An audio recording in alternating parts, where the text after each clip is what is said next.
шаг.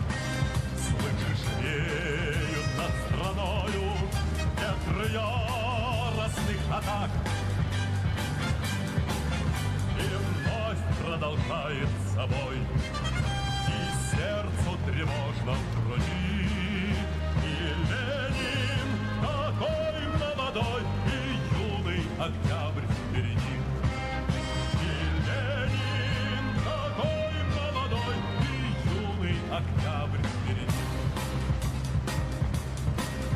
Весь летит во все концы, вы поверьте нам, отцы, будут новые победы, станут новые бойцы. Продолжает собой, и сердцу тревожно в груди. Ленин такой молодой, и юный октябрь впереди. Ленин такой молодой, и юный октябрь впереди. С неба милости не жди, жизнь для правды не щади. Нам, ребята, в этой жизни только What's going on, everybody? I hope everyone's having a fantastic evening, fantastic afternoon, fantastic pre-noon, no matter where you are in the world. I'm Hasan Piker, and this is the Hasanabi broadcast coming to you live from sunny California, Los Angeles. Folks, we're live and alive, and I hope all the boys, girls, and MBs are having a fantastic one on this beautiful day, this glorious day, this wonderful day. Vladimir Ilyich Lenin's birthday. That's right.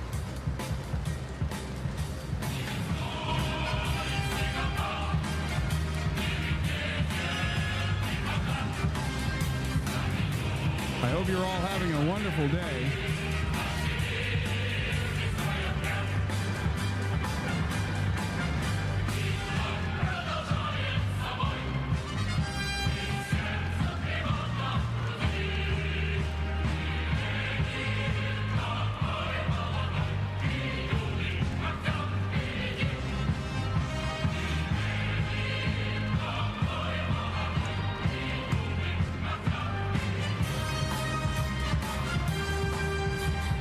Right, we're live, and this is the part of the broadcast where I tell you about my personal news about what's going on in the world of Hasan. Hasanabi VODs in between the time period where I press the stop streaming button and press the start streaming button.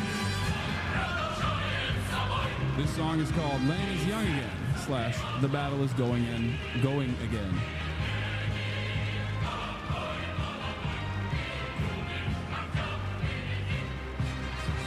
Lenin is Young Again by Alexandra Pakhmutova and Nikolai Dobronov. Dobronravov.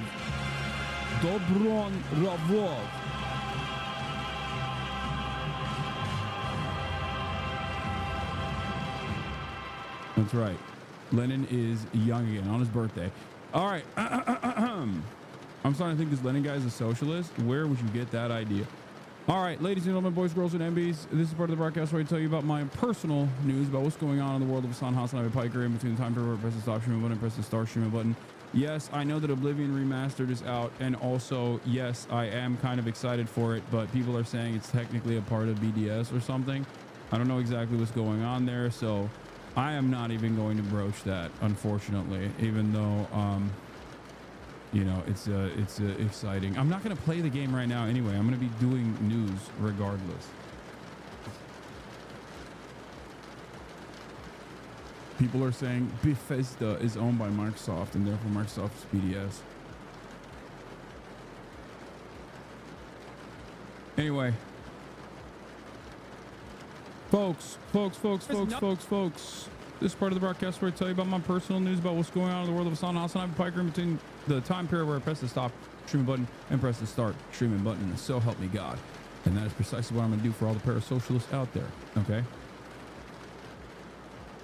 You mother chode, it's been more than a month since gaming. I know. I'm going to bring it back. I need to do more fun shit regardless. I'm going to do more fun stuff. Anyway, folks, personal news. Last night I ended the broadcast. I had dinner with my family. We had guests over. That's it.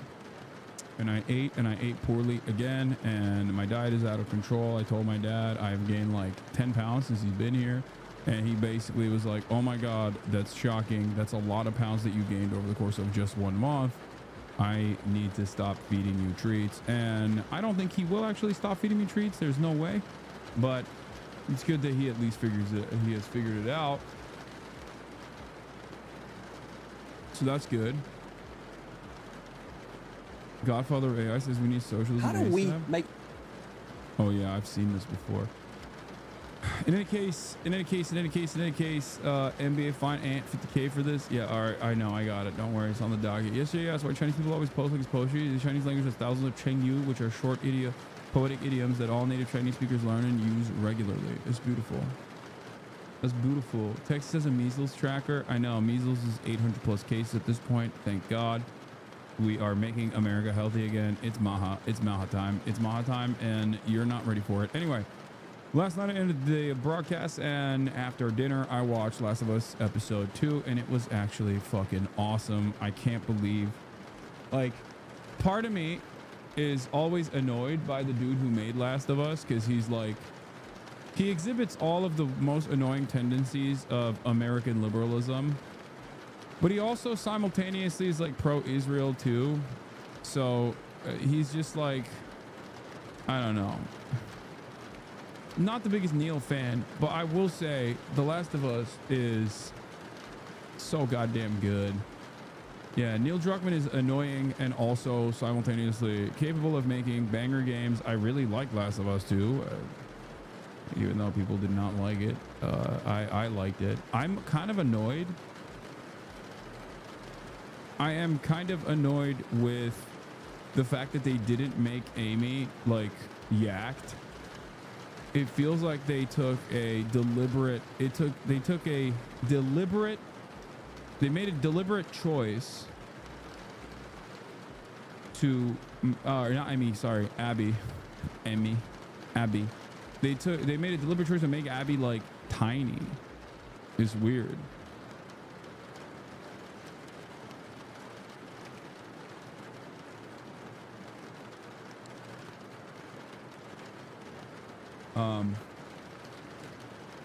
I'm so mad that Abby isn't buff. It doesn't make sense for the character at all. She's military trained. I mean, she's just like specifically tiny. I don't know. Like it feels like it's deliberate. Fuck Neil Druckmann. He said he made the second game based off his stances. No, calm down. There's like back and forth on it. I don't know. I didn't watch the Cavernicle video on it, but he was on it. He was on the ball before anybody else. But yeah. Where's Elder Scrolls 4 content?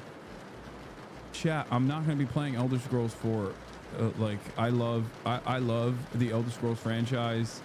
I don't know if it's like, if technically Oblivion is a part of BDS or not, but I'm not going to be fucking playing. I'm not going to be playing it right now anyway. What do you mean?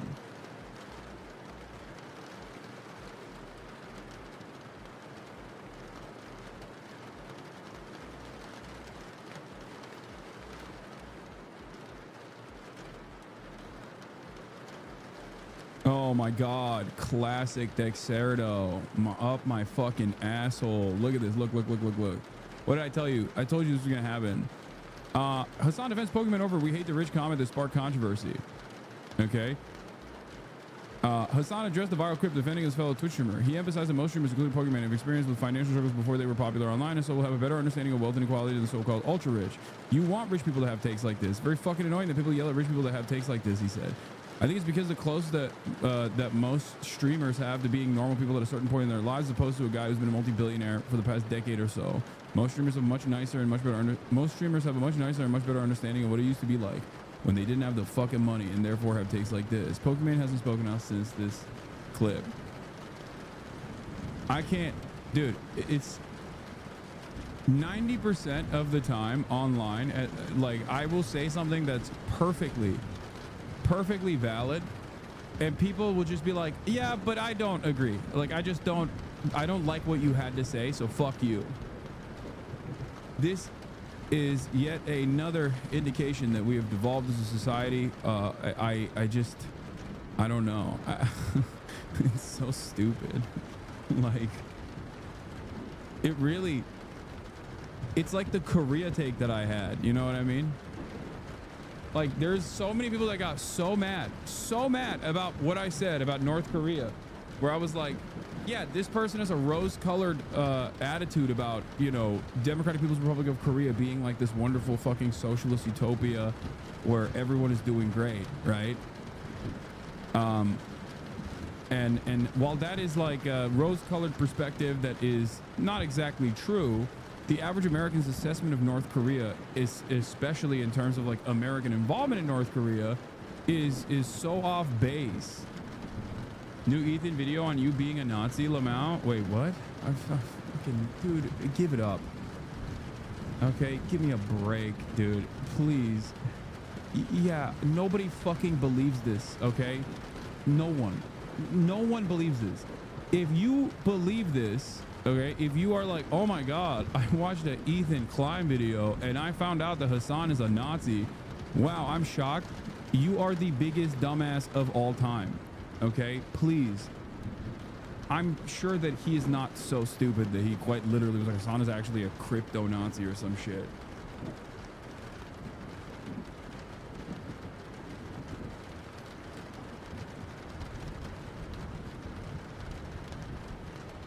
Anyway. 1 second, you're far left, next you're far right. Yeah. Please stop. Ay, ay, ay. Please, no H3. God.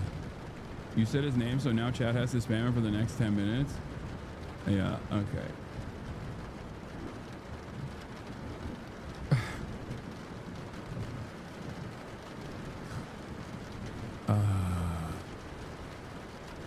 Where was I? Oh yeah, personal news-wise, I actually was in a pretty good mood before I started the broadcast, which is kind of sad because normally starting the broadcast puts me in a good mood, regardless of what my mood is prior. But I'm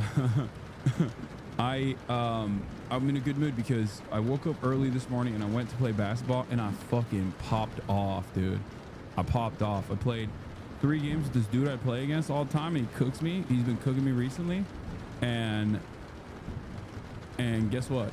3 games we played. I won 2, and then we cooked up these 2 young bloods on the court that came in hot that thought they could do a 2v2 with us, and then we just ripped them. So it was pretty good. I lost the first game handily, and it made me annoyed. But then, you know, the boy is back. You know, Osama bin Ballin. Okay.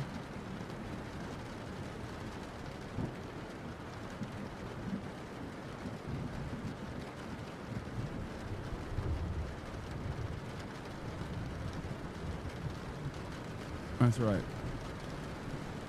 Do you just play with a random dude at the gym every day? There's a couple people that I play with. I just play with whoever, dude. I don't give a fuck. I'll cook you up real nice.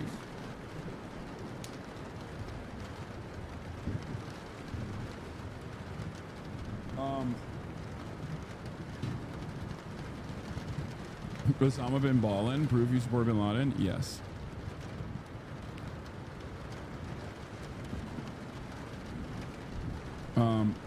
I got the blast off meme, don't worry, I'm gonna use that one.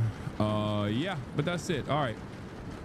I did an interview with another news outlet talking about some stuff.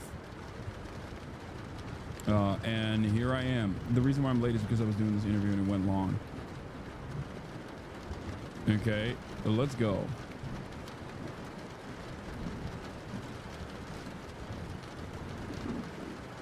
Saying I hate this every time I board a train just in case the autism Gestapo is listening. What the fuck? RFK Jr.'s announced a new disease registry that would track Americans with autism. Oh my God. Chat.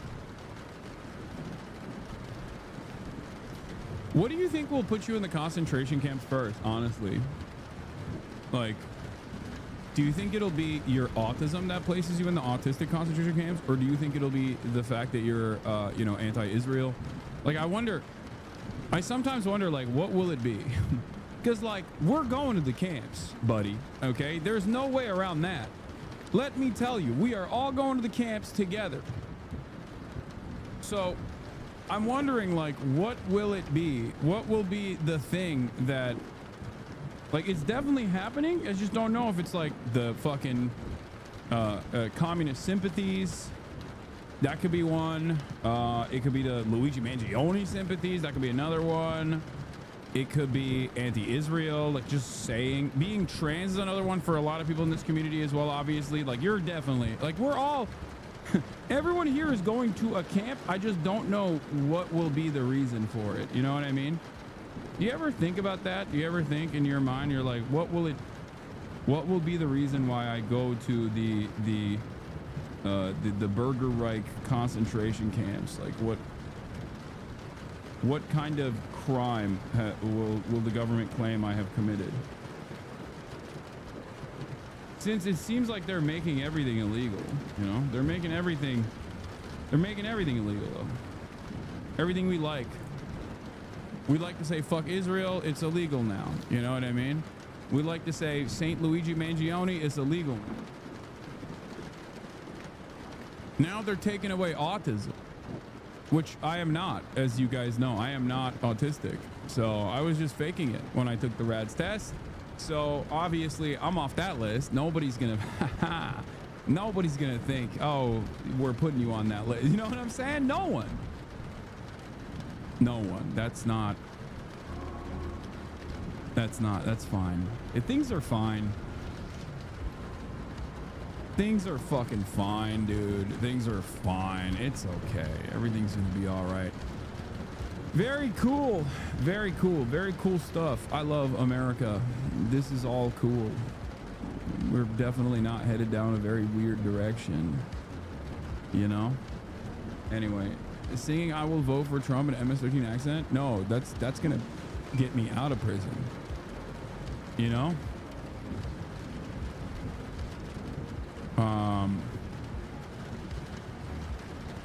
Signal gate. Market's still in the pooper. Adrian is online. Thank you for the 25 gifted subs. Wow, wow, wow, wow, wowie. Thank you, Adrian is online. I feel like I'm going to the camp for being black / Palestinian, but I want to go to the gay camp. Well, if you're black, Palestinian, and gay, you have to get extra gay, I guess, to get placed into the gay camp. Like, you have to be wearing like a crop top. You know what I mean? Like, what's the gayest? What is a way to show that you're gay? You know what I mean? Maybe wearing like a cropped out Protect the Doll shirt or something with a choker.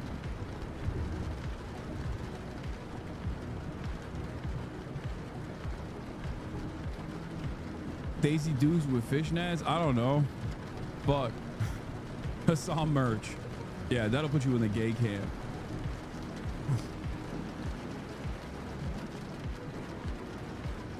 Anyway, once the U.S. goes full concentration camping, all the right-wing governments across the world will get inspired. First the Muslims, then the caste, minorities, and so on and so forth. Yeah. Okay, POPEGATE, Signal Gate, Mark's still in the pooper. What else?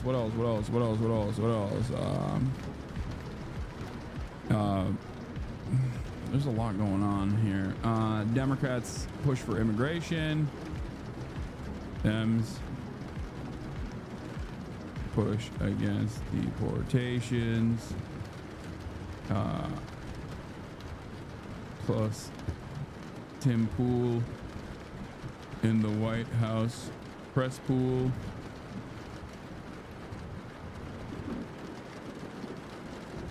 Mahmoud's wife gives birth as he's still falsely detained for hurting Israel's feelings. JRE versus Jordan Peterson, and more. I do think that there is like the Jordan Peterson versus JRE stuff. Like there is something that I have talked about quite a bit. If you guys recall, there is this like growing movement, growing fissure in the right wing, where there's two competing factors here. Okay, money versus clout. Hi Hasan, I watch you every day since you ruined my favorite podcast, and H3 is a fucking disaster. What does that even mean? What is your favorite podcast that I ruined? But yeah, here it is. Oblivion Gate. Are you talking about H3? Like, I didn't fucking ruin it. It's like how wokeness ruined comedy, right? Like, it's not that cancel culture ruined comedy, it's that people constantly fucking chirp about cancel culture instead of doing comedy, and that's how it ruined comedy. Is that what you mean?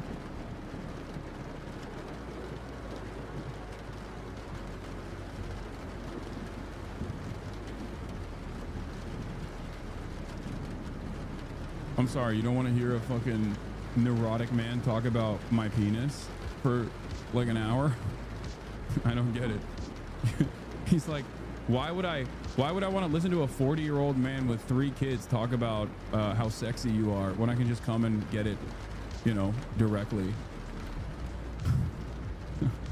I'll give you I can just go straight to the tap, you know? I don't need to filter it.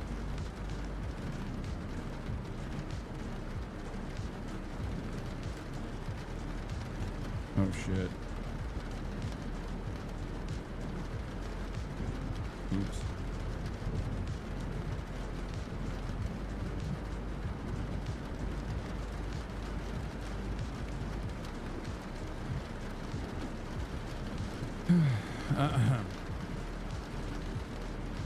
But you don't talk about your penis? 20 minutes and only 20K, he fell off. It's over, dude. Career done.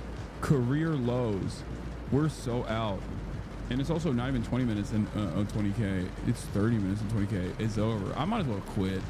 Chat, we're quitting early today. Okay, we're quiet. I was quiet quitting for the longest time, but now I'm just quitting.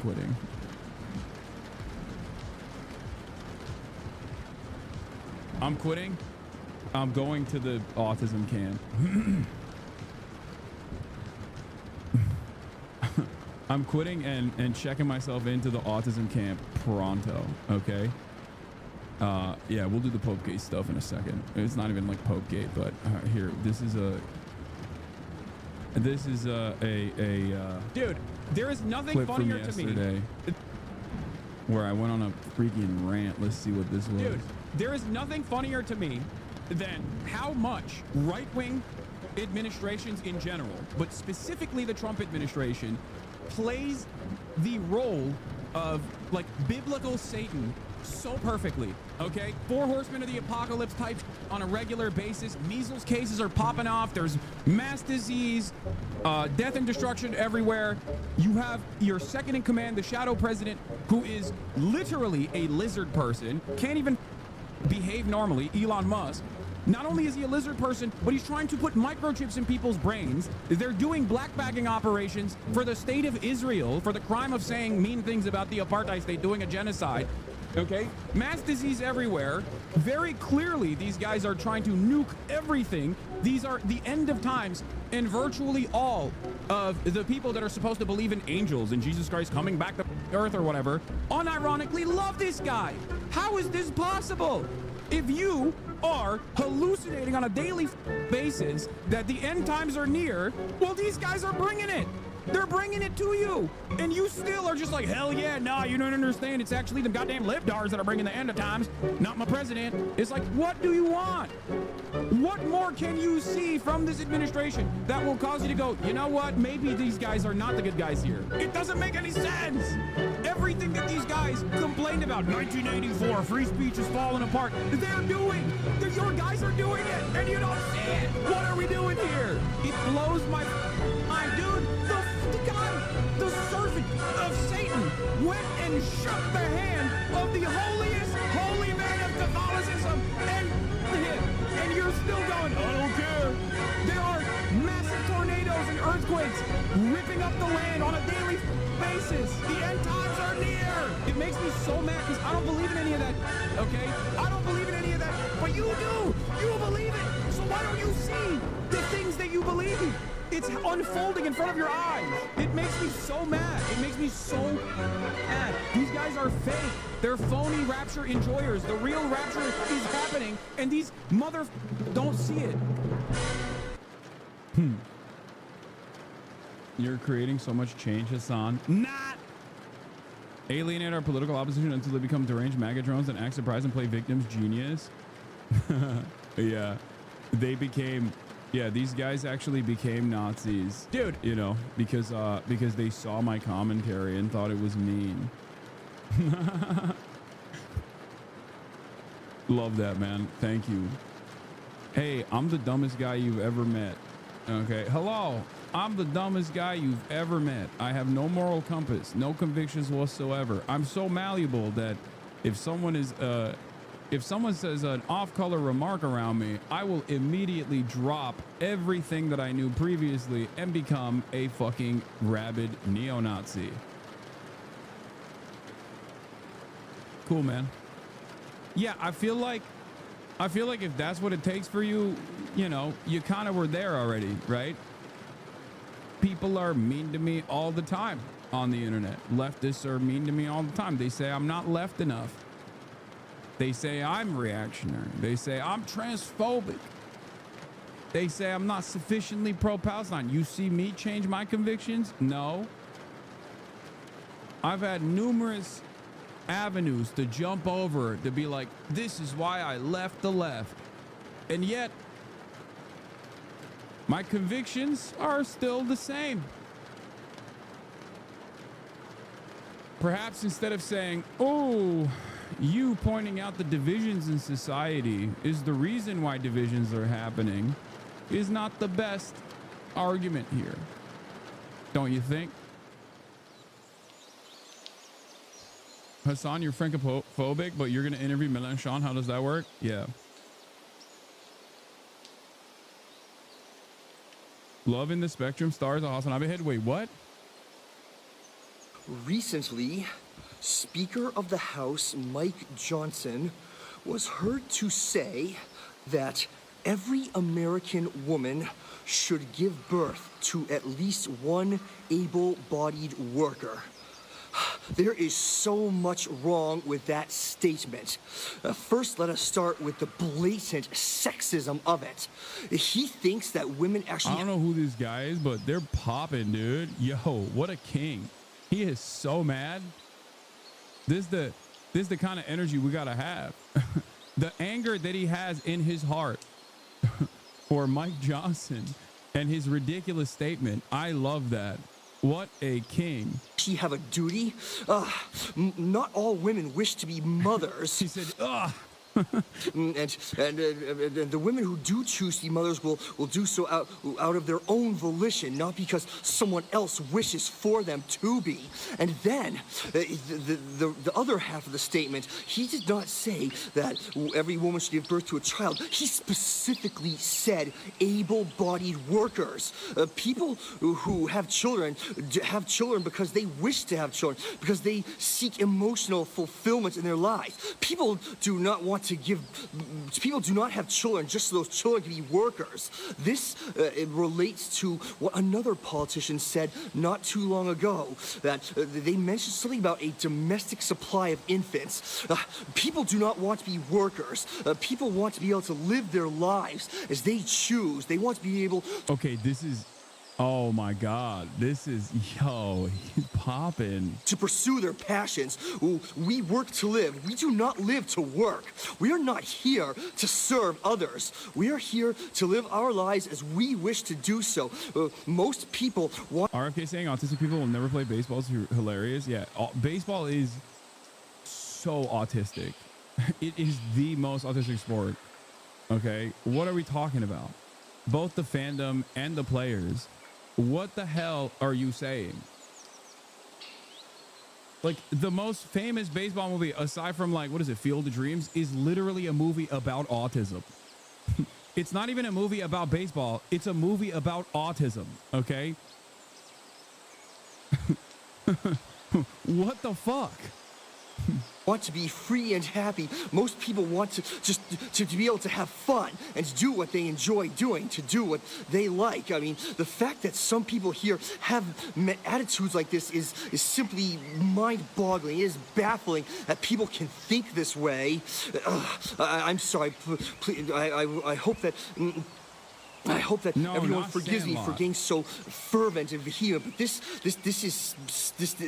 is ridiculous. I can't believe that people here actually think this. So I want to end the video by quoting a line from the immortal poet Zach De La Rocha. Fuck you, I won't do what you tell me. My goat, this guy's awesome. Yeah, Moneyball is what I'm talking about. Moneyball is a very famous movie about baseball, but it's not even about baseball. It's about autism. Okay? It's a movie that it revolves entirely about around numbers and how autism improves baseball.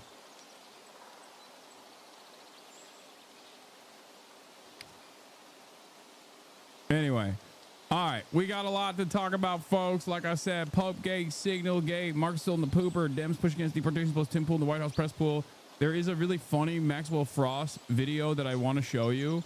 There's also there's a really funny Maxwell Frost video that I want to show you because he went on Fox News, and the Fox News host was, I mean, he went nutty mode. Like, he did something that was kind of shocking. You don't write this shit, idiot. What? Okay. I don't know what you mean by that, but it is, this is my face when I find out that Tim Pool is asking the first question of the press pool. Here, we'll do the Maxwell Frost thing in a second. Let's start off with press briefing. Tim Pool in the press pool. Ladies and gentlemen, let's take a look. These organizations that are represented in this room have marched in lockstep on false narratives, such as the Very Fine People hoax, the Covington smear, and now what's being called the Maryland Man hoax, where an MS-13 gang member adjudicated by 2 different judges, I believe, is just simply being referred to as a Maryland man over and over again. Is he not a Maryland man? What? I'll have you believe, sir, he's actually not from Maryland. He's from D.C. Like, is that what Beanie Boy's saying? He is not a man. He's not a man from Maryland. Yeah, Maryland is fake. Russia Today correspondent Tim Pool. Yep. Yeah, I love the centrist liberal Tim Pool. Hey guys. Another point for centrist liberalism. Wait, is he wearing a hoodie under his like suit jacket? Oh, gross. Oh, brother, suit jacket, hoodie, beanie combo is so gross, dude.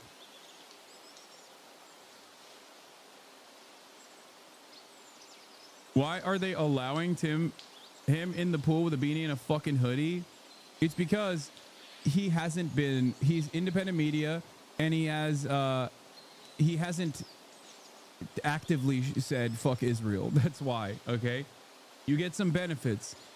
You get some benefits if you're quote unquote independent media, but you're not literally going, hey, why are we giving so much money to Israel? Then they go, you can come into the press pool, sir. Have fun. Also, he got paid by the Russian state, so that's another good. Because like, that's another good thing for the admin. Because think, up is down, good is bad, bad is good. Okay, everything is bizarre world. Everything is in reverse. So when you make a career getting paid by Russia to say Ukraine is the greatest enemy of all time, the administration looks at that and goes, oh, great. Like, you have the qualifications to be a part of the White House press pool. When you don't say mean things about the state of Israel and you actively avoid that issue, this is a hot potato, then you get rewarded. If you're bad at your job, you get rewarded by this administration.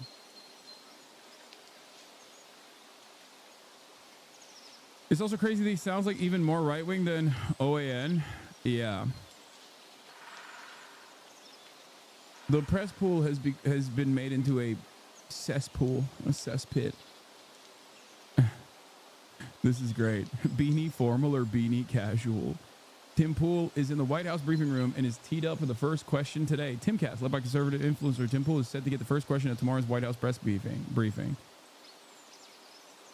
He had his moment in the spotlight, and this is what he chose to do with it. I find it so funny that he didn't like dress up for the occasion, or at least like, you know, you can go casual. You can go to the press pool and be casual. I certainly would if given the opportunity, but like, you could look presentable. You could try to look good, you know? Like he slapped on the ugliest thing that you could put together for this moment. Now, in an effort from the White House to expand access to new companies, you've created this new media seat. So I'm wondering if you can comment on, following this expansion, you've had numerous outlets disparage the companies that you've had sit here, as well as the reporters. I'm wondering if you could comment on that unprofessional behavior, as well as elaborate if there's any plans to... That's awesome. Please, can you... Mods? Can you please yell at big media who have disparaged your beautiful, brave, and dare I say bold initiative to put me here? Mods! CNN is being mean to me. Mods!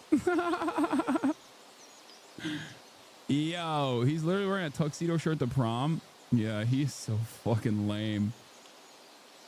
This is what consistently pisses me off, partially because like I'm so used to all the awful stuff that the admin does. I'm so used to all the awful things that these people say, so that I expect. But the thing that I cannot stand is the fucking lame ass loser behavior demonstrated by the likes of Elon Musk and the likes of Tim Pool and all of the fandom that refuses to recognize the whole ass loser behavior. It's whack, dude.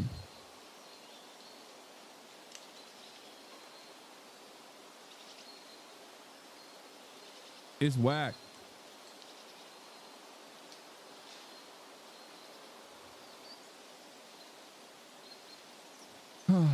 Don't act like you wouldn't show up in some yojis and a beater saying this is drip what you mean. Yeah, I would look hot as fuck though. That's the thing. I'd have Caroline Leavitt say, I'm saying leave it to this administration. Okay. Yeah, Elon Musk is also done. Our bullying has worked, ladies and gentlemen. Do not stop. Don't let anyone ever tell you that your voice doesn't matter, okay? We are so close. Musk wants to leave politics because he's tired of the attacks on the left. Report.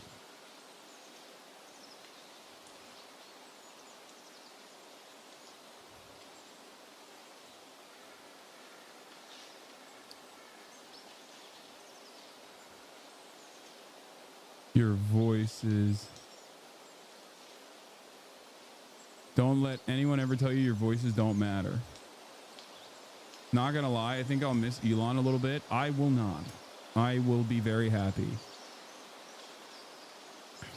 Yeah, he wants to leave because he already stole all the data and info he wanted. I know.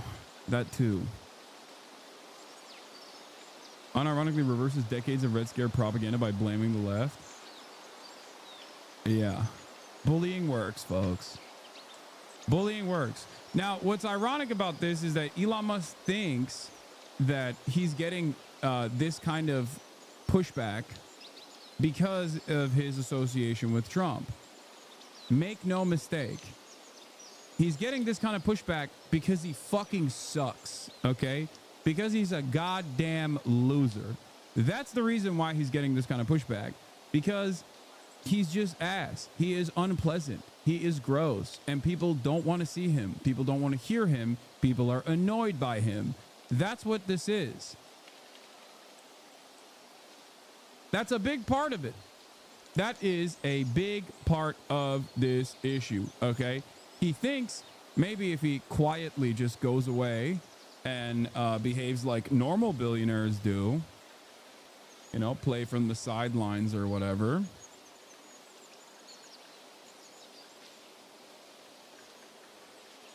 but what he does not understand is that he needs to get hit with a Dominican ray in the same way that Mark Zuckerberg was hit.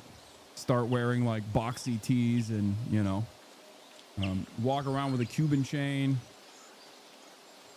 And maybe only then will these dumbass losers appreciate him. That's what he needs to do. He needs to start doing Brazilian jiu-jitsu. Yeah. Here's something that's not changing though. About half of Americans have a negative view on Tesla, and Elon Musk CNBC survey finds. Like, think about that. This is after a decade of unlimited pro-Tesla propaganda from mainstream media, unlimited pro-Elon Musk coverage from mainstream media. It's been longer than a decade, as a matter of fact. Like, the media used to call this guy Iron Man. They loved him. They presented him as the guy who's going to save the planet over and over again. And look at where he is now. Tesla's earnings are in an hour, and all the predictions are that it's going to be a shit show. Yeah, it should.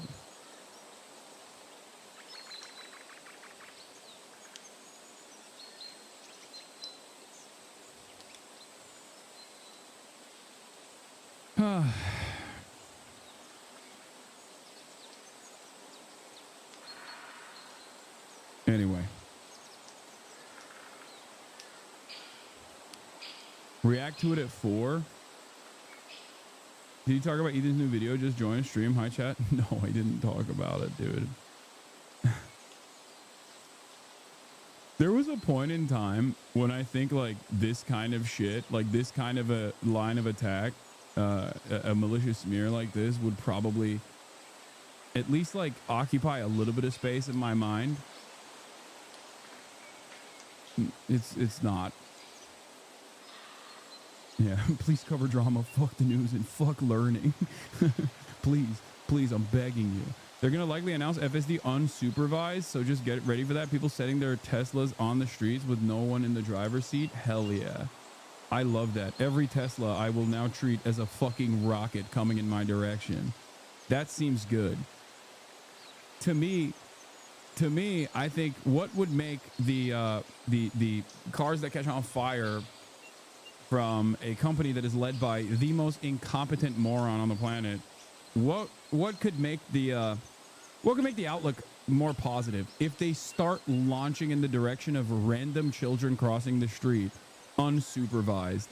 That seems cool. That seems like a cool idea. How many people need to die? How many people need to die before the government, you think, will step in and be like, hey, maybe we shouldn't fucking let the swastikars melt children on the streets?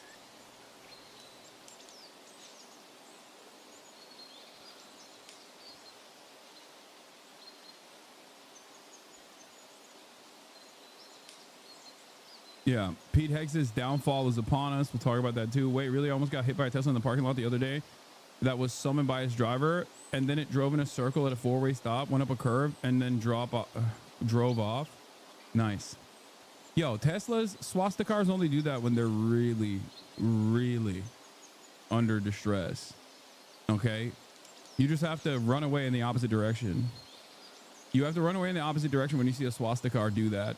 We want to get right to our top story. I feel so bad because so many people have. I know so many people that got Teslas back in the day because they were like, I want to have an EV. I am environmentally conscious. And now they're just like, what do I do with this? I'm kind of stuck. Or you see Michael there in Vatican City as we celebrate the life of Pope Francis, the spiritual leader of the world's more than 1.3 billion Catholics. There will be 9 days of mourning for the man known as the People's Pope. His body will be brought to St. Peter's Basilica. And the public viewing will begin there tomorrow. Bro, they have so many metal ass practices. Like they have the open casket which I always found to be strange. Mourners will pay their respects. It was also just announced this morning that Pope Francis's funeral will be on Saturday. Thousands of people are expected, including dignitaries from around the world. President Trump and the First Lady will be attending the funeral. And as we said, Michael is in Vatican City, where the faithful are gathering. Good morning, Michael.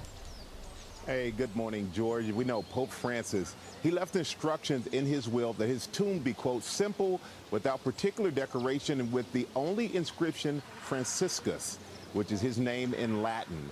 The conclave of cardinals will meet in the Sistine Chapel to elect the person who will take his place. And we're going to have much more on that process. But first, our chief international correspondent, James Longman, starts us off in St. Peter's Square, where Pope Francis made his final public appearance just hours before he died, giving the traditional Easter blessing. Good morning, James. Hi, Michael. Yeah, we've been watching all morning as tourists, visitors, pilgrims come by to pay their respects. They are, of course, finding themselves now in this real moment of history. We now know that Francis will lie in state for 3 days from tomorrow. He'll be brought in a ceremony tomorrow up the steps of St. Peter's Basilica there behind me. Lie in state through Saturday, when the funeral will take place right here in St. Peter's Square. Thousands flocking to St. Peter's Square to celebrate the life of the Holy Father and mourn the loss of a one-of-a-kind Pope. In the name of the Father, and of the Son, and of the Holy Spirit. It comes as this morning we're seeing the first images of Pope Francis after his passing. Like, that's crazy to me, bro. I don't understand the open casket stuff. I mean, obviously the wildest version of this is like, I forget which country does this, but like sometimes there's these like old practices of just like straight up propping up a dead guy. You know what I mean? Straight up propping up a dead guy and like dressing them and then like making the dead guy do stuff at its funeral. And it's like,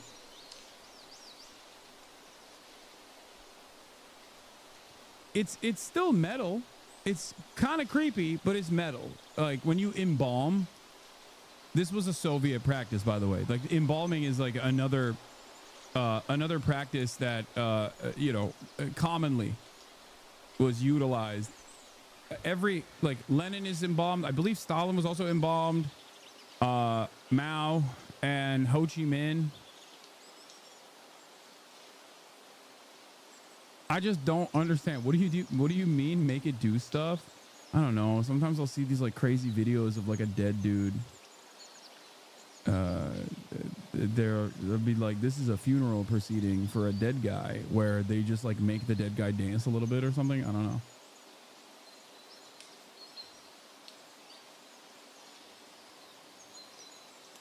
I just want to see bodies flopping out of coffins and hitting pavement like that show on Corn Cob TV. In a simple wooden coffin that he requested. This certification of death ceremony presided over by American Cardinal Kevin Farrell, the Carmelengo, who is essentially running the Vatican until a new pope is elected. The General Congregation of Cardinals is meeting this morning, and they're announcing these next. Maybe it's some weird Jacobian thing? No. No, if anything, Catholics, I feel like, are the only children of Jacob that do this kind of like open casket stuff. It's definitely way more like a Caribbean thing or like old school. I feel like it's like old school indigenous practices and shit. Like it's not.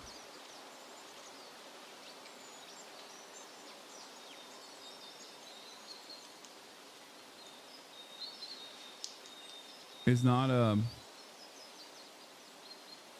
don't know. I feel like it's kind of weird. I don't understand it, but I also think it's like very metal, as I've said. Steps. The public viewing for the Pope will begin Wednesday. He'll lie in state at St. Peter's Basilica for 3 days before his funeral Saturday in St. Peter's Square. And in his will, Pope Francis with the most metal Vatican practice, the blackened skull of Mary Magdalene. Yeah, that's what I'm saying. Dude, this is like the Catholic Church operates on Warhammer 40K principles in real life. Like they literally do Warhammer 40K shit.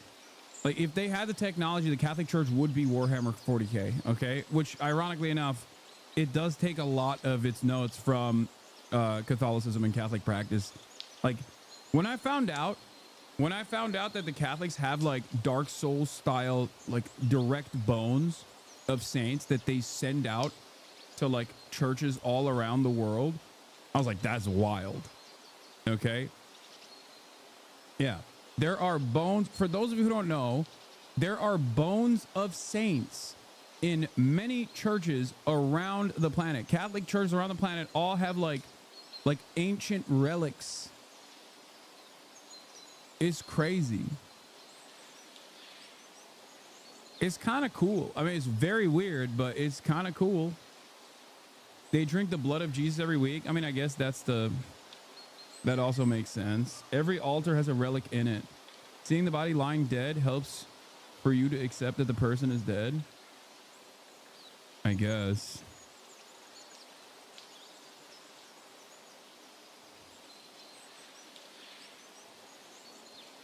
It's debated if those are actual relics, though. They just send out random scraps of clothing, too. Yeah.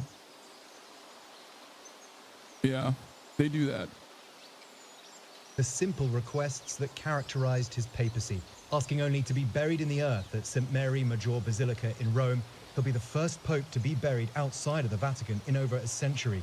Did you know that when the Pope dies, they use an extraction device, kind of like their version of a fleshlight, and they extract the Holy See from the Pope? The juices are then mixed with the wine and consumed by the College of Cardinals? I don't believe that. I think you made that up. That sounds fucking insane. And also an unsanitary practice. I don't believe you. Details of the conclave to replace him have yet to be released. Francis died Easter Monday from a cerebral stroke, losing blood to his brain. The Pope fell into a coma with irreversible heart failure and passed away at 7:35 that morning. Just a day before... Dr. Mike Rabinovich would have been able to save him. They should have shipped off the Pope to the pit. They should have put him in front of the greatest ER technicians of all time. They would have fucking fixed him up real quick. He'd be running around, hopping and skipping the next day, okay? He was at St. Peter's Square in this extraordinary scene, making what would become his final public appearance. Catholic Church doing the type of shit that anti-Semites and Nazis think Jews are doing, but out in the open? Yeah. Yeah, but they're Catholic, and they're, you know, supposed to be an anti-Semitic institution historically, so it doesn't matter. They're good. It's good when they're doing that. He greeted thousands from the Pope-mobile, blessing children in the crowd. Francis held on for Easter, the most important time of the year for Catholics, his voice just a whisper. Fratelli e sorelle, buona Pasqua.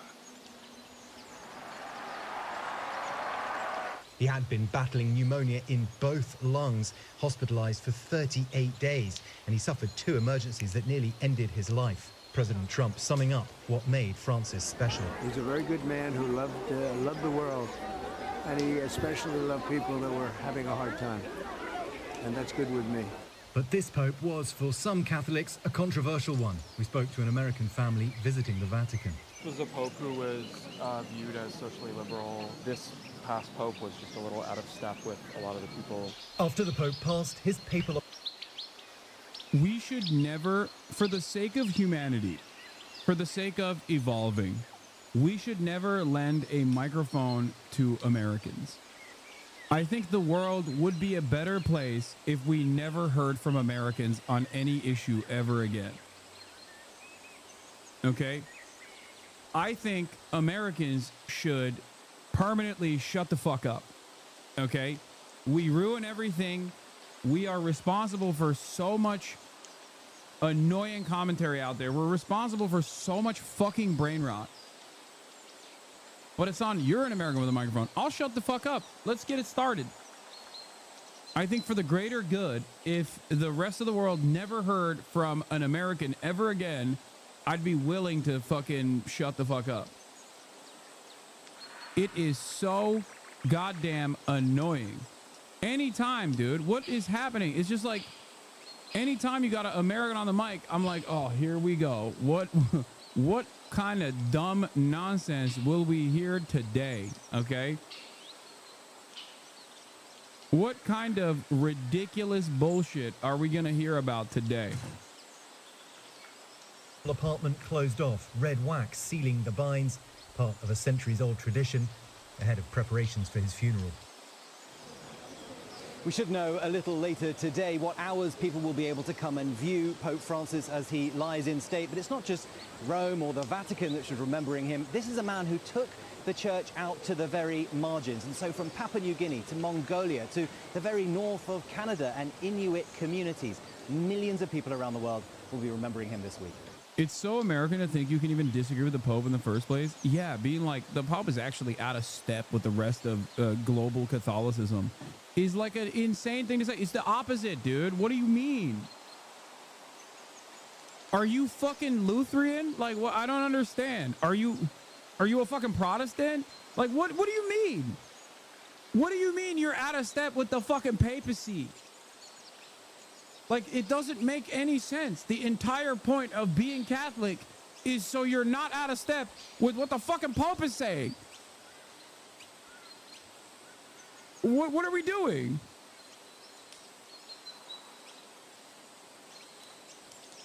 Nah, this Pope, too woke, not for me. Okay, I guess you're not Catholic then. You're something different. What are we doing?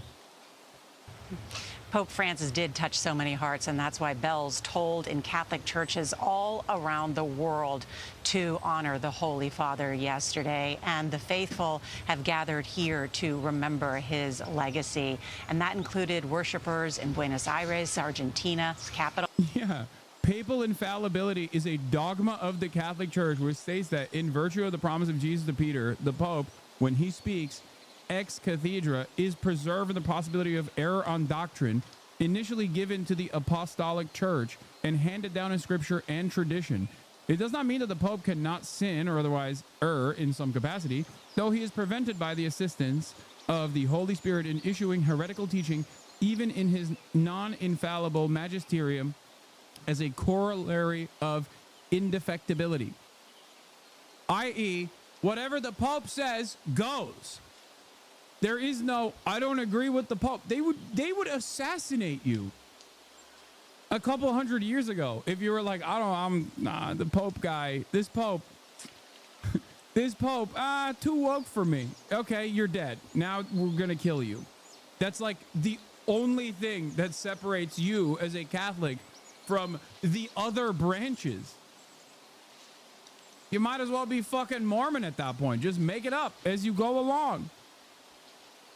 What do you mean?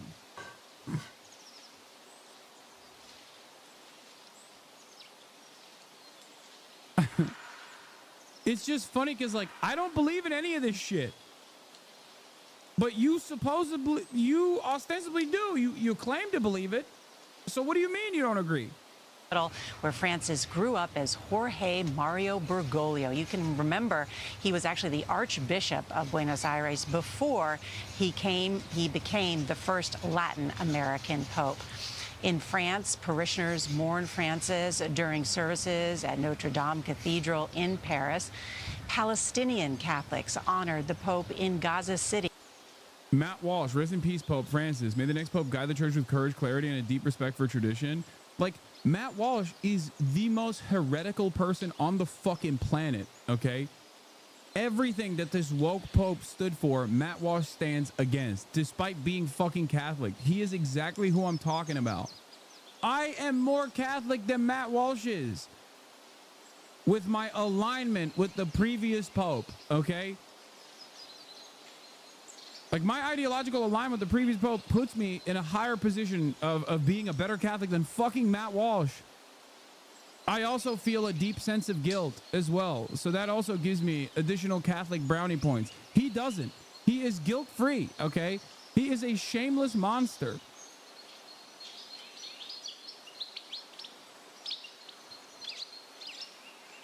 Even worse, he's an Irish Catholic and he's got all the wrong takes based on both. I know. It's just like, he's the reason why Irish people from Ireland look at Irish Americans in a very negative lens. So did people in the Ukrainian city of Lviv. So all over the world, people are mourning Pope Francis. The Pope told us last year that he made nightly phone calls to Gaza's Holy Family Catholic Parish in Gaza, something he continued to do right up until his death. In the U.S., President Trump. No child of Byzantium should speak on this issue. That's right. technically I'm a descendant of the caliphate. Okay, I'm directly at odds with the papacy. Also ordered all of the flags to half staff. We are expecting to have President Trump come here to that funeral on Saturday, as well as many other world leaders. Vlad? Nora, he really was the people's pope. As you know, there are... Wait, what? Lenin, if they exiled him to Turkey instead? Would have been absolutely unstoppable. Happy birthday, King. Wow, they cured his balding. Yeah. Lenin is Turk. Isn't he Tatar, which is Turkic? So no disrespect to anybody here, but like he is a Turk. Okay, come on, he is a Turkish man. Oh, here we go. I'm just saying the truth. Technically, as someone of Tatar background, he would still be definitionally, he has Turkic roots. And Stalin is also Turkic because he's Georgian and 5'4", and that's very Turkish of him. And his mustache. Kalmyk, not Tatar, but still Turkic.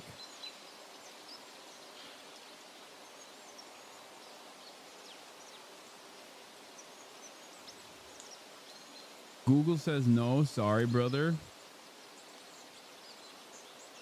You take every opportunity to yab about Turks. I just like having like a fun, weird. I like to throw like a fun, weird take in there, you know, to confuse people every now and then. Except this is not one of them. This is the truth. Quarter Russian, quarter Jewish, half unknown, but not Russian. Bro, he straight up looks like the fucking. You know the ethnic spreadsheet that they had in the USSR to profile people or whatever? Lenin looks exactly like the fucking Tatar photo on the ethnic profile. Also, maybe controversial take, but like he looks better bald.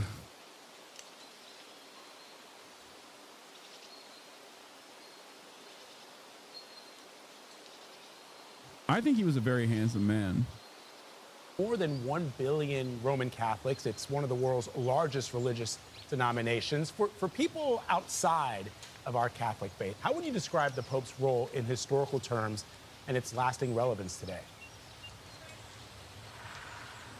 Well, it's a great question. You know, when the Pope speaks, the world listens. I mean, there is no other leader in the world. Okay, I'm sorry, but no, I think the world has been deaf for quite a bit, for quite a while about the woke Pope. We kind of collectively ignored what the woke Pope was saying because he just kept talking about how the markets won't save the planet, you know? And everyone was like, nah, I think there's a higher religion that I care about, the religion of capitalist dogma. There's a more significant dogma that I abide by, which is capitalism. Straight up. I think it is a testament to the change of attitude overall and the fact that religion doesn't have any motion whatsoever under capitalism.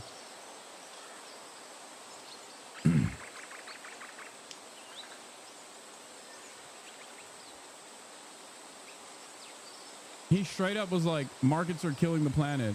Gaza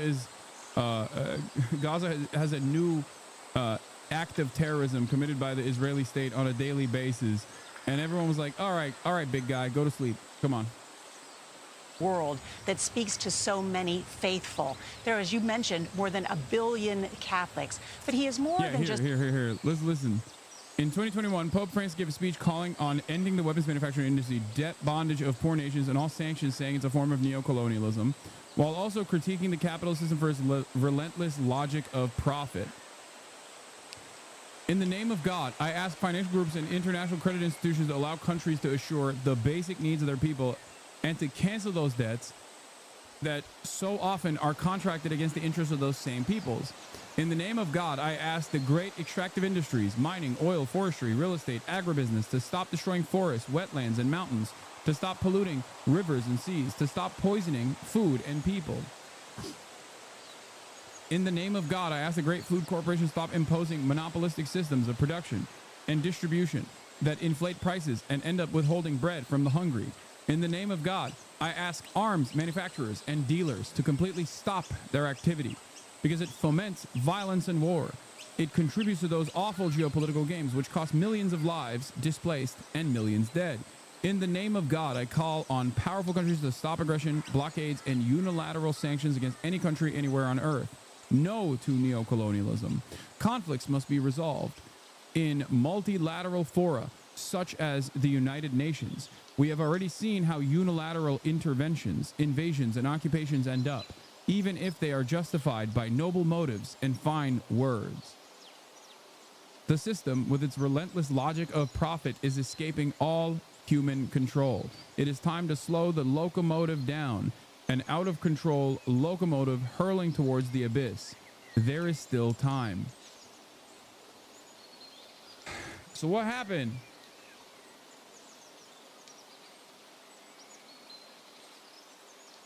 What happened is everybody's like, all right, dude, shut up.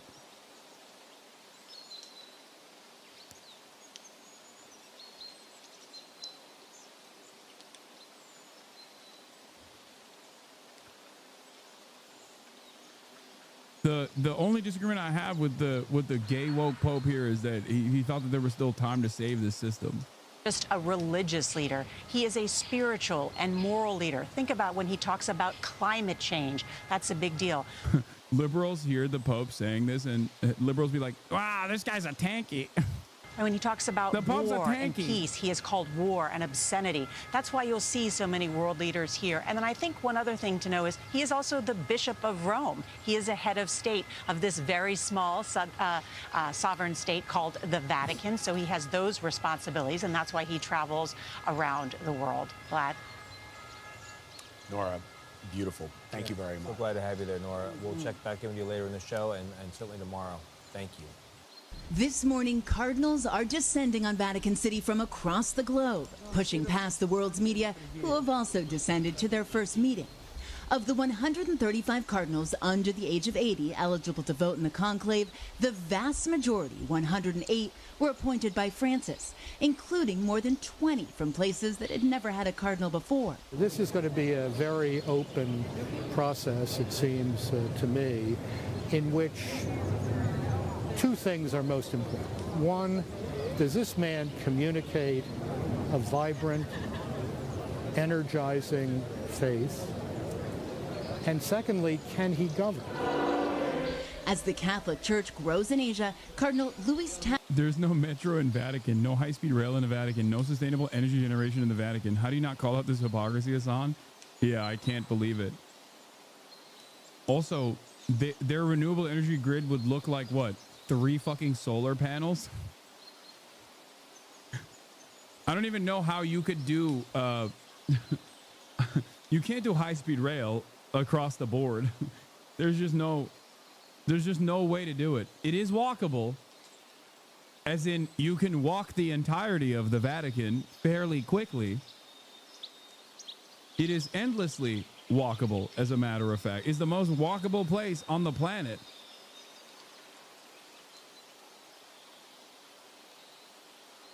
Tagle from the Philippines is a frontrunner to be the first Asian pope, referred to as the Pope Francis of Asia, with a heavy focus on social justice and caring for the poor. But at 67 years old, he's on the young side. Or will... Yeah, here's my young side goat, Pinoy gang. Many factory workers are being denied the right wages for the God called profit. How many women are being sacrificed to the God called domination? Anti-misogynist, anti-capitalist Pope would go so fucking hard, and swagapinos rise up. Oh my God, dude. There's just, I mean, that would be the sickest. How many children are being sacrificed to the god called lust. Anti-pedophilia Pope? How many trees, rivers, hills are being sacrificed to the god called progress? And how many poor people are being sacrificed to the god of greed? And defenseless people.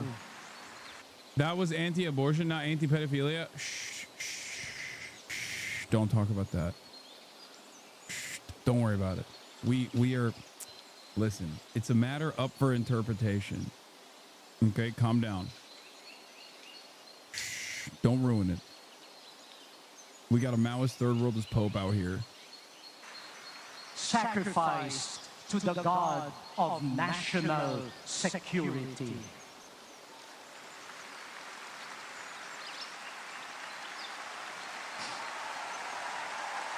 Pope Francis should have said, if I see the gospel in a sociological way, yes, I am a communist, and so too is Jesus. He's been on this. Yeah, I mean, of course. It's true. It's literally fucking true, dude. What do you mean? Yes, Christianity and all religion and all of the lessons that are taught in religious scripture has a deeply anti-capitalist slant to it, of course. I mean, even some of the most foundational, super basic fucking lessons that you learn as a child, like sharing is caring. Okay? Where is the profit motive baked into this argument? I don't understand. Like, people try extra hard. Well, Protestants, especially, have done everything in their power to turn the Bible into a tool for capitalism. But that's why I always say religion is just another ideological tool that you can wield in whichever direction you see fit. I would go so far as to say it's harder to actually fit religious scripture into a capitalist message, and yet the prosperity gospel has done so fairly successfully. But that's all this is. That's all this is. Jesus curing the lepers and not demanding pay in return goes against the capitalist dogma. Jesus Christ did not fucking deny coverage of the lepers by being like, well, you're outside of our area of coverage, sir. Sorry. That's not how that works. Capitalism is antithetical to all of the social rules and good practices that are that you're supposed to abide by if you truly follow religious scripture. Yeah, supply side Jesus, baby.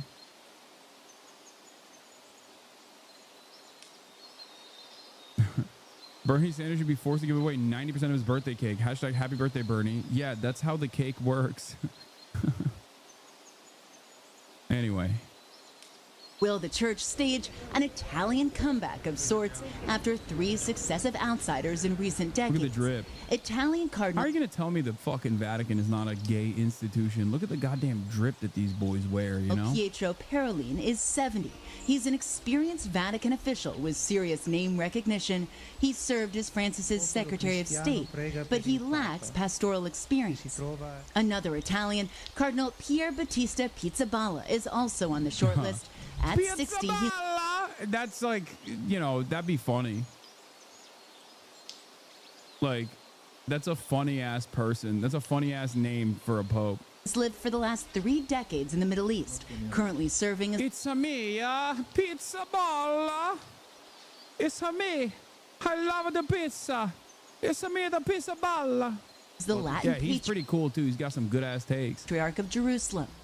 An Italian. Now, of course, he would adopt a new name if he became the Pope anyway. But in my mind, I hope he just keeps the name Pizza Balls. I am the Pope of Pizza Ball. I love the pizza balls. Yes. In comeback? I think right now Molly, nationality means nothing in this. It No, would be hey, very but why do you say foolish to okay think almost of after them every sentence that it takes? as a united bloc. Yes. Or will the Cardinals determine the church requires a conservative voice rolling back Francis's progressive agenda? Cardinal Peter Erdo, at 72, is a leading conservative from Hungary, supported among the European cardinals, and is close to Hungarian Prime Minister Viktor Orban. But it will all come down to the voting. The conclave gets underway 15 to 20 days after Francis's death. The cardinals sealed off. Remember, woke Pope Francis actually left an impact over the course of the past 12 plus years, where the overwhelming majority of the cardinals that are going to be electing the new pope are his cardinals. Now, he packed those goddamn courts pretty hard, so we shall see what happens in the process. So the Vatican might still continue moving in the direction of progressivism and maybe even anti-capitalist thought, anti-capitalist sentiment being dished out, especially if they go with Pinoy Gang, especially if they go with a Swagapino Pope. Inside the Sistine Chapel until a new pope is chosen. Well, this was decently intelligent commentary until the pizza comments. You get both here, okay? Now, another interesting thing about the cardinal electors this year, it's an incredibly diverse bunch. They don't all know each other. So a lot of the next 2 weeks will be about getting to know each other and then figuring out who is best to lead. Guys? Molly, thank you so much. Let's bring in NBC News analyst Christopher White, the Vatican correspondent for the National Catholic Reporter. Christopher, good morning to you. Thanks for coming back. I read yesterday that you said that this Pope was a shock to the system, and I know we're going to dig into some of the specific front runners in just a moment. But just on a macro level, Christopher, do we think that the church will move in the direction of a reformer like Pope Francis, or do we think that they might go with someone who's more conservative? I think it's fair to say the church is at a crossroads right now. Do they want to continue on the path of reform that Francis initiated, of opening the Catholic Church up to the modern world, or do they want a course correction? That's the big question that the cardinals will face when they have these backdoor meetings in the coming weeks. But I think, Pope Francis named 80% of the men that are going to be electing his successor, and because of that, I think it's fair to say they mostly share his same priorities. We're kind of putting these cardinal contenders in categories. It's weird to be talking about something that's spiritual, but it's also quite practical. So there's the Italian strand of potential cardinals. Tell us about them. Well, for a long time, there's been an appetite to resist giving the papacy back to the Italians. We had a Polish pope, a German pope, and then Argentinian pope. Is this the moment for the Italians? If there is going to be an Italian pope, I think Cardinal Pietro Parolin, who is Pope Francis's Secretary of State, his top diplomat, he's a real contender. He has name recognition, and so he has to be taken seriously just on that alone. But the problem is he doesn't have pastoral experience, and for Pope Francis, he often said that he wants leaders in the church to have the smell of the sheep, to be with the people. And so it's hard to square that vision of the church with Parolin's resume. Also, Cardinal Pizzaballa, who Molly mentioned, is someone who's very well aware of the geopolitical circumstances of the moment, and that's why his name has also surfaced. Christopher, I will take your potential Italian successors and raise you one former Archbishop of Manila. What can you tell us about the Cardinal Tagle, who was mentioned there? Is a 3-1 favorite from Newsweek, a progressive agenda like Francis. What do you think? Cardinal Tagle was a front runner in 2013. He's in recent years been referred to as an Asian Pope Francis because of his concern for the poor, his own sort of emphasis on humility. He's got the charisma, the wow factor that some people are really looking for in the next Pope. There are questions about how good is he at management, and I think that's something that cardinals will be scrutinizing in the coming days. Christopher, really quickly, I think we'd be remiss if we didn't ask you about the American Cardinal. Oh, God. Charlie Kirk just tweeted out that he has pictures of the extraction of the Holy Seed. What? And the Canadian Cardinal. Yeah, Cardinal Robert Prevost, who's the head of the Vatican's doctrine, or the Vatican's. What are the odds they pick a non-white pope? I don't know. Considering that Pinoy Gang, there's like from what I understand, there's 4 cardinals that like embody the spirit of Pope Francis, and only one of them is white or Italian. There's the Pinoy Gang guy. I think there's the other guy that's from, is it the dude from the Congo? And then the American guy, and the American dude is actually black. So, and yes, by the way, before you guys go, excuse me, Italians are not white. No, when we're talking about picking the new pope, Italians are the most white. They are more white than Germans. They are more white than Anglo-Saxons. Okay? The Italians are the white guys in the Vatican. Okay? You cannot be more white than an Italian when you're picking the pope. No, there's an American dude too.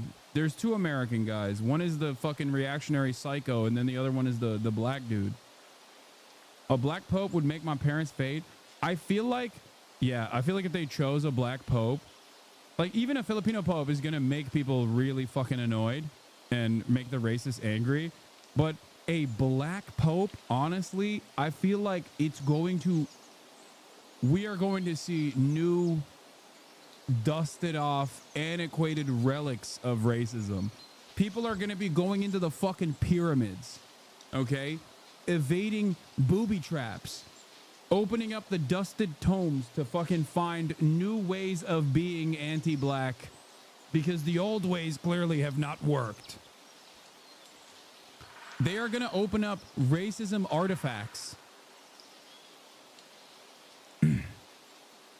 Office for looking for bishops around the world. He's Chicago born, but he spent most of his life outside of the United States. I think that makes him someone who knows how the Vatican works from the inside, but he's not really viewed as an American, which makes him an intriguing possibility.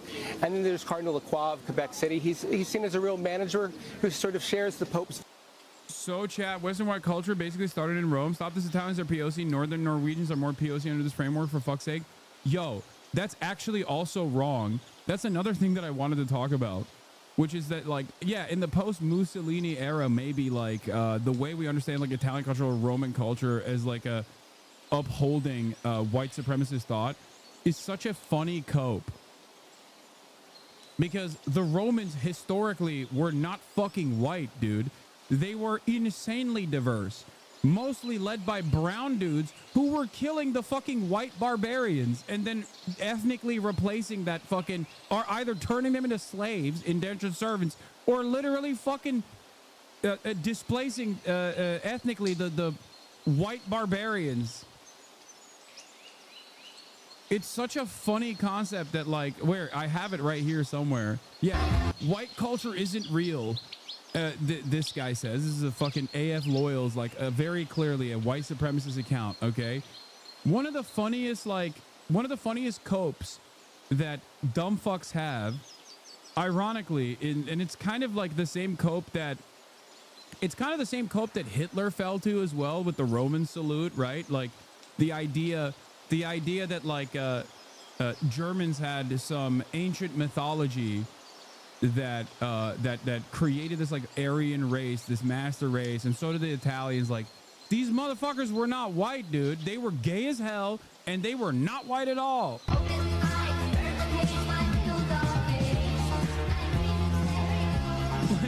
Yeah, dude, these are movies. I don't know if you know this. These are movies, and they're not an accurate reflection of history. And they are movies made in the Western world, and therefore they have adopted our current standards, our current cultural standards. Of course, they are mostly white people playing these roles, but that's not how this was at all back then.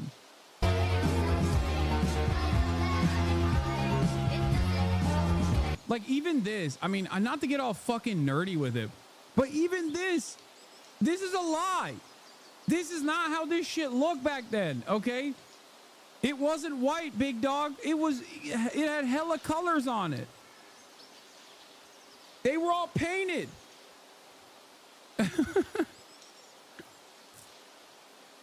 Every part of the, oh, I like, you know, the Roman era, my Roman Empire in my mind. Like everything that these guys fucking hold on to is just completely wrong. Like, how brown we talking? I'm assuming way more brown than you. Yeah, of course, way more brown than me. Still European, if not pasty white. What are we talking about? We're talking about the fucking Roman Empire. What do you mean still European, dude?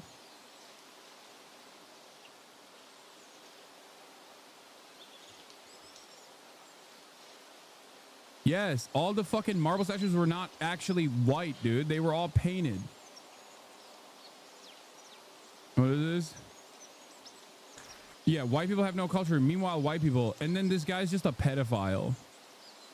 Okay. Like, this is the shit that I don't understand. Like, why does every white nationalist account automatically go, yeah, look at the white culture. My white culture is like a little girl. That's my culture. You fucking. Yeah, white culture is pedophilia, I guess. My ancestor.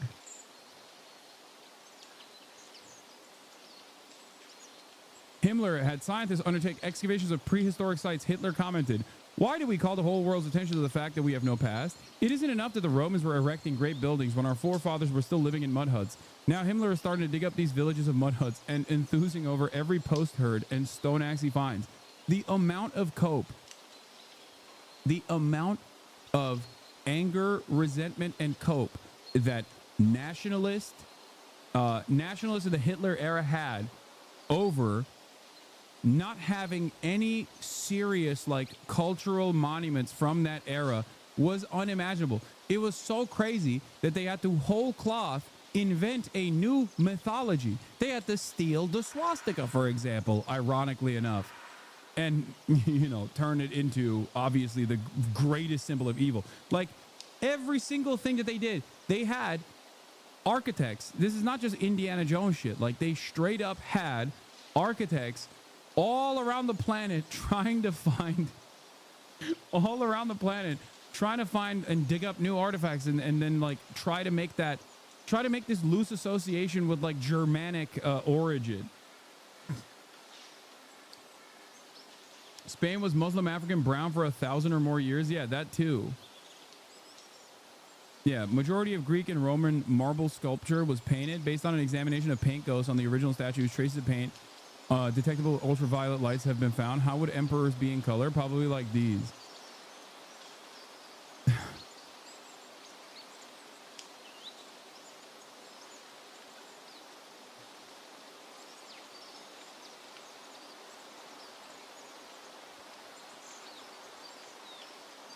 Emperor Macrinus, greatest Roman emperor ever, from Roman Algeria in North Africa, played by Denzel Washington. There's a coin engraving. He looks very not white.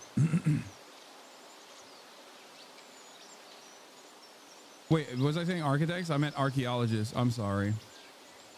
Yeah. It's just like endless amounts of cope.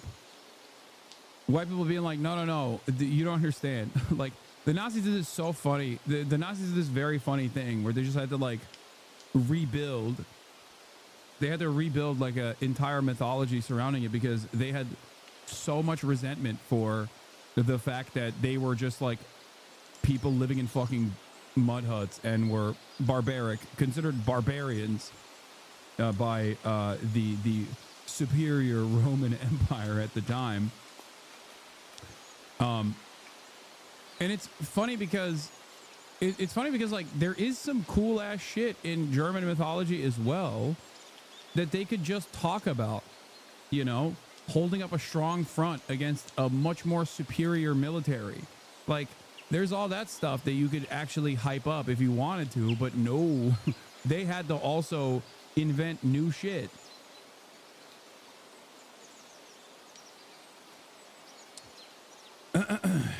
American German people seem to have that inferiority complex too. No, Americans have that same inferiority complex too, because America is a relatively new country that also doesn't have any kind of real mythology. We make that shit up too. bunch of fucking criminals that came here and then murdered every indigenous person.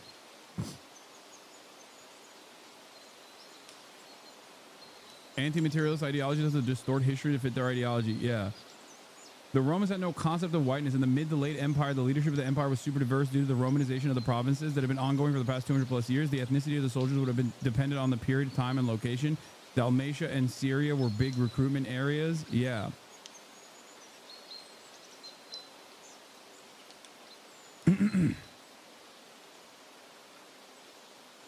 Same is true for the Turks as well. Most Turkish history comes from one German archaeologist in the 1800s.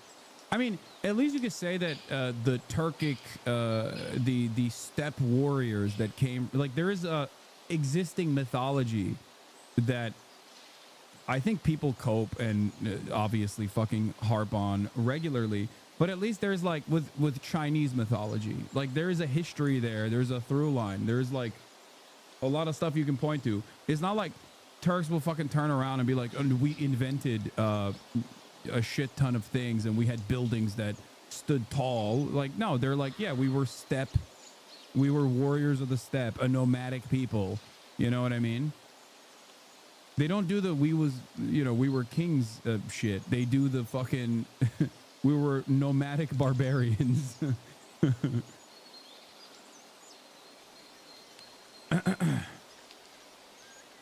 From the historical perspective of anthropology, the turn to describing Romans as Greeks as white and the creation of white culture in the West was due to the fact that they were so astounded by North Africa's marvels, pyramids, Library of Alexandria, descriptions, etc., that they came to the conclusion that they had to be white or aliens did it.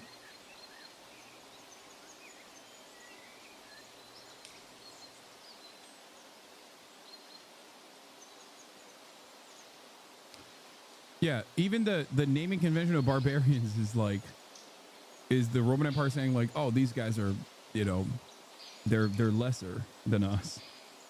Look, they're living in mud huts. They're tribal people. It's so weird to think about it now with today's framework because all of these countries are now under the banner of whiteness. But the Roman Empire, like at least the territories that it controlled and what the demographics look like was insanely diverse. Of course, every fucking empire, especially back then, was insanely diverse. What is the most imperialist superpower on the planet? The United States of America. Also very fucking diverse. Look at England. Also very fucking diverse in comparison to other places, because a lot of that colonial exploitation ends up bringing people from the colonies into the OG land that is doing the colonizing. Yeah. Roman Empire was insanely fucking diverse. The Ottoman Empire was insanely fucking diverse.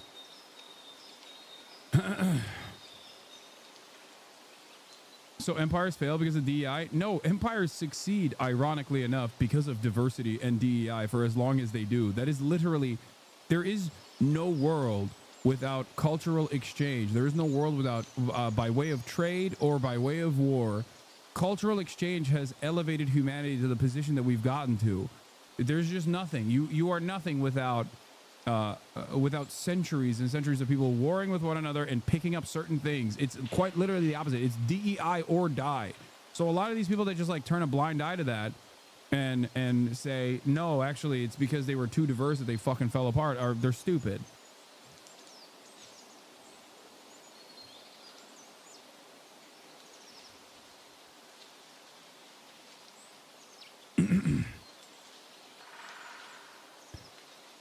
In any case, Himmler is starting to dig up these villages of mud huts and enthusing over every potsherd and stone axe he finds. All we prove by that is that we were still throwing stone hatchets and crouching around open fires when Greece and Rome had already reached the highest stage of culture. We really should do our best to keep quiet about this past. Instead, Himmler makes a great fuss about it all. The present-day Romans must be having a laugh at these relegations.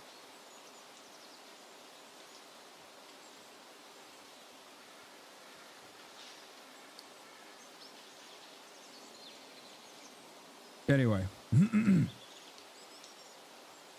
I know it's Reddit, but it's 2,000-year-old portraits of Romans.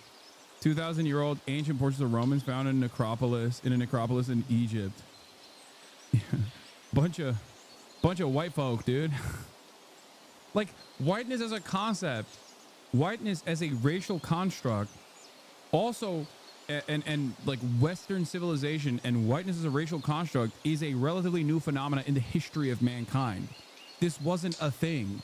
It's very difficult to explain this to people because we are so our perspective is so clouded by what we experience and what we see that it's impossible to see a world beyond our limited lifetime. Our intelligence and our scope is so narrow. But like there is no like whiteness as a concept, as it doesn't really exist right now anyway. It's not real regardless. It's just like a totally made up social construct.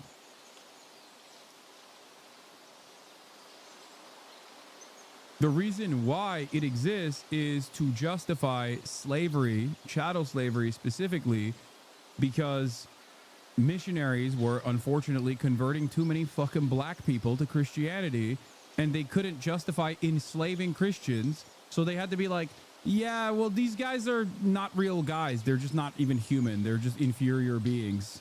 Let's just go with that. It's reductive, but that's pretty much the underlying basis for white supremacist thought and the field of eugenics that is associated with it.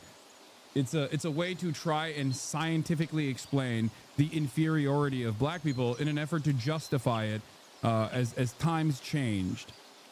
Because if everybody recognized that, black people were also human beings, that they'd be like, what the fuck are we doing? This is kind of fucked up, don't you think? And many people did recognize it, for the record. They were like, this is ridiculous. Shouts out the great Reverend John Brown.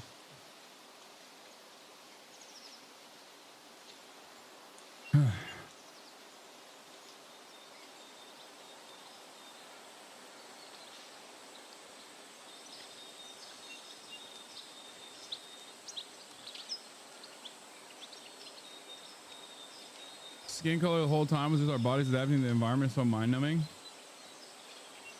Also true, the specific American concept of race as a biological or blood-related came from chattel slavery and subsequently gynecology, phrenology, etc. is trying to naturalize it into science. Exactly.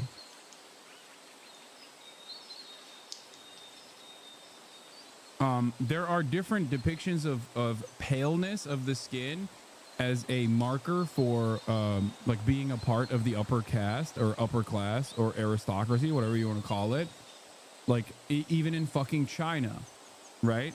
And it's not a colonial remnant as it is in other places, but in places like China, the darker your skin is, the more likely that you actually worked in the fucking fields. The more pale your skin was, the more you were sheltered from the elements.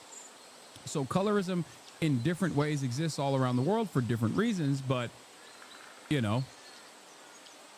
not always the same. But if you're asking about like whiteness, white culture, white superiority, all of these concepts were invented as a social construct, just like the paleness thing that I was talking about in fucking China, for example, or in Asian cultures.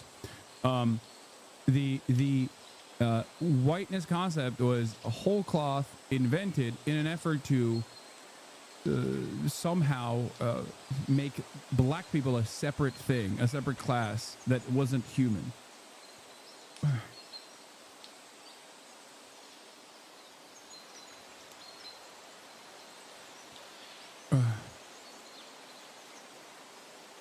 Why are you Islamophobic right now? What do you mean? Anyway. Yeah, also for Indians, when they were mass murdering them at first on the basis of them being pagans, and when they converted on the basis of race.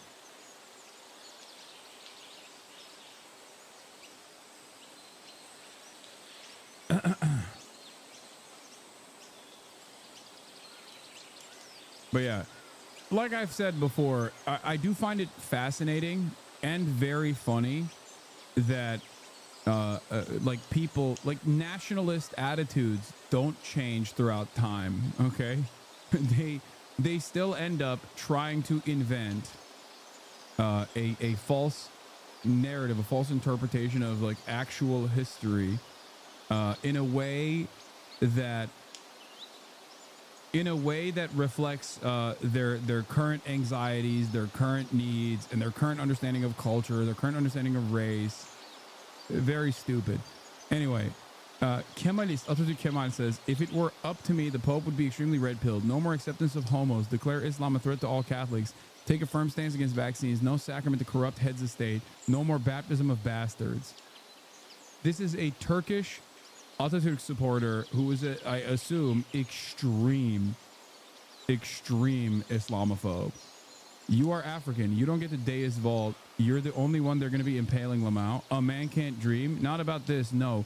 You got to intimately understand you're the enemy in the scenario. How am I the enemy? You're a Kenyan. Wait.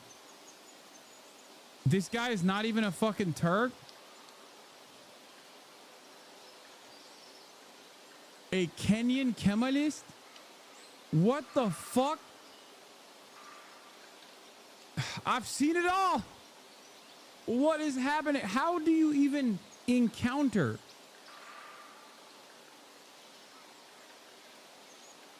How do you even encounter a Kemalist framework all the way in Kenya?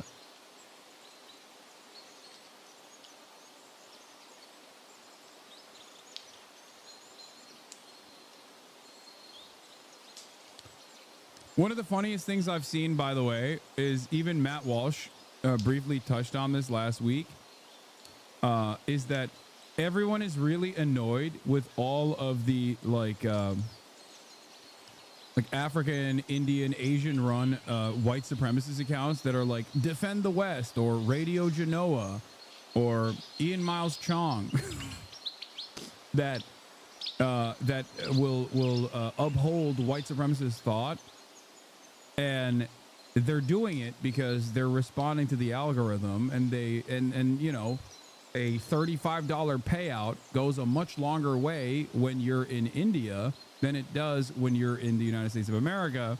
So a lot of these guys are just like botting the shit out of their accounts, and because they recognize that the algorithm demands unfiltered, unrestricted white supremacist commentary, half of those fucking almost all of those accounts that are like the marbled statue avatar accounts, almost all of them are actually not white, like not even remotely white, not even like Italians are white, like straight up dudes who have never been to the Western world, dudes who are operating their fucking accounts from you know, operating their accounts with the global south in general. Wait, Hasanabi, you mean the alt-right is being unintentionally cruelly mocked? No, it's not even a cruel mockery.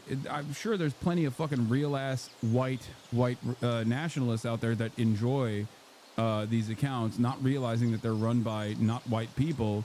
But the reason why they're doing that, the reason why those accounts pop off is because they recognize that the algorithm wants this kind of thing and will greatly elevate you. And you can make a lot of money doing so. A lot of money that would not be considered a lot of money in the Western world, but it's a lot of money where you're at. You know what I mean? Yeah. Aryan white savior 1488, location Indonesia. Yep. It is a very sad state of affairs overall. But, you know, I respect the hustle. I respect the hustle. Here's CNN covering some of the cooler things that the Pope has said. I want to get back to that and finish that off, button that up, and then we'll talk about all this other shit. Yeah. All right. At almost every turn in Pope Francis's trip to South America, his message, the world needs to pay attention to the poor. Y crece entre los pobres a costilla de los más pobres, de los más excluidos. All leading up to this bombshell in Bolivia. La ambición desenfrenada de dinero. An unfettered pursuit of money rules. That is the dung of the devil. saying unbridled capitalism is the dung of the devil, searing language of social activism from the Holy Father as he spoke to a group of grassroots organizations. The Pope is not afraid to use strong language. He needs to get people's attention as Jesus did in a world full of noise and confusion. The pontiff also talking about new colonialism, the capitalistic world of free trade agreements and austerity measures that take from the poor and give to big multinational corporations. As the Pope moves on to his next stop, the message here well received, especially by those countries who've been governed by dictatorships in recent history. The response from the United States? Unclear. As for conservative Republicans, if the backlash from the Pope's recent letter on the environment is any indication, presidential hopefuls won't hold back. I don't get economic policy from my bishops or my cardinals or from my Pope. Pope Francis's speech, dogging capitalism, raises the stakes for those eyeing the White House as the pontiff prepares to address a joint session of Congress in September. He's going to disturb people on both sides of the aisle. But these are Catholic issues, and Catholics who are politicians and lawmakers are going to have to take what he says very seriously and consider it given his moral authority. Father, Indians are brown Caucasians living in Asia. Indians have every race card in the deck. Indians are technically whiter than Africans. Please stop. Whiteness is a social construct, okay, determined by the in-group. The in-group does not consider Indians to be white. It's that simple, okay? I don't know how we, like, it's like, look, I say I'm white, and in the United States of America, a lot of people do actually consider me to be white, but there are plenty who don't, right? If I'm in Germany, I am no longer white. I am something different. I'm Turkish, okay? That right there. In Turkey, I'm white. In America, I'm white. In Germany, not so white. Okay? Why? Because it's fucking made up. Okay? It's made up. That's it.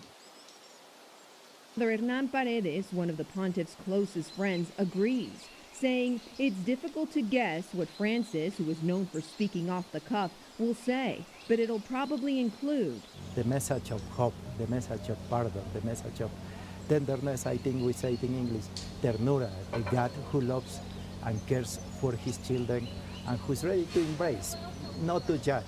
As the Pope continues traveling and speaking his mind, it's unclear if 2016 presidential candidates will embrace his views or judge them. Rosa Flores. This is from 9 years ago. To the call. All right, ladies and gentlemen, let's get back to the United States of America. Leak HEGSETH, they're calling it. Leak HEGSETH. My goat. He's under a lot of fire. Why is he under a lot of fire? As I said already, he just likes to send text messages. Didn't know that was illegal. Okay. Kind of weird that people don't like that he likes to go on booze cruises and send state secrets to whoever will listen. People without security clearances, specifically. I think that's fucked up. I think he should be able to do that. Calls for Defense Secretary Pete Hegseth to resign after sources told ABC that he shared details of a U.S. attack plan on Yemen in another group chat that included his wife and brother.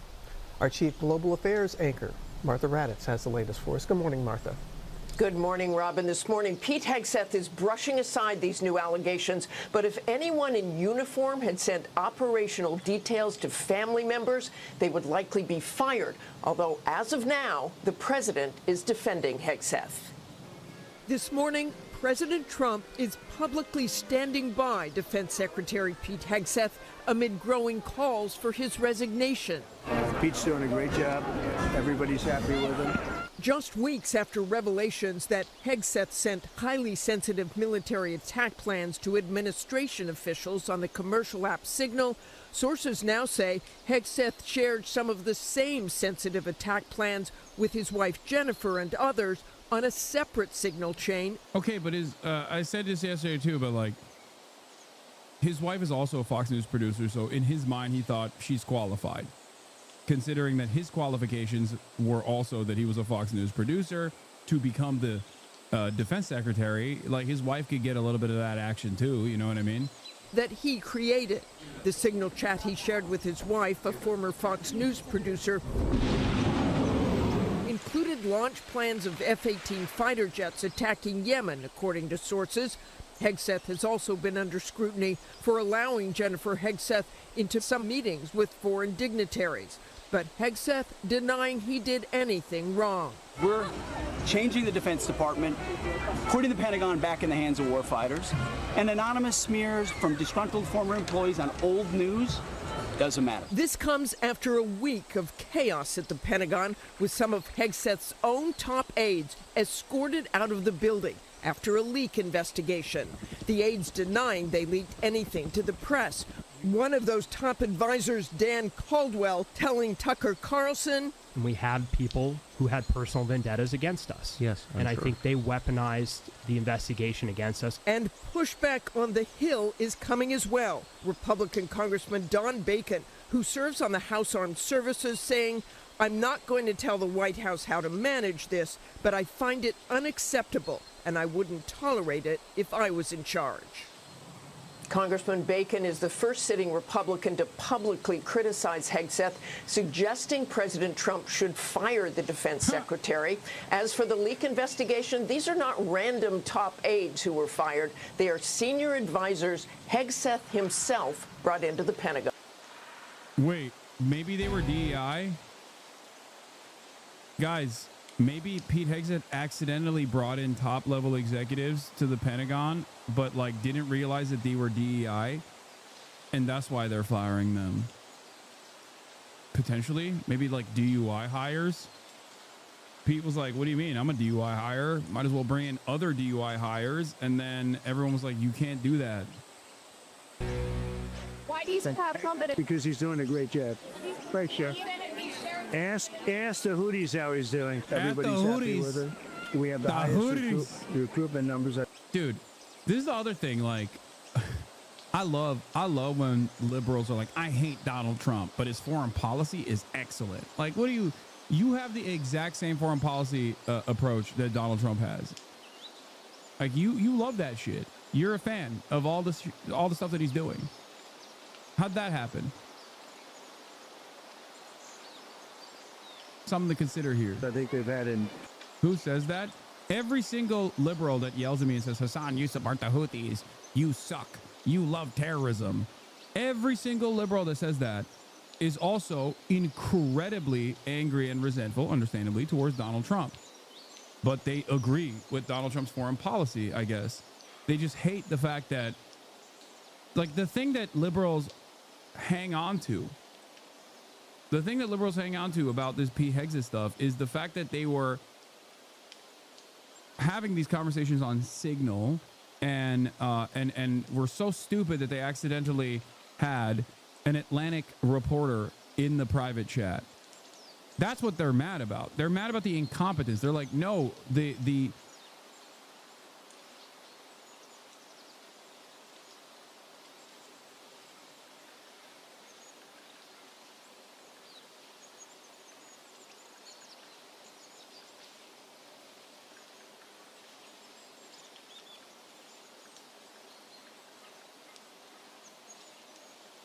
YouTube Ads is made for your business. Bring your brand to life with targeted video ads and connect with the perfect audience. Grow your business and reach your people with YouTube Ads.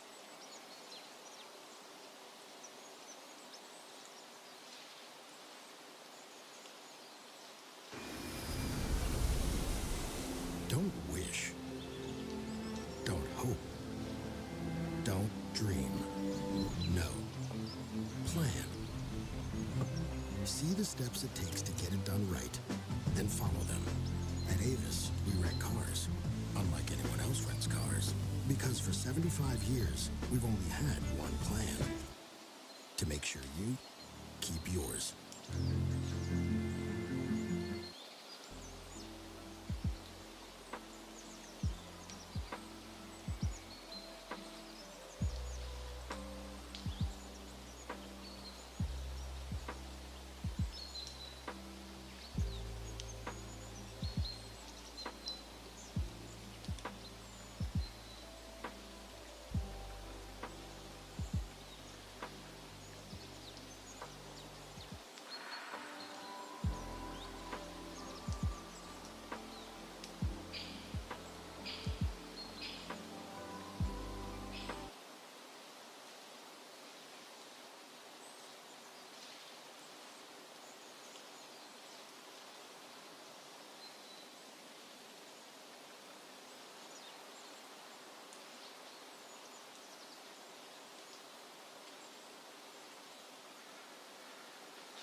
Let's try this again.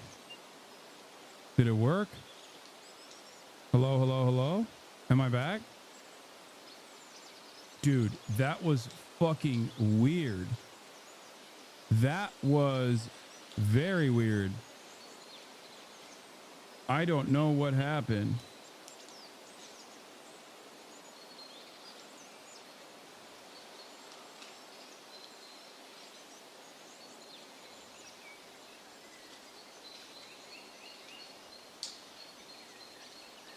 I got like straight up kicked off. I don't know what the fuck. Audio is out of sync. Is it? It's not LA internet, chat. No, it's not. It's not LA internet. No. It's not. This was something different because my internet was fine. I had to very quickly swap. Out of my, did they hijack your key? What? No. What are you talking about? What do you mean hijack my key? Yeah, YouTube ads played when you dropped because I fucking swapped it over.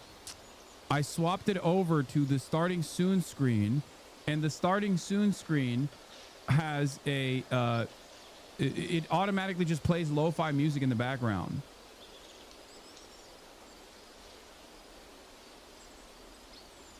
The starting soon screen plays lo-fi hip-hop on the background, and it's not logged into YouTube, so it just like plays fucking ads sometimes. But what ended up happening was very strange right then and there. It was a very strange thing that took place. The secret memes one? No, that's just a BRB button. I have like a BRB. Ended. Wait, hold on. I have to do a quick troubleshooting real quick, but here, I'll just play this while I do this quick troubleshooting. No, he's doing a great job. It's just fake news. Well, that was President Trump doubling down on his support for Defense Secretary Pete Hegseth 24 hours ago, denying a New York Times report about sharing sensitive information on another Signal chat called Team Huddle.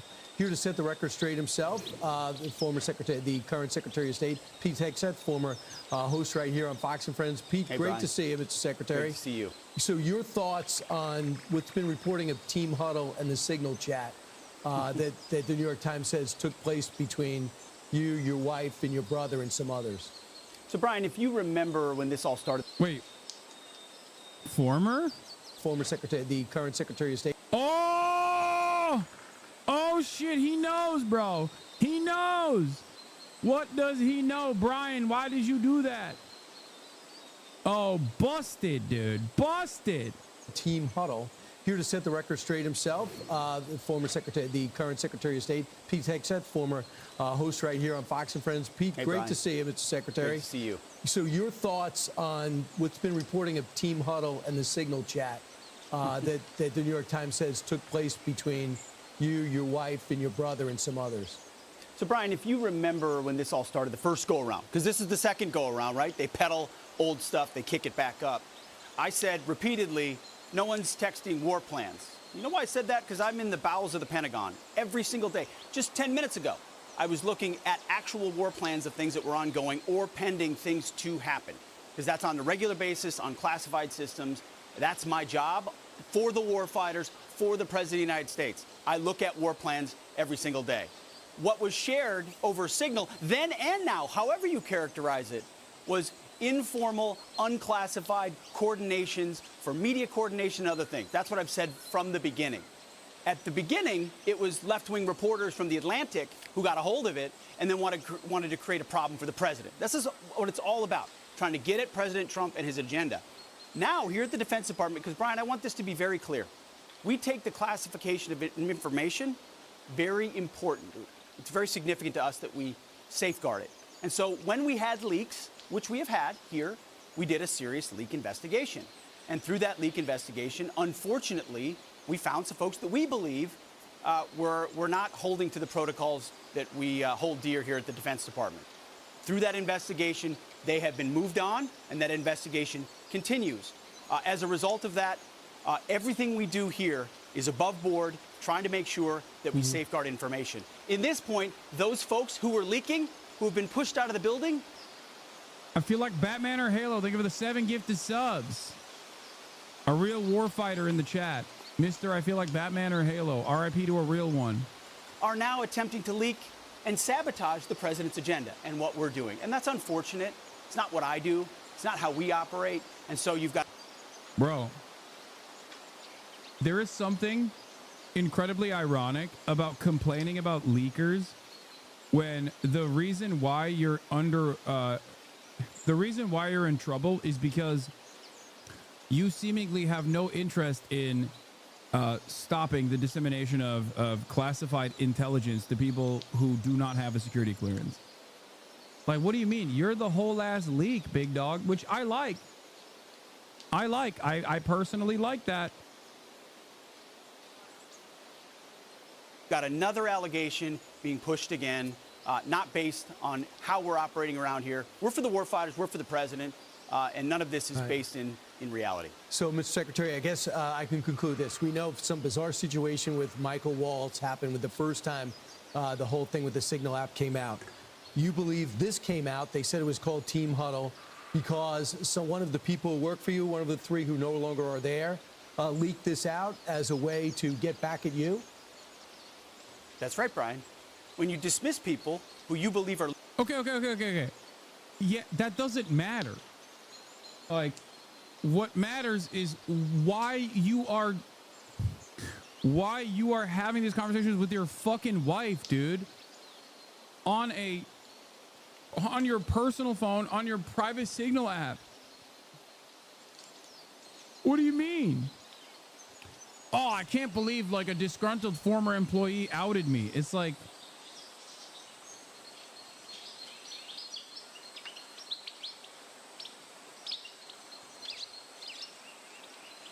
it's so stupid.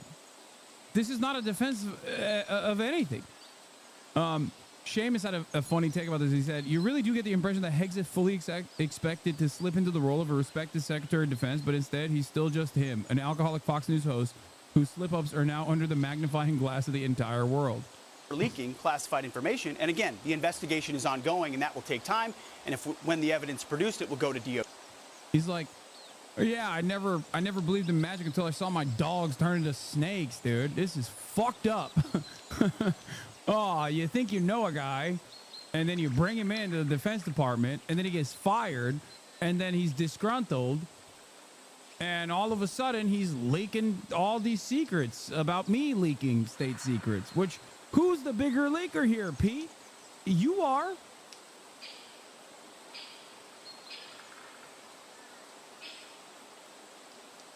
DOJ, why would it surprise anybody, Brian, if those very same people keep leaking to the very same reporters whatever information they think they can have to try to sabotage the agenda of the president or the secretary? So once a leaker, always a leaker, often a leaker. And so it does feel like he's talking about himself here.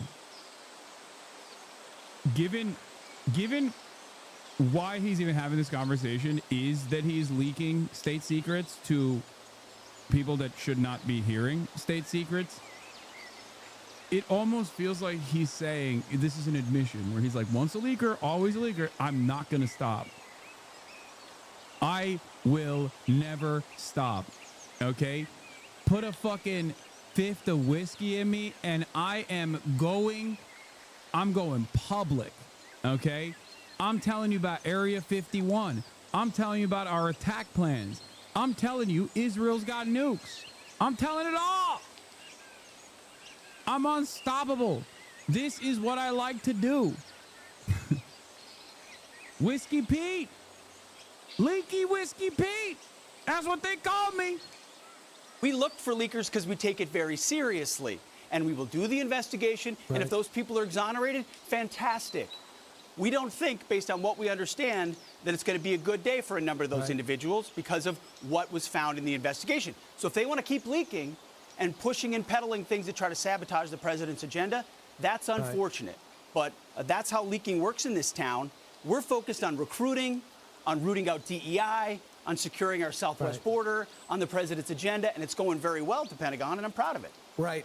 So the Signal app is what everyone uses. We're all finding that out now because of the Chinese have infected and sabotaged, gotten involved in almost every other communications apparatus over the last 4 years. So that's where you're communicating. You say it took place, but there was no classified material in it. I think it's so funny because I know for a fact that Brian Kilmeade is more intelligent than Pete Hegseth. Now, this isn't saying much because Pete Hegseth is a fucking baboon, right? So I know for a fact that he's sitting there thinking, I cannot believe that the Trump administration got our weekend correspondent to become the Secretary of Defense. What the fuck were they thinking? Of course, this is going to be catastrophic. Like, remember, Pete Hegseth was the weekend correspondent for their fucking show. Okay? And now he is the Secretary of Defense. Like, you think they didn't know that he was unqualified? You think Brian Kill Myself, you think he doesn't know that Pete is unqualified for this position? He knows. He knows Pete is unqualified for even Sean Hannity's position at Fox News. Like, think about that. Like, this dude.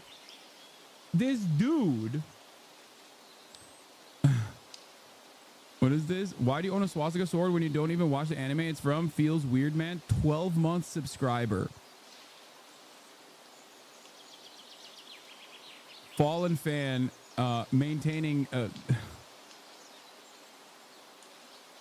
former MasterChef Reacts enjoyer, coming back in, 12-month subscriber. I don't know. You've been following me since April 12th, 2020. You might have even actually watched me purchase the fucking bleach sword when I was at the Anime Expo, where I live streamed the purchasing of the bleach sword. Do you think I am a crypto Nazi?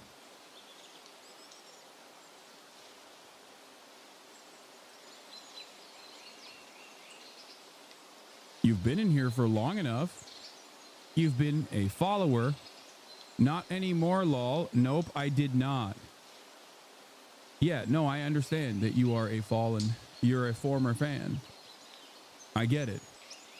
In the past 5 years, or rather, I think I know exactly where the fall off happened.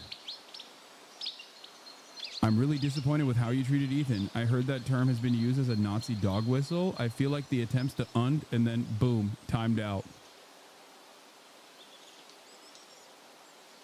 I know where the disagreements happen. Now, the question to you is this.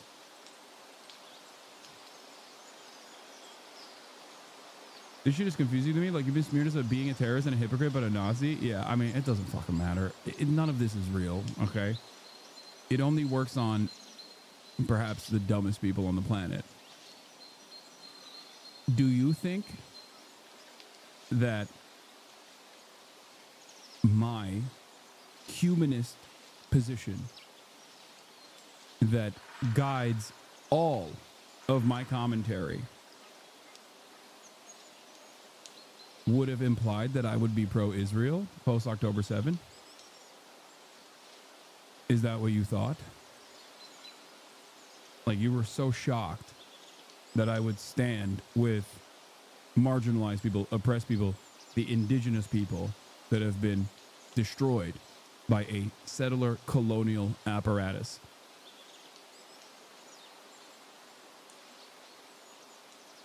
That's August 7th, not October. I know. I'm saying that they stopped posting frequently after October 7. And the only time they talked about was, the only time they came back and posted post October 7 was to complain. Do you not notice what's going on here? What is this? I literally took a glimpse of myself. I look ridiculous. This is what I look like. Yeah. How stupid do you have to be to host a podcast with a crypto Nazi as a Jewish person for multiple years? Yeah, I know. Yeah.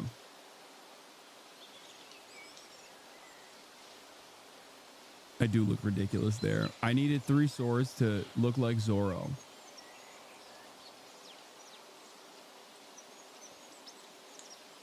I really want to understand the mindset of this person, because I suspect that it is directly because of Israel that this person was like, oh, I can't, this is fucked up. I can't stand this motherfucker no more. And I always am shocked by people who at least like come back for a little bit. They do not care about your position. They do not have any firm beliefs or ideologies, just feelings and deep parasocial boundary breaking. You were friends. Yeah, I know.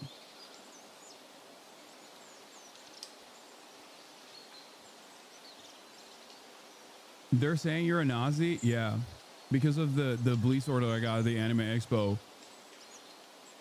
I'm a Nazi now.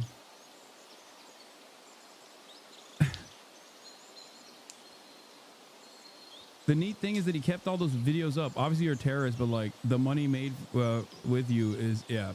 Don't say the money made with you is kosher. You're going to say it's anti-Semitic dog whistle. It's just so weird. Like if you subscribe for 12 months, had this brain break, why even come back? Like, why are you still in here? It's clear. Yeah.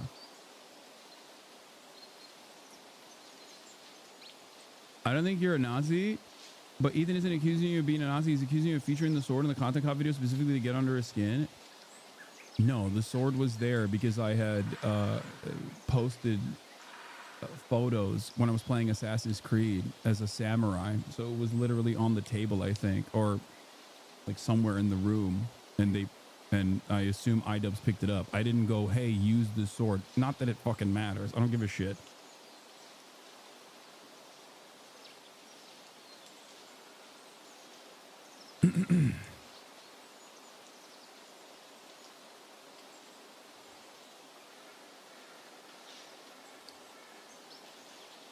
I support the guy who thinks it's a swastika sword. Same guy who asked like weeks ago if Koreans are POC. This guy knows a ton of shit for real.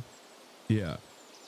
Also, Ethan has been running around sig heiling at a rapid clip over and over again, and then turning around and being like, you know who's the fucking Nazi? The guy who purchased a bleach sword 2 years ago. That was a secret dog whistle.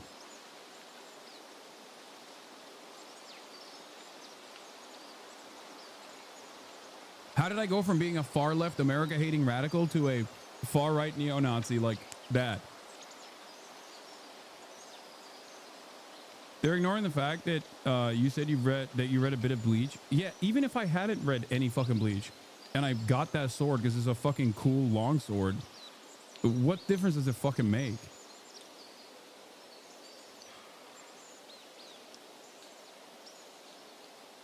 Like what? What are we doing here? Like I'm not embarrassed about this at all. I think that the people that are trying to make this an argument should be embarrassed. If they had the capacity to feel shame, they would feel shame in this moment.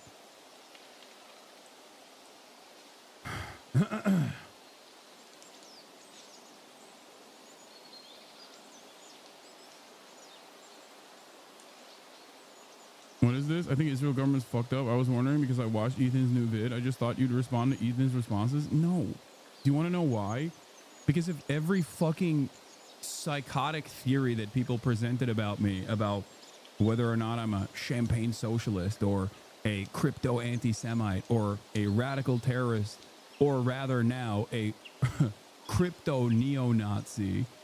If I had to respond to all of that, I wouldn't be able to do what I'm doing, which is covering the fucking news. It's incredibly stupid. Why the fuck would I do that? Why would I entertain the delusions of a person who is so desperately trying to present themselves as a victim after doing a fucking harassment and deplatforming initiative of all pro-Palestinian voices that have dared to entertain the notion that Ethan is not pro-Palestine? He can identify all kinds of dog whistles and deeply cares. That's why his chat was glazing Sam Hyde last week for 9 hours. Him and his chat definitely give a fuck about who's saying or doing what, and it doesn't come down to personal vendettas at all. That's the thing I don't understand, because it's like so directionless in general, with the exception of like fighting Ethan's personal grievances.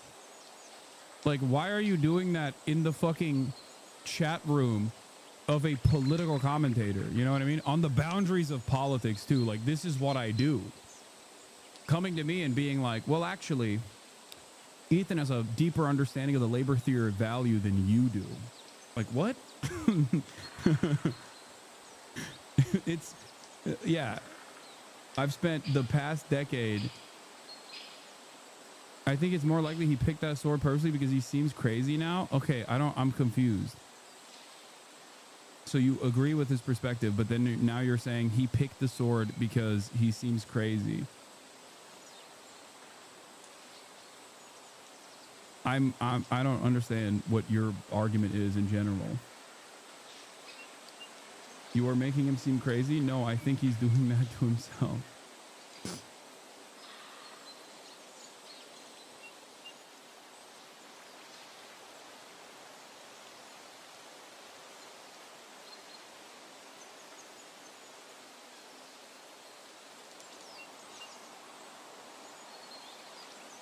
Stop addressing fake shit they're trying to derail. Yeah. They're creating mini controversies like twice per week. I know.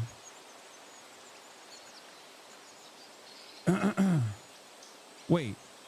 Is your argument that you think iDubbbz picked that sword purposefully to make Ethan look crazy? So you recognize that he looks crazy? What?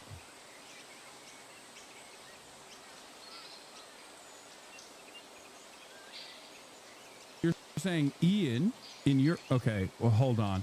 I was going to move on from this, but this is interesting. Okay.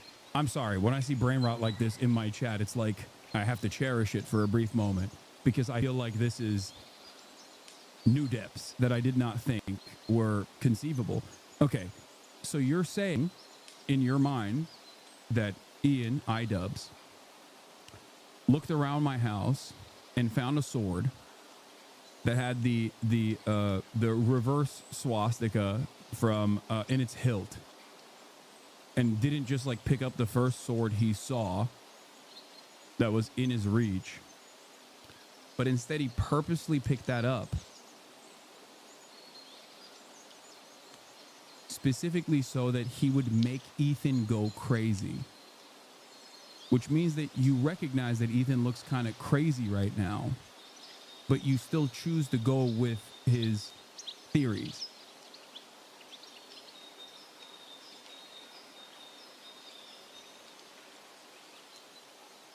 Anything that shield your racist loser content creator that has crashed out for 2 years? I just don't. I think the Paris nature content creation, especially of this sort, does genuinely make people into QAnon conspiracists. Like, and these aren't like, this isn't your grandma that got her brain broken by fucking looking at Facebook memes for too long. This is like mid-level marketing managers and shit that are in their early 30s. It's kind of shocking. You probably should know a little bit better. Just like exercise it. No, Ian's crazy. Ian looks crazy. Oh, okay. So okay. I misunderstood. I think it's more likely he picked that sword purposely because he seems crazy now. Oh, you're saying Ian looks crazy now. Okay. They need the sword to be nefarious, otherwise the content cop was what it was. Nice. Yeah. Try explaining this to an Uber driver. You can't. It's so silly. Ian was picking up Zins and action figures too. Like, it's obviously just playing with all your toys. Okay, they're not toys. They're not toys. How dare you call them toys? They're figurines.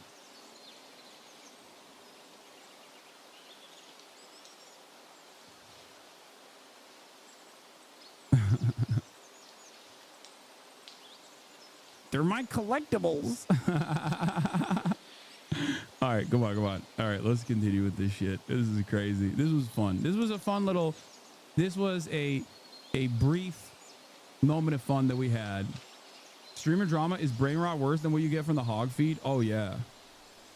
Because it's such like, It's like addressing the pettiest of personal grievances for an entirely separate individual that does not know you exist.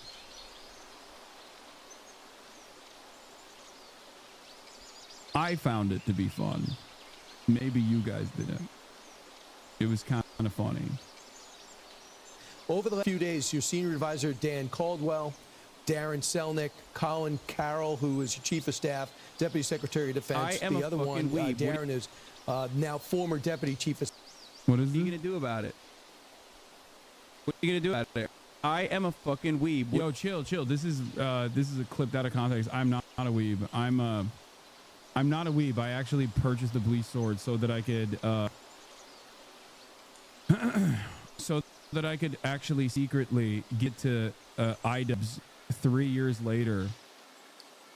This is an AI video. I'm not actually a weeb at all. I'm not a weeb at all. This wasn't like a famous meme in this community. I actually literally went to the Anime Expo expertly and purchased a bleach sword despite the fact that I hate bleach because it looks a lot like a swastika on the hilt of the sword.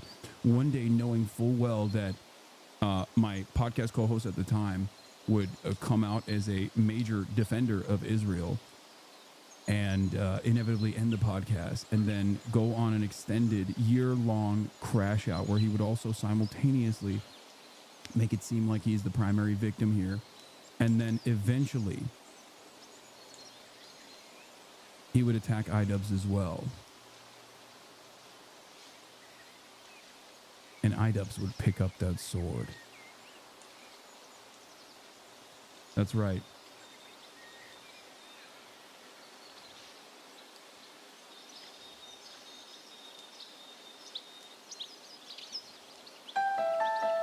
This entire time, I laid out the trap, and you fell into it. When I went to the Anime Expo 3 years ago and purchased the bleach sword, despite the fact that I hate bleach, I did it with one goal in mind. The entire time I was lying about being an enjoyer of anime. This entire time I was actually lying about being an enjoyer of mangas. All of the figurines that you see behind me to make it seem like I actually enjoy anime is specifically, carefully, meticulously designed to make you think that there's plausible deniability. That's right. I set the plan in motion 3 years in the past, knowing full well that one day my, at the time, podcast co-host would end up turning on me and everyone else that is progressive. This would spiral him down a massive crash out that is long and extended, that would come across as though he was losing his marbles a little bit to his own audience of progressive people that he had cultivated, both because of leftovers and because of the previous changes that he's had in his political perspective. All of those people would inevitably leave because I knew that he was going to ban all of them because he hates dissent. The people that leave his community were inevitably going to turn around and set up secondary communities where they end up talking about their feelings about how they don't like Ethan anymore, or carefully document all of the times that Ethan says insane shit about Israel or other content creators. This would cause Ethan to completely collapse in the process because I knew that he would never want to allow any sort of dissent or admit wrongdoing. In the process, he would inevitably attack Ian, IDubs, and Anissa.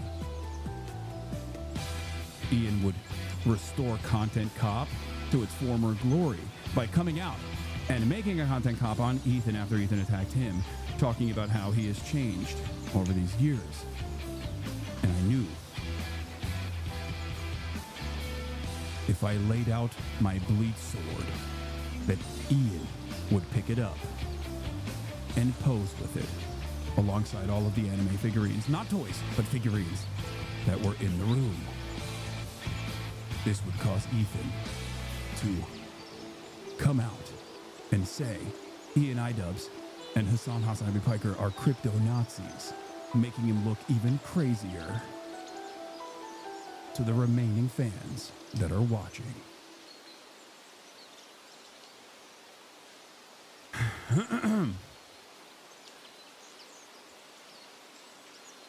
That's right. The Lord works in mysterious ways. I didn't accuse you at all of that. I was asking about it, if you knew anything about it, because Ian legit seems crazy right now, and the Instagram pics with it to show off the swastika pretty well and feels like a really weird choice. Also, I'm in software, but he did clock my age, so good guess. Yes. Well, there was a point in time where you were a chatter, and I know my chatters really well.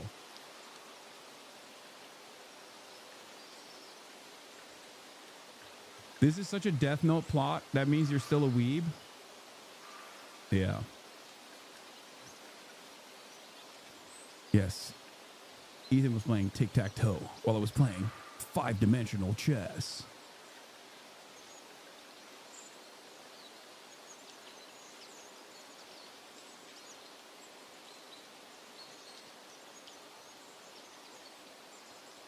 Never let him know your next move, baby. Yeah, I mean, look, if you think that Ian looks crazy and not Ethan in this process, like, you know, maybe it's a unhealthy dose of parasocial feelings that you have in your heart.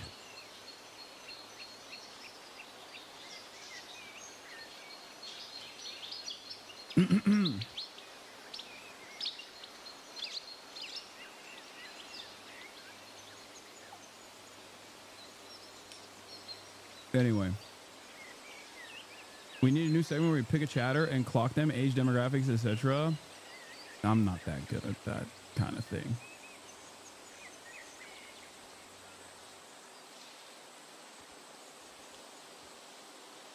Even the sweatiest of rightists and weebs and weirdos thinks it's a dumb reach on Ethan's part and are laughing at him while everyone sees him as a joke. Yeah.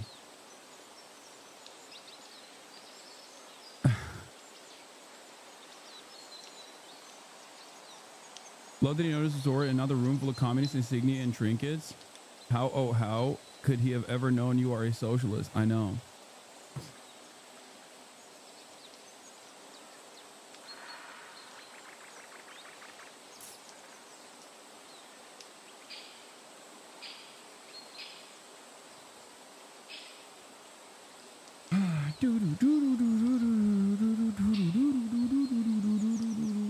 I feel like a lot of his fans are newer, like past 5 years or so. They don't understand just how much longer he has gone. He has from how long he's been on YouTube, so they think he's always the victim because they found him powerless to do anything. No, they think he's a victim because they just take everything he says at face value. If you think, yeah, you have a very different interpretation of events that unfolded if you just listen to what he has to say. He thinks like, oh, I was just minding my own business and then everybody started attacking me because I'm Jewish. Like, that's literally his argument. He even, I think, claims that I attacked him. I only defended him for an entire fucking year. The only reason why I criticized him was because I realized I was wrong and that he was making a lot of fucking Hasbro talking points. He's unironically, Ethan has become the streaming version of Israel. Obviously, it's not a moral equivalent. It's not like he's doing a genocide. Israel is, but like, you know, history started on October 7 for Israel. Okay. And everything that Israel has done in retaliation for October 7 is totally justifiable. And history started for Ethan. I guess also, I don't know, when Frogan unfollowed him, or Frogan complained in my Discord that Ethan had unfollowed him. I guess that's what caused all of this. Like, or when an anonymous fucking CPS call was made or something. Like, I don't know exactly where history started for him, but he's always seemingly the victim in this process. And the 700 videos that he has done trying to actively deplatform me, trying to actively deplatform any fucking content creators. He called Steiny and told him you attacked him for a year. I mean, I told him to his face that I did. So I don't know why that would be a shock. We had that conversation in the beginning of the on the podcast.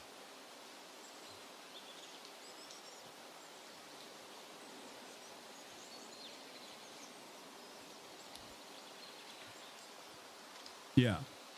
after months and months and months of endless harassment and endless attempts of deplatforming, literally getting the ADL involved, the Apartheid Defense League involved,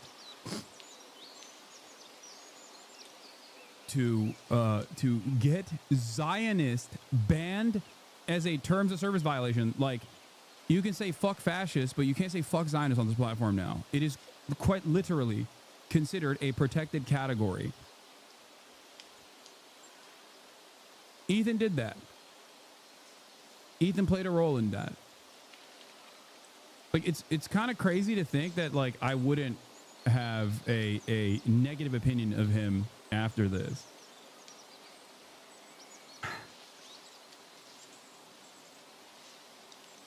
How do you feel about the ADL finally agreeing with something you said months ago? Anti-Defamation League says anger at Israel is now the driving force behind anti-Semitism in the U.S. Oh, wow. Oh, wow. Very cool. That's interesting.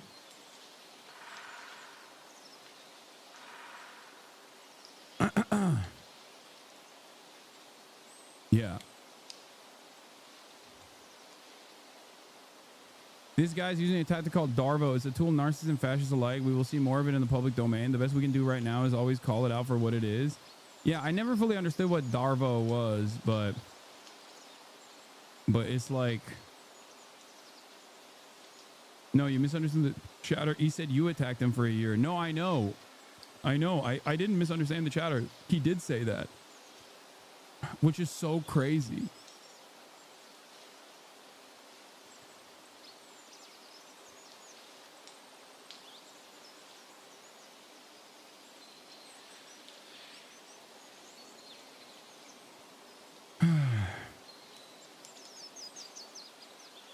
He tried to take all of Twitch down, got them to make a new streaming tag, then got banned 24 hours for not using the tag for his own stream. I know. And then complained about that too. You were misspeaking. Chatter said that E called Steiny and complained that you had been attacking for a year, and you said that you had not. That you had. That's not true. You have not been attacking E at all. Oh. Yeah, that's not true. That's crazy. Yeah, no, I thought he meant like me attacking the Nelk Boys, which is true. I have criticized the Nelk Boys. DARVO is an acronym for Deny, Attack, Reverse Victim, and Offender. Is a reaction that perpetrators of wrongdoing, such as sexual offenders, may display in being responsible, being held accountable for their behavior.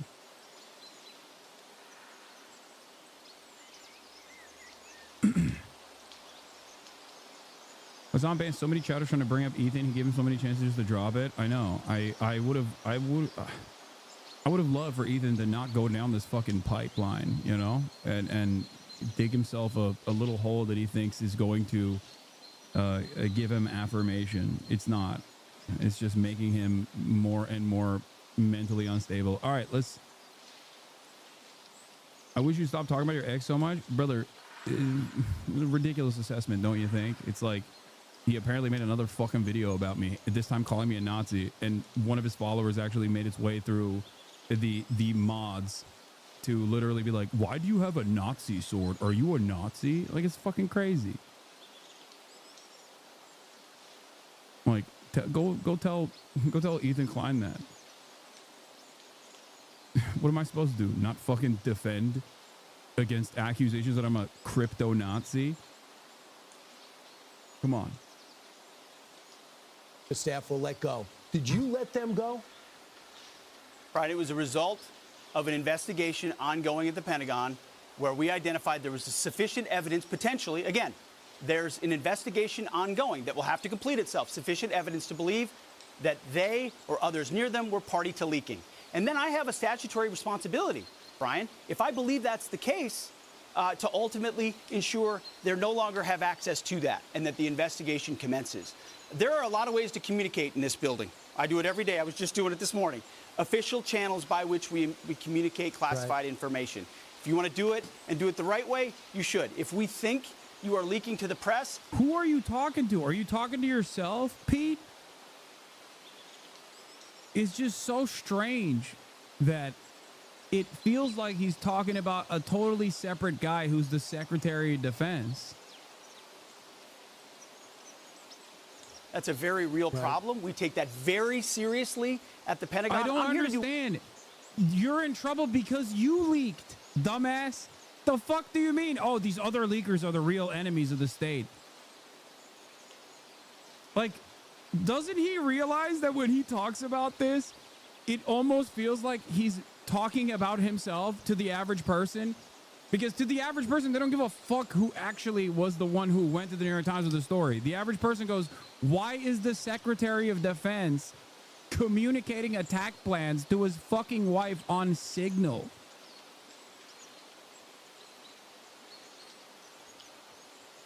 You're the OG leaker, big dog. It's way. Okay. I'll say it like this. If you had not done this thing, right, that you are in trouble for, and instead someone from the people that you hired went out and like released state secrets, I would still be on board with that. I love leaks, but I understand why you could at least entertain this position. Like, oh, it's really fucked up that this guy that I hired was a disgruntled former employee that turned around and like released state secrets to the fucking lying press or whatever, right? Like fake news media. Yok, üçte. Like that's, but you're the one who initially, like the entire point of contention here is that you leaked information. You leaked this information. So now whenever you talk about leakers and punishing them, it kind of feels like you're talking about yourself.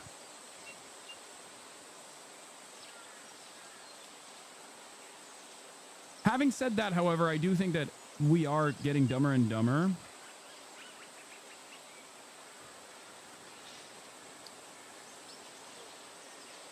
Do one job. No, one job for the president and the American people. Secure the country. America first. Peace through strength. I don't have time for leakers.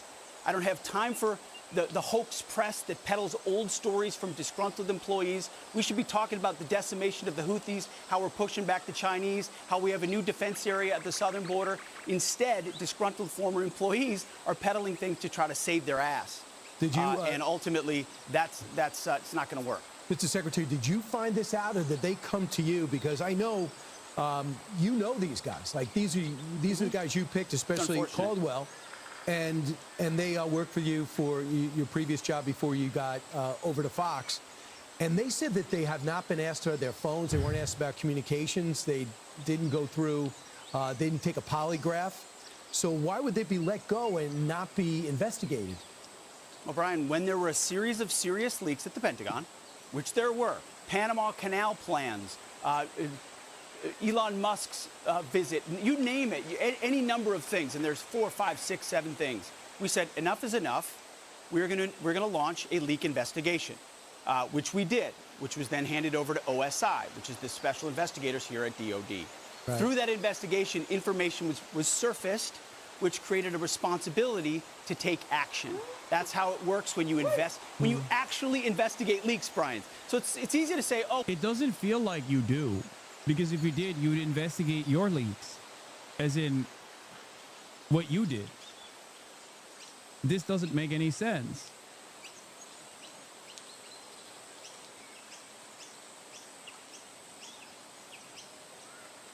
It's like, Brian, it takes a real leaky faucet to know when someone is a leaker, okay? That's why I, in this 5D chess move, accidentally sent text messages to my wife and my lawyer without security clearance about America's attack plans in Yemen. You understand? I had to become the leaker myself to understand what it takes, the depravity, to become a leaker of state's secrets. That's right. I am what you call a white hat leaker. I believe he's telling the truth about not knowing who the leaker is. Memory loss is common when you're blackout drunk after all. I love how fucking stupid he is, because I think it's awesome that the Secretary of Defense is a dumbass who is going to keep doing shit like this, okay? It's great. I hope they don't fire him. I really, really hope they don't fire him. I hope he has a fresh stock of Fireball whiskey right next to his desk every day. Let's see where this goes. Have fun with it. Everything is fucked anyway. Everything is fucked up. You might as well enjoy the show. That's my analysis. That's my perspective. I think radical transparency is what Trump said he was going to do, and he is making the administration radically transparent, so transparent that this guy is going to come out and like live stream attack plans, you know? He'll be like, yeah, that's right. We're going to bomb Iran tomorrow. And here are the weapons that we're going to use. Here are the targets that we are going to be bombing. I don't know. Don't get mad at me. It's normal to say this stuff. Fuck you. Hide. Oh, we asked everybody, and everybody said they're good. Or you can take it seriously and say, we don't think leaks are okay at this department, so we're going to investigate. And when we investigate, we'll take it anywhere it leads. And unfortunately, Brian, to your point... Hell, yeah, don't fight the Nazis or anything. Just sit by and let it all happen because it's a show. Americans deserve fascism. Brother, what are you talking about? What more can I do? What do you want me to do, man? Plot an officer's coup within the ranks of the military? Like, what are you talking about? Some things are outside of my power, okay? Not everything deserves a reaction. Sometimes you can just kick back and enjoy the show, okay? Remember that. and again, if one or two of these guys is exonerated after an investigation, great. That's what investigations are for. But we took it seriously. It led to some unfortunate places, people I have known for quite some time, but it's not my job to protect them. It's my job to protect national security, the President of the United States, and let the investigation go where it is. So when that evidence is gathered sufficiently, and this has all happened very quickly, it will be handed over to DOJ, and those people will be prosecuted if necessary. The leakers know who they are, and we know over time the truth will be told, and we stand firm behind that. Leaking is not okay in national security policy, and we will stand behind that every day of the week. It looks like Carol and Selden, they contend to sue for wrongful termination. And again, they didn't ask to take a polygraph test. Do you know Joe Casper? Is he still your chief of staff? Is he leaving? Oh, Joe's a great guy. He's a great American. He has done a fantastic job for us at the Defense Department, securing the southwest border, getting a beachhead here at the Pentagon. He's staying with us, going to be in a slightly different role, but he's not going anywhere, certainly not fired. You make changes over time. And we're grateful for everything Joe's done. So, as you know, one of the people that left, he says he was not fired, he let go. Other people said he was fired. John Hewlett, a former Pentagon spokesperson, decided to put this in Politico and say, here's a quote, "It's been a month of total chaos at the Pentagon, from leaks of sensitive operational plans to mass firings. The dysfunctional, now a major distraction for the president, deserves better from his senior leadership. President Donald Trump has a strong record on holding his top officials to account. Given that, it's hard to see Defense Secretary Pete Hegseth remaining in his role for much longer." You know him. I know he was let go. He had a great idea to get rid of Jackie Robinson, being sarcastic, from the Pentagon. Your thoughts about that statement? You think you can all just be incremental? No February Revolution? What do you mean? Even to get to that point, you have to incrementally move and organize. It doesn't happen spontaneously. Anybody that knows John knows why we let him go. We did a lot of favors for John. He did some good work up front. Then he was moved along and asked to move along. Now he's misrepresented a lot of things in the press. It's unfortunate. We did right by him. We tried to help. He's spinning it otherwise. It's too bad. It's politics, I guess. Mr. Secretary, do you think you take this job, you come in with war experience and all your great background, do you think there's a lot of people who don't want you there, and there's some type of deep state forces that want to make sure you don't stay there? They've come after me from day one, just like they've come after President Trump. I mean, I've gotten a fraction of what President Trump got in that first term. What he's endured is superhuman. It's not hard for me to do this job. I know exactly why I'm here. To bring warfighting and the warfighting ethos back to the Pentagon, to rip out the insidious ideologies and not compromise and not back down, to bring in new press voices into the Pentagon, which we've done, to reestablish standards and accountability, to not tolerate leakers, to 100% operational control of our border, to get rid of trans lunacy in the military. We haven't backed down. See, here's the thing. A lot of people come to Washington and they just play the game. And it's, you punch their ticket and get along to go along. and, you know, start doing Meet the Press and going to the Council on Foreign Relations and spending time with all the new... Okay, this is a aesthetic note. I think he moves around way too much and emotes way too much when talking about supposedly serious issues. It just feels like he's done a bump before this combo took place. Maybe I'm wrong, okay? But it feels kind of weird that he's just like, yeah! You don't understand. Everything's fine. I'm not drunk. Brian, you know me, Brian. I was the weekend host.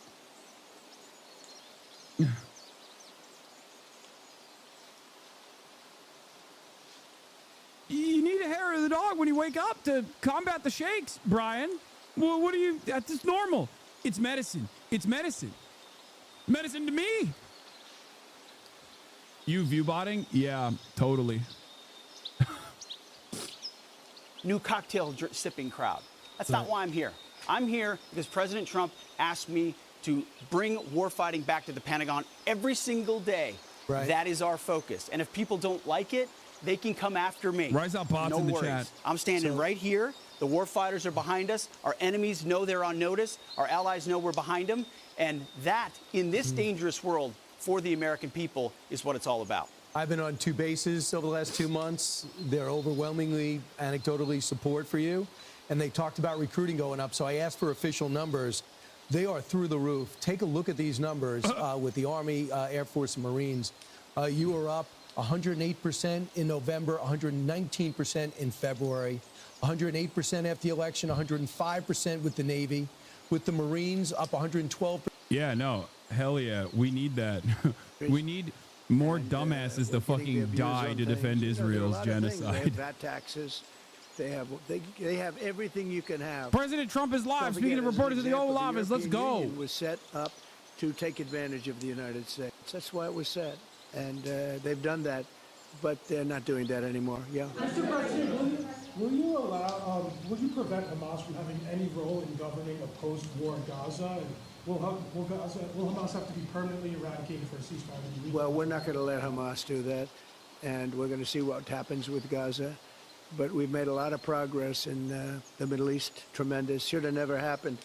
That date, that very special date, October 7th, should have never happened. It would have never happened if I were president. That very special but we'll date. be stopping that whole situation. Yeah, please. Earlier today, Treasury Secretary Justin suggested that with tariff rates as high as they are now, it's effectively an embargo of trade between the United States and China. That's true.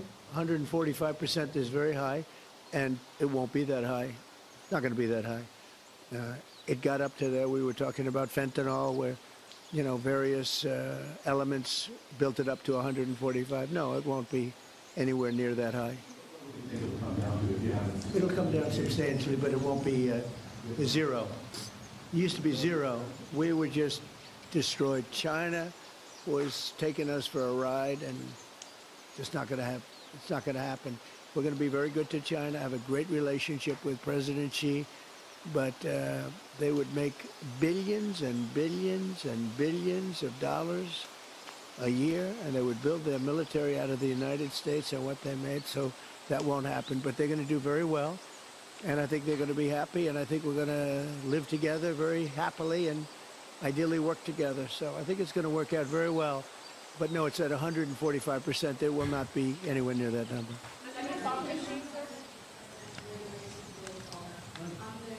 No, you don't understand. He didn't get a call from Xi, but he's lowering the tariffs. But that's actually because he's showcasing how cool and strong he is. Thank you for the question, because honestly, it's one of the great successes. We have virtually nobody coming in illegally. We do have people coming in legally because we want people to come in, but we have nobody coming in through the border virtually. We were having hundreds of thousands of people a month come in under Biden, and they came in from prisons, they came in from institutions, they came in from gangs in Venezuela and other countries all over the world, not just South America.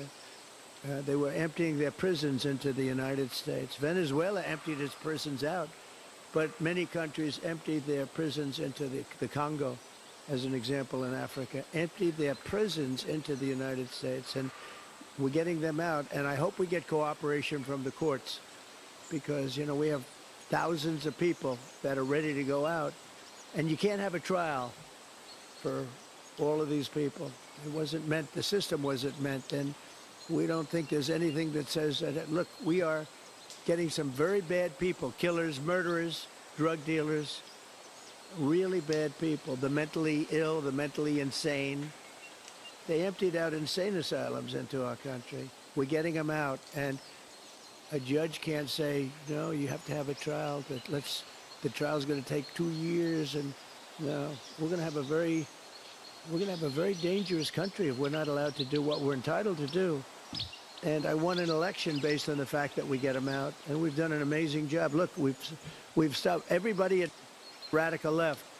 We have got the strongest border we've ever had, even stronger than what I had it for 4 years. We had a great border.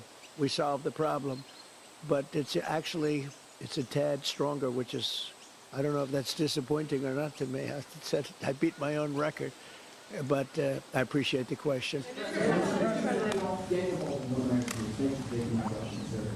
Thank you, Daniel.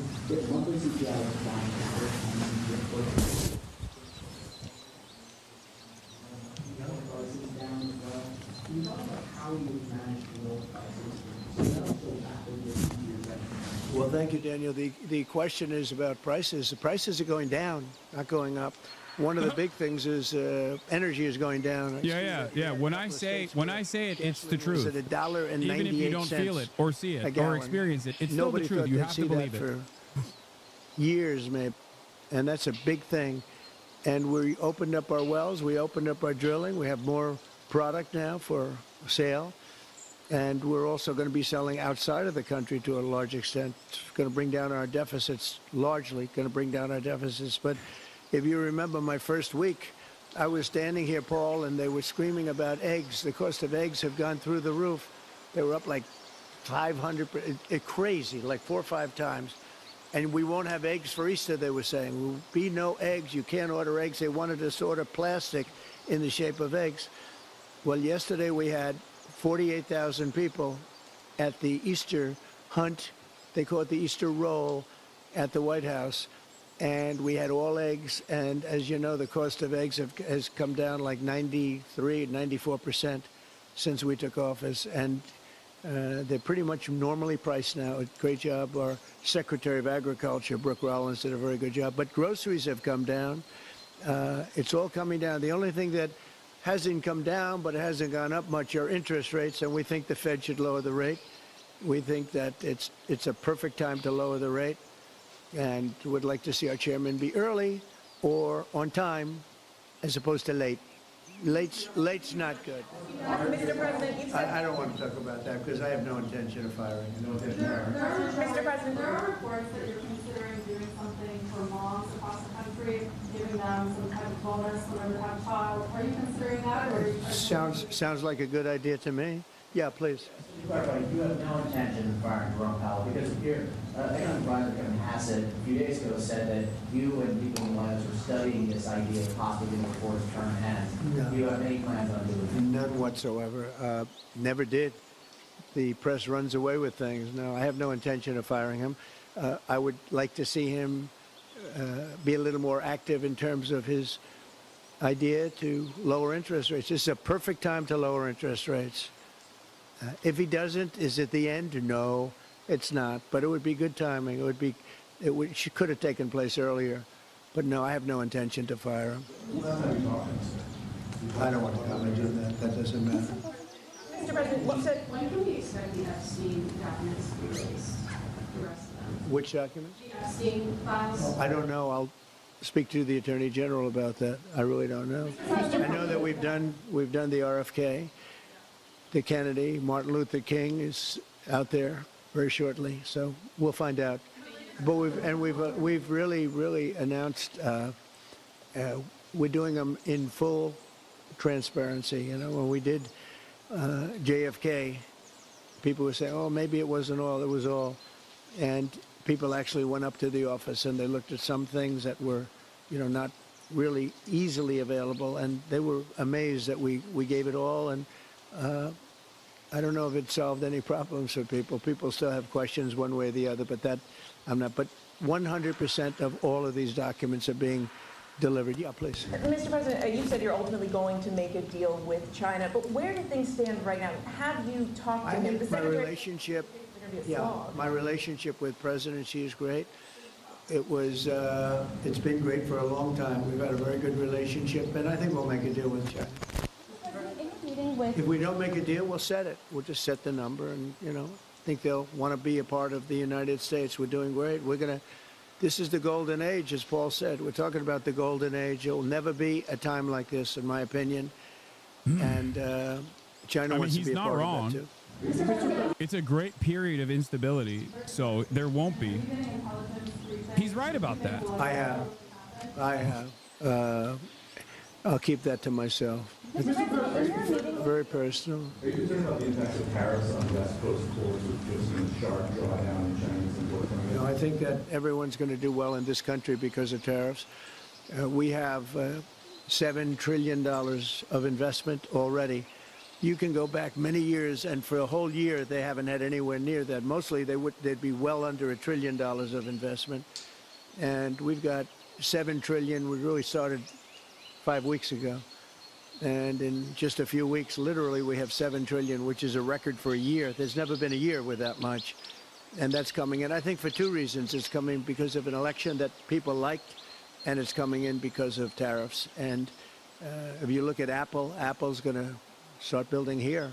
Right now, they're in China mostly. $500 billion. We have the computer, all of the computer chip companies are coming in at levels that nobody's ever seen before, as you know. Jensen came in for $500 billion. You saw that. Great guy, highly respected. Mr. Wei coming in for $250 billion. Nobody's ever seen anything. And the auto companies are coming in. I could name 8 right now already, auto plants that are either starting or about ready to start construction. There's never been, and the United Auto Workers and the non-union workers in the automobile industry, they love Trump, and I love them. Thank you all very much. Thank you. Congratulations, Paul.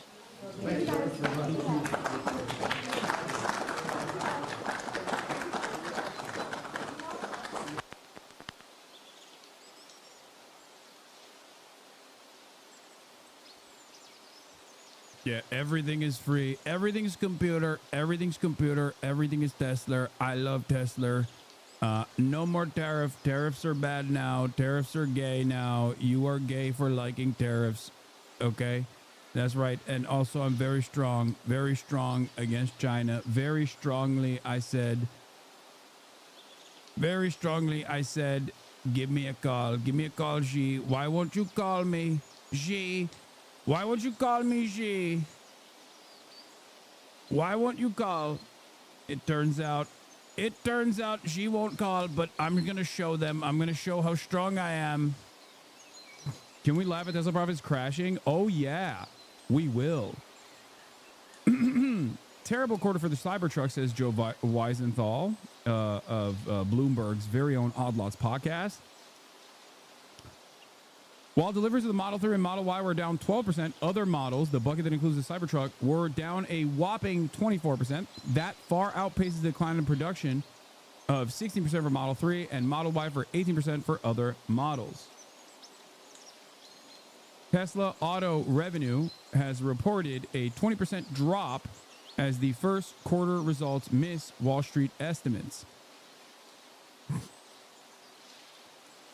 She wants Trump to watch the content nuke before talking to him. Yeah, that's what she is saying.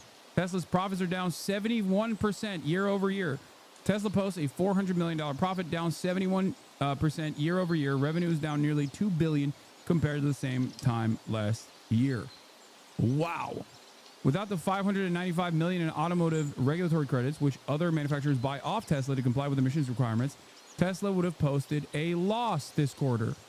And remember, a lot of the other automotive industry companies are also making their own electric vehicles now, which is part of the reason why the regulatory credits are their regulatory credits, which still keep Tesla afloat, which is part of the reason why I fucking despise Elon Musk so much and have for such a long time, is because he's such an annoying piece of shit about the government and government expenditures when he is the #1 welfare queen. Okay.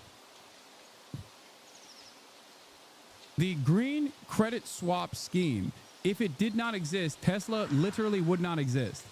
I need you to understand this, because there have been numerous instances where Tesla almost defaulted, where the only thing that kept it alive, the only thing that fucking kept it alive was this automotive regulatory credits, which dictates that other companies, other automotive industry companies that fucking don't make, you know, renewable energy backed, you know, don't make like electric vehicles or whatever, will turn around and purchase, like, to offset the carbon footprint that they have.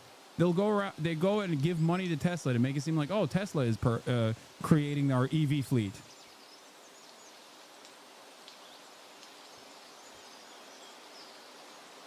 Why did the Tesla stock go up after this? Never mind, it's going vertical yet again. This shit makes no sense.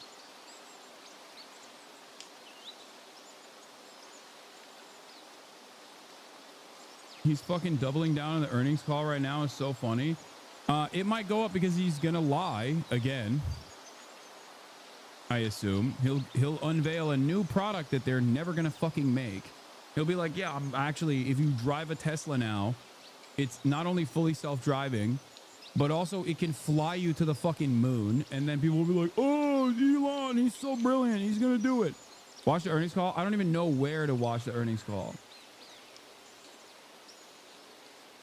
This is unusual. So at a private JP Morgan JPM conference with the U.S. Treasury Secretary Scott Bessent talked about U.S. and China calling the situation unsustainable. The market rallied huge on the comments. But did someone at the conference know? Before the comments that were leaked to Bloomberg, a huge SPXW, what? 5,800C expiring 5/16/2025 was placed unusually. It was 11% out of the money. Truly unusual. The trader then made $2 million in 30 minutes after the comments. A call option.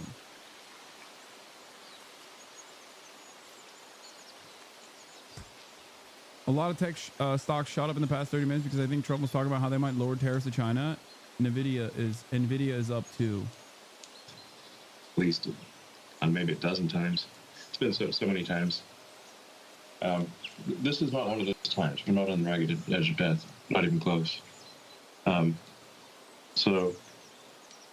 But you know, there are some challenges, and I expect that this year will be. Yeah, I said Nvidia too. Some unexpected bumps this year. But I remain extremely optimistic about the future of the company. The future of the company is fundamentally based on large-scale autonomous cars. And large-scale, in large volume, vast numbers of autonomous humanoid robots. So the value of a company that makes truly useful autonomous humanoid robots and autonomous useful vehicles at scale, at low cost, which is what Tesla's going to do, is staggering. I continue to believe that Tesla, with excellent execution, will be the most valuable company in the world by far. So that's an important if. We must execute well. But if we do execute well, I think Tesla will be the most valuable company in the world by far. It may be as valuable as the next 5 companies combined. So, but there'll be a few bumps along the road before. Who's buying this? Happens. I mean, it's the same people that fucking bought in on Walter Bloomberg falsely claiming that Donald Trump was going to do a 90-day pause, okay, because of like one random answer that came from an administrative figure, and then the market recovered $4 trillion worth of value in a matter of hours until the White House came out and said, we're not going to do that. None of this shit makes sense. Okay? It's all people that are holding on and trying to create the appearance of confidence because they already have so much stock. They have too much investment. It's a sunk cost for them. So they have to hope that other people will get on board with it. It's just all cope.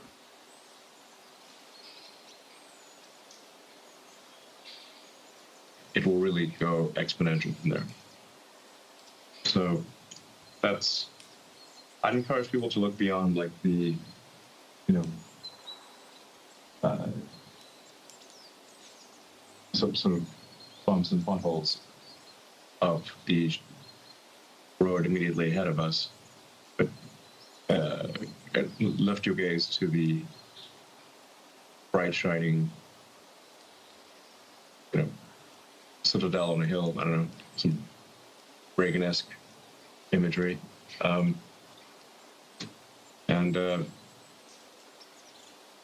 that's where we're headed, and not too distant future, like I said, end of next year, technically. So, let's see. With respect to supply chain risk, something that Tesla has been working on for several years is to localize supply chains. This actually makes sense from a cost standpoint, and from a logistics risk standpoint. Is to have the supply chains be at least confident at all in what he's saying. Yeah, this is how he sounds all the time now. This is how he sounds. And so we are, I think, the least affected car company with respect to tariffs, at least in most respects. I mean, it remains to be seen. Now tariffs are still, tough on a company when margins are still low. But we do have localized supply chains in both America, Europe, and China. So that puts us in a stronger position than any of our competitors. And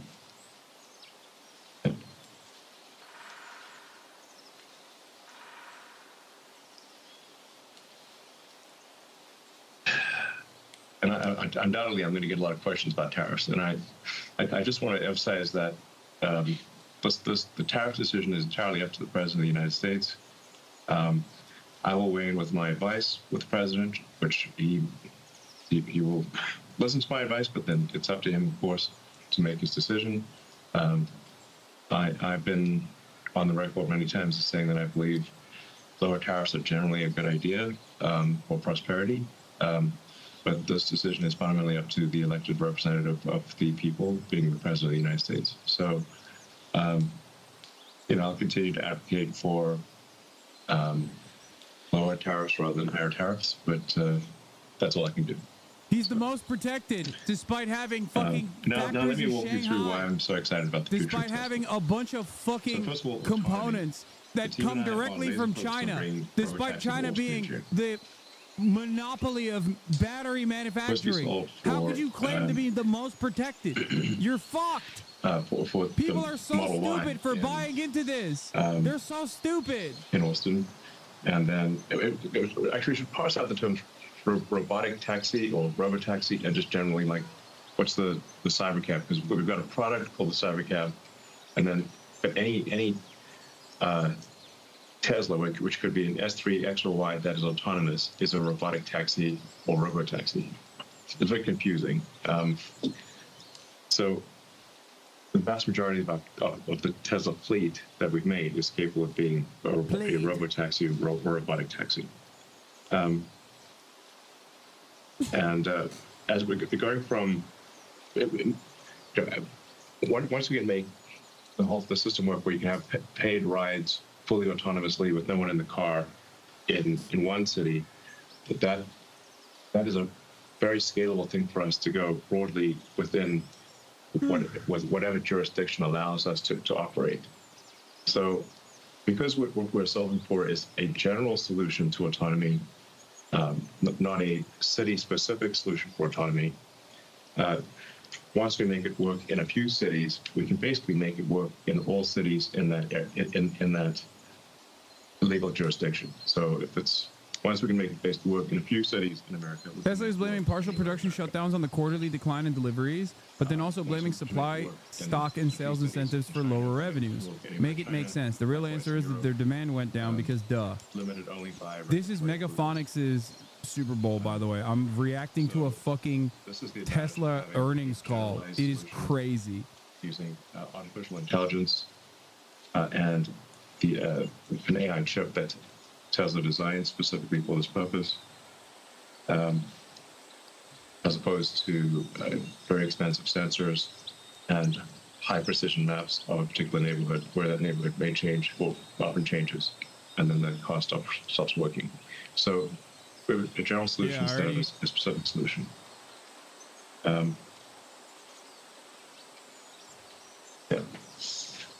Yeah. What happened? And about Optimus, making good progress on Optimus. We expect to have thousands of Optimus robots working in Tesla factories by the end of this year, doing useful work. And we expect to scale Optimus up faster than any product, I think, in history, to get to millions of units per year as soon as possible. I think feel confident in getting to 1 million units per year in less than 5 years, maybe 4 years. So by 2030, I feel confident in predicting 1 million Optimus units per year. It might be 2029. So, bro, he can't let's see, stop. He restricted has energy, to lie. energy business is Elon Musk and Israel have this pathological need to constantly fucking lie. That enables utility companies to output far more total energy than would otherwise be the case. When you think of the energy capability of the grid, it's much more than take total energy output per year. If the power plants could operate at peak power for all 24 hours, as opposed to being at half power, sometimes a quarter power at night, then you could double the energy output of existing power plants. But in order to do that, you need to buffer the energy so that you can charge up something like the battery pack at night and then discharge into the grid during the day. He really can't help himself. He has. This is I must lie. If I don't lie, I will massive die. unlock on total energy output of any given grid over the course of a year. We've been listening live on the Tesla earnings call. We've been listening to Elon Musk talk about, most significantly, that most of his work with Doge, with trying to make the government more efficient. He says most of the groundwork for that is done, and he's going to pull back on his time that he spends in Washington. But he does say a day or two per week is what he'll be spending on government. No, I'm so sad. He was doing such great work. No. Fucking idiot.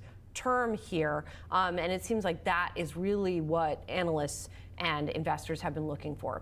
I'm here with Jay Woods, Freedom Capital Markets Chief Global Strategist. Gautam Mukunda is joining us now too, Tufts University Adjunct Associate Professor and Yale School of Management. No. Musk says he'll pull back significantly from Doge in May. Thank you, Susan Crawford. No. I thought we were saving America. What? Does this mean America will no longer be saved? What does this mean? What does it mean? I don't get it. I don't get it. Now, yes, this is, he said the same thing about Twitter, and he certainly did not back down. The difference here is that he owns Twitter, but he doesn't own the American government. At least, not yet. And there is another diva there is another diva that wants to push him out in this process. No. Elon Musk wants to own the American government, and functionally, as the wealthiest billionaire on the planet, he does kind of own the American government. But in terms of having direct access to the White House in the ways that he has enjoyed thus far,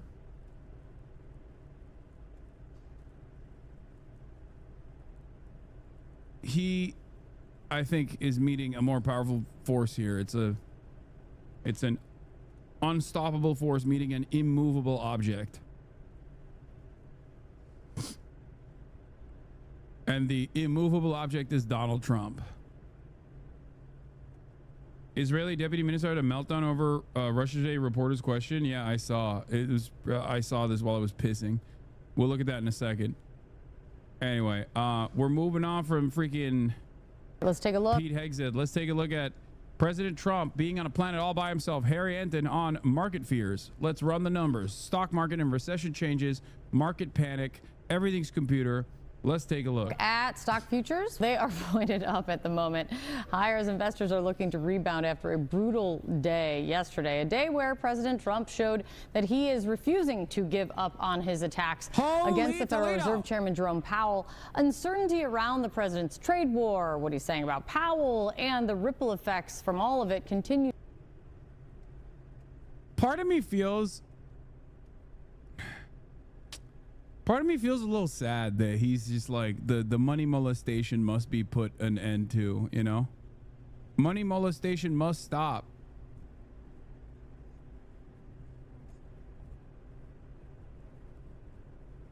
The molestation of money must stop, said Jamie Dimon. And Trump said, yes, master. Yes, sir.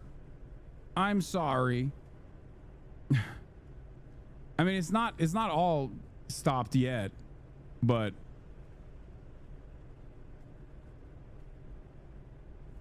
Japan says the MAGA hat is non-political.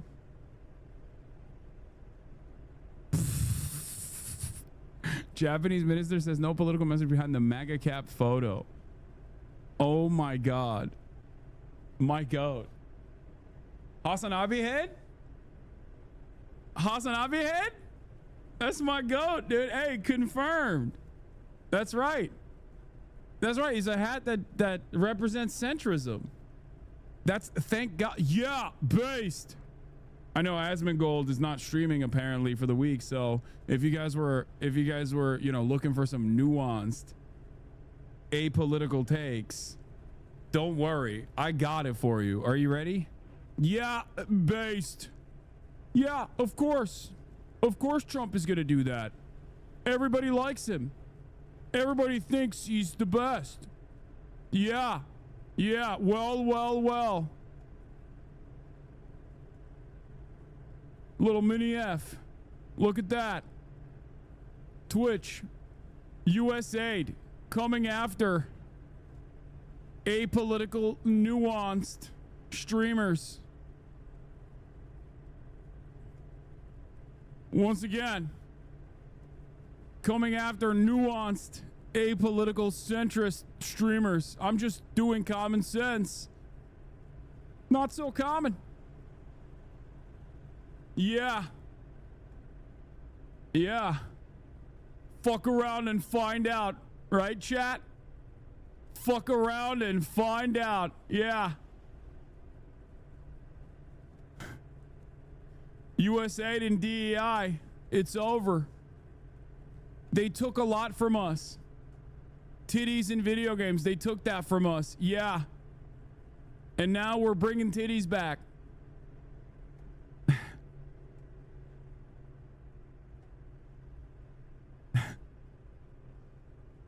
Oh shit, what happened to Hasan? Hasmongold, baby.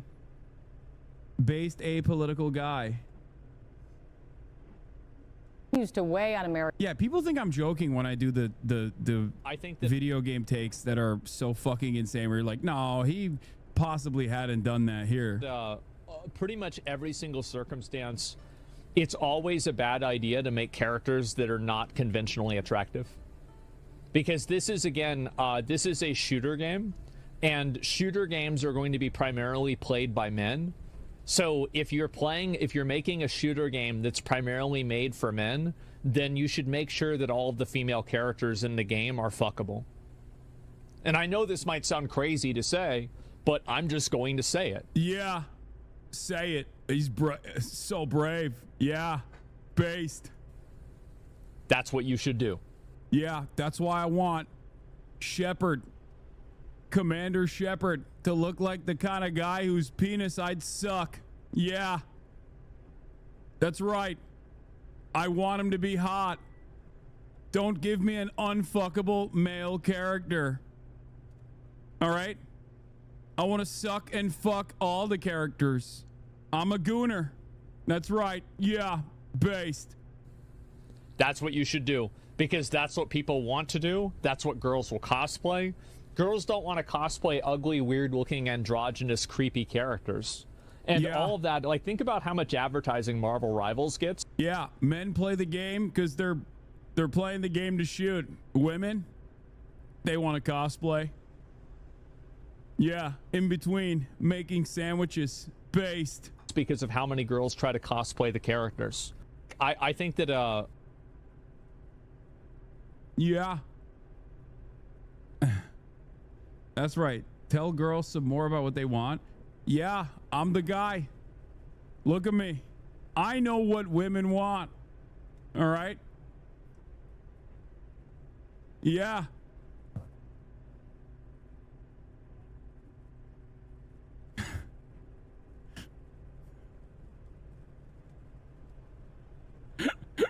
Hoflation. I'm done. I'm done. I can't keep doing this. I'm sorry. I'm sorry. Asmongold always puts a smile on my face. I just when I see his takes.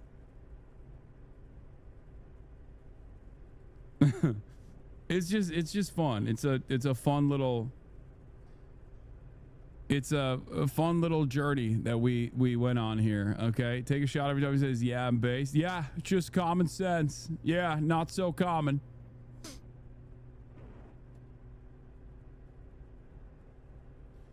Unique users detected 3,100. Mr. Destructoid, only 7% of viewers. Yeah, I only have 30. Wait. Did you actually reduce the number by 10? Is that what happened? Because it says right here, the logged on user count, also known as the chatter count on Chatterino, is 29,700. Allah, blah, blah. All right, let's get back to Holy Toledo. Americans across the country, and that's something that CNN's Harry Anton is taking a look at for us this morning. The stock market was down in a big way yesterday. How poorly has the stock market done since Trump took office? Yeah, you know, sometimes we look at the day-to-day, and I feel like we can get lost. So let's take a look over the whole stretch of the Trump presidency as we approach day 100. The S&P has dropped the most under Trump for any president at this point in their presidency since the S&P 500 was in fact created back in 1957. And indeed, it is not anywhere close, folks. It's not anywhere close. Under Trump, it's dropped, get this, 14%. The next closest one was George W. Bush back in 2001, a drop of just half that at 7%. No other elected president at this point in their presidency saw a drop of 5% or more. So Donald Trump is on a planet all by himself, a planet you do not want to be on, the American people don't want to be on, in terms of the drop in the S&P 500 approaching 15% already in his presidency. No bueno. Yeah, this is base too. Yeah. Fuck money.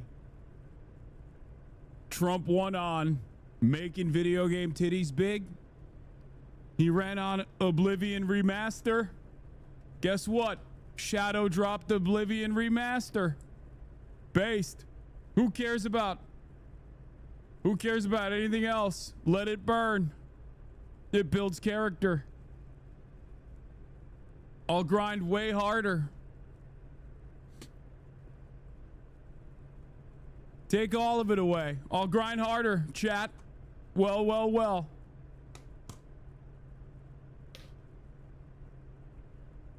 So So all of this and the ripple effects from the trade war have a lot of people talking, of course, about a recession coming. Some even saying that we're already in a recession. Where are the numbers on that? Yeah, okay, so of course this is the whole question, right? Is what happens on the New York Stock Exchange, what happens in the NASDAQ, what happens in the S&P 500, stay there, or does it then cascade across the economy? And at this particular point, there's a decent chance that it will cascade across the economy. Chance of a recession. You see, I have 4 different little metrics we can look at. JP Morgan, 60%. Polymarket, 57%. Reuters, 45%. Goldman Sachs, 45%. That's a bunch of numbers on your screen, but they're all basically telling the same exact story.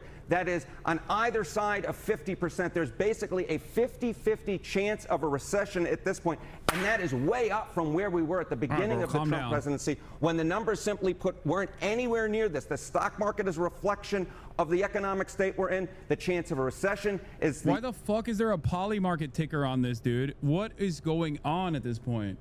How has this become a part of like normal political discourse? Like that's on CNN, dude. God damn, we are such a stupid country. I'm sorry, dude. Holy fuck. I know I'm supposed to be saying it's based, but like every day I find out something new.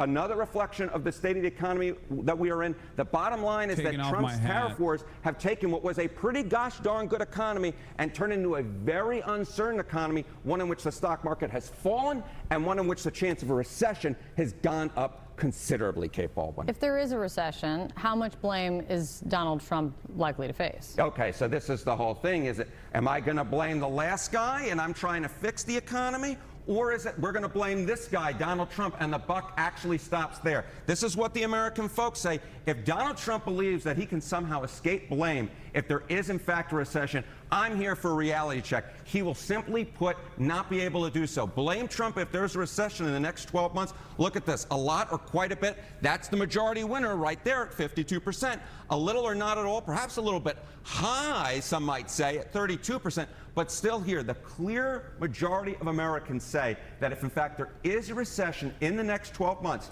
which at this point looks about 50-50, the majority of the American public says that the buck will stop at the White House, stop at 1600 Pennsylvania Avenue, and Donald Trump will not, in fact, be able to escape.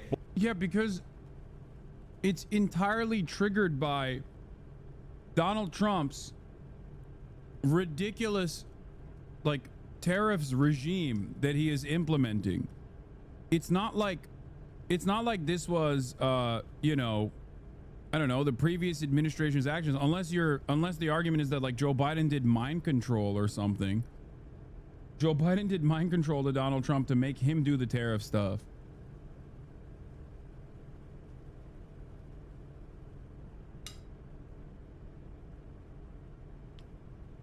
Yeah, never forget the Hasanabi 30% rule. Blame if there is, in fact, a recession.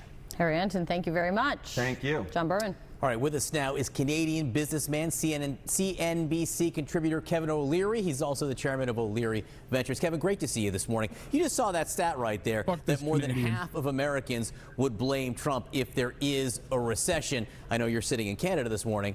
Would you blame Trump if there were a recession? Well, let me just say that we've been talking about recession now for 4 years in a row, you may recall. Forecasters of recessions have been wrong for 4 years straight. So probabilities of 32 to 55%, that's interesting, but we are not in a recession right now.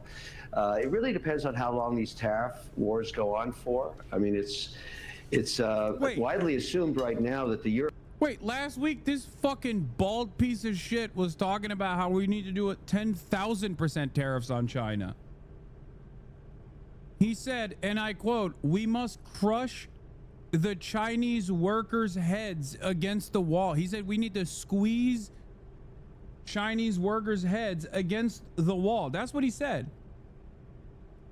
How come now he's like, oh, well, you know, the tariffs regime is, you know, creating an environment of instability.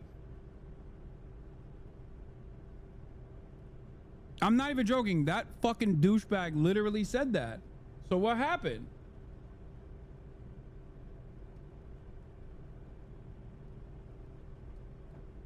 He said Donald Trump needs to absolutely eviscerate China, decouple China entirely from global trade. Did he just realize that his portfolio relies heavily on fucking Chinese manufacturing? European bloc, the British, Swiss, Canadian, and Mexican deals will get resolved in relatively short order. The giant question mark, and certainly this is on Powell's mind when he refuses to drop rates, is how long will the China situation last? Because that one looks far more complicated. It's not just trade and tariffs. It's Wait, what? IP theft and access to markets and WTO issues. There's a lot on the table at China. And so I would argue right now that people that count out the American economy are constantly wrong all the time. It's the largest. Kevin, you said it was simple last week. Kevin. Kev. What are you saying? This is a totally different message than last week, big dog. Wait, what? I'm so shocked. He said it wasn't complicated last week. Why is he saying it's complicated this week? He said it's not complicated. China will back down with pressure. We have a very important market to enter here, and that the art of the deal is going to work all the way. And if he verbatim said, if I do say so myself, we should make the tariffs 400%. Huh. Economy on Earth represents, 26% of the world's GDP and almost 40% of all consumables. So it's a difficult, tricky situation, I agree. But I'm an investor. I have to make these decisions every day, and I'm not investing for a recession right now. I'd be pulling my horns in, and I want to remind you, the markets correct 20% all the time. Almost every 18 months that happens. And so why correct is different every time. This is because of scares on tariffs, but this is nothing new for the S&P 500. And frankly, it's often, and has been for over 100 years, a buying opportunity. The American economy generates 8 to 10% returns over the long run. And now you're getting to buy at a 17, 18 PE versus 23 just 4 months ago. It's a value deal. I would say yes, there are corrections all the time. This is a little different, right? I mean, the Dow, the worst April since the Great Depression, the S&P, the same thing. There's a lot of focus on the stock market. The Wall Street Journal, which put out that headline today that got a lot of information, also notes it's not just stocks, right? The Journal writes, counterweights that usually strengthen when stocks fall, such as government bonds and the U.S. dollar, also under pressure. Yields on 10-year U.S. Treasuries, a key benchmark, have increased 0.16% in April. The ICE U.S. dollar index slips more than 1% Monday to its lowest level in 3 years. With other defensive plays falling short, investors have piled into one of the oldest hedges there is, gold. An all-time high for gold. So, look, the markets in general, not just stocks, are saying we're not so sure about the U.S. right now. No, you're right. There's a lot of volatility, and that's what you get when you take these kinds of actions. No administration has ever taken on 60 trade negotiations simultaneously, let alone China on top of that. The job owning with the Fed that Trump is doing. Yeah, maybe it's not a good idea to do that for literally no reason.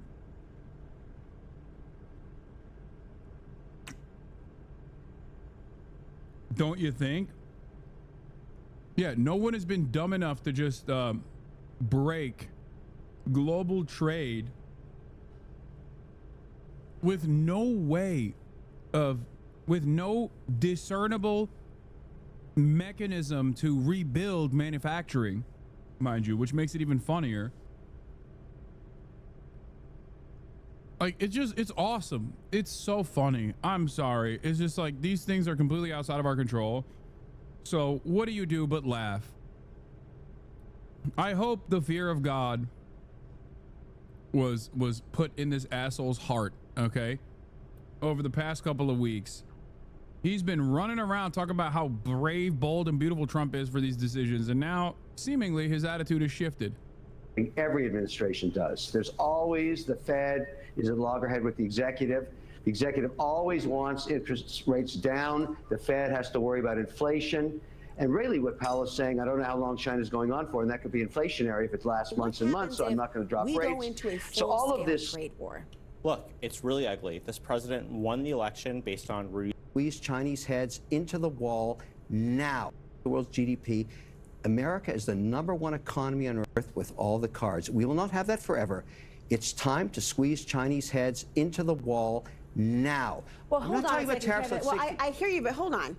If we're talking about people, the average consumer, not necessarily the head honchos of businesses all across the globe, can they withstand the pressure of that sort of tax on the It's goods they're going to have? short-lived. There will be. But what's your timeline compared to, you don't know the average American's timeline, what they can actually survive. There's people right now who can't survive 400% tomorrow morning, cheese on an airplane to Washington to cut a deal. What do you think? You know, here's the thing, though. This is the perfect example of, I understand how it would benefit you, but that's not what the American people. Stuff is, you know, we've seen this movie before, and the volatility index is very high, the VIX. But that's because of the nature of this administration. And I've always said this about Trump. You know, I'm not advocating for Trump. I advocate for policy. I don't shill for politicians. I would like to see the China issue resolved once and for all. After 20 years, and as an individual who invests, and I want to do business in China, I've invested there, and I've said this multiple. Wow. Wow, he's no longer advocating for Trump, guys. Wait, he said he wanted to put money on a bet. If Donald Trump increased tariffs to 400%, Xi would be on a jet tomorrow. So strange. Look at the tonal shift. Well, you know, time passes, opinions turn, opinions change. You start recognizing the writing on the wall. Who knows? Multiple times in the last 6 weeks. I'm an example of someone who's really been screwed by the Chinese in IP theft. And I've kind of done with it. So I'm very happy that some administration, this one particularly, is taking them on to resolve this problem once and for all. And she needs the U.S. and the U.S. needs me. So let's get this thing resolved. I'm okay with the volatility. The China thing is a really interesting issue. I'm not going to give you the long quote. We have an Atlantic article here, but the Atlantic wrote last week, basically, yeah, taking on China is a good idea, and there might be a chance to win here, but Trump is doing it, says the Atlantic, entirely the wrong way, because the one thing you want if you're going to take on China right now, literally the #1 thing is friends. So what's happened here is the president is also going after all the rest of the world who you will need, and you've taken away the one thing that gives you the biggest advantage over China. You're making a good point. If you could get a union, which I think will happen pretty quickly, if you think about just the EU, Britain, Switzerland, Canada, and Mexico, that's about 72% of all the trade with the U.S. So if you get that resolved, it works. The one thing I would say that I've noticed as I do business all around the world, in the Middle East and in Europe, 50% of the people in the world have Trump derangement syndrome. And they still have a really hard time understanding why he's back in the White House. And I say to them, listen, it doesn't matter. He's in the White House. We have to deal with the policy, not Trump, the policy. Let's forget about the fact that he's in the White House. There's nothing you can do about it. He was elected with a majority. Let's get over the derangement syndrome. Let's focus on the policy and get stuff done. Because I got to tell you, there's a lot of people that go out of their minds just the fact that he's back in there. And I realize it.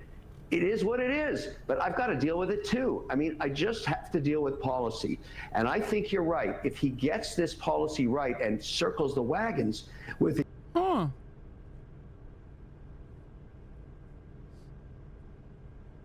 It's just crazy because you definitely do advocate for Trump. So why are you saying you don't advocate for Trump now?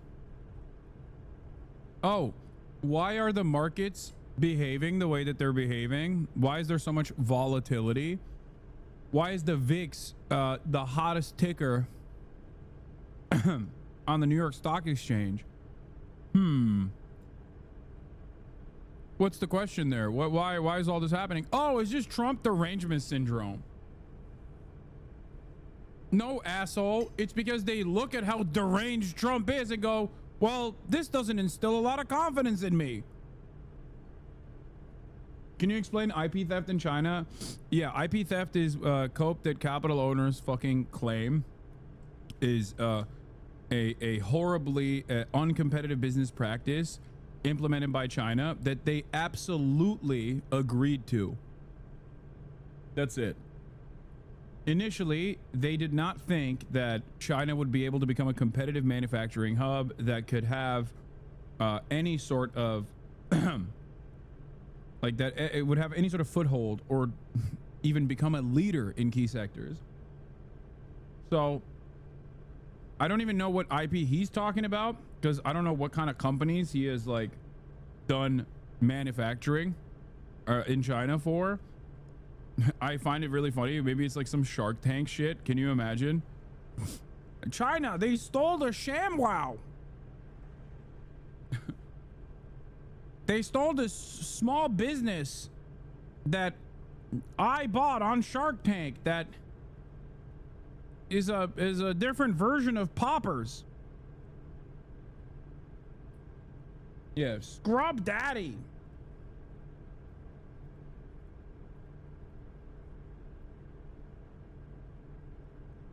As far as IP theft goes, this was a part of the deal. It's all it is. It's a part of the deal. You want manufacturing China. China gets access to your technology. That's it. That's it. So everybody that's now complaining about that, Kevin O'Leary included, knew that that was the deal and still fucking went along with it because they wanted cheap manufacturing.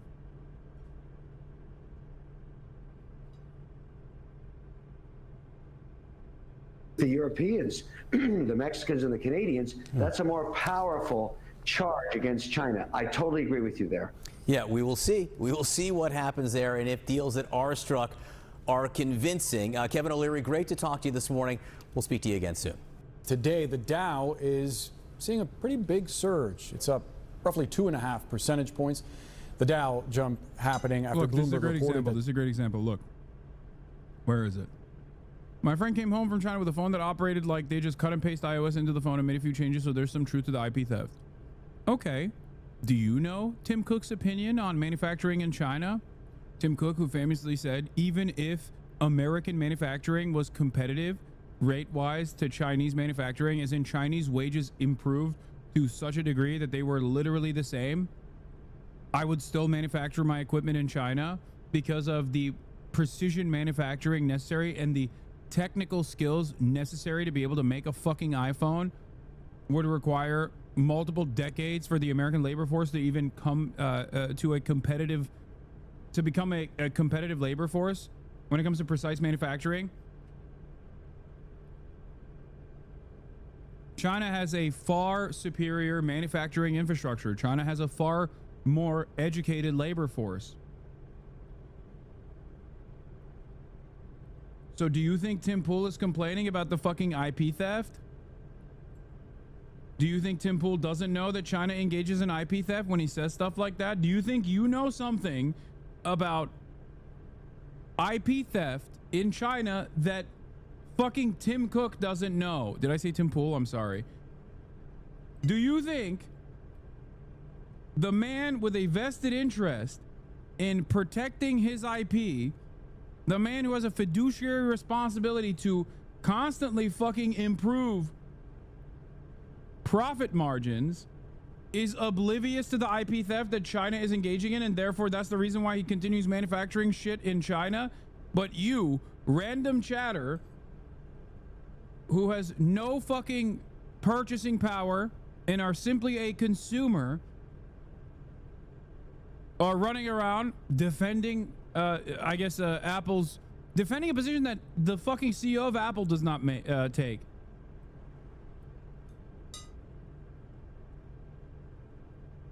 Chatter doesn't just own a factory. There's a confusion about Chowder doesn't just own a factory, he owns the Apple factory. China. And let me at least give you my opinion. The popular conception is that companies come to China because of low labor cost. I'm not sure what part of China they go to, but the truth is China stopped being the low labor cost country many years ago. The reason is because of the skill, the quantity of skill in one location and the type of skill it is. Like the products we do require really advanced tooling, and the precision that you have to have in tooling and working with the materials that we do are state of the art. And the tooling skill is very deep here. You know, in the US you could have a meeting of tooling engineers and I'm not sure we could fill the room. In China you could fill multiple football fields. It's that vocational expertise is very deep, very, very deep here.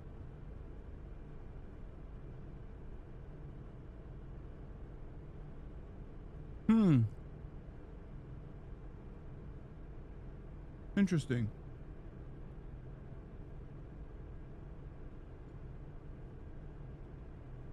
Interesting.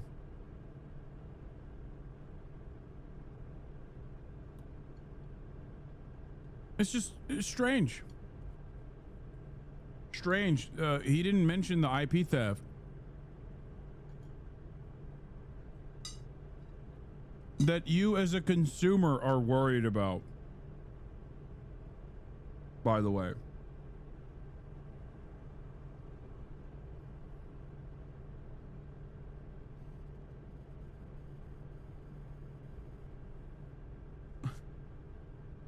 I don't know.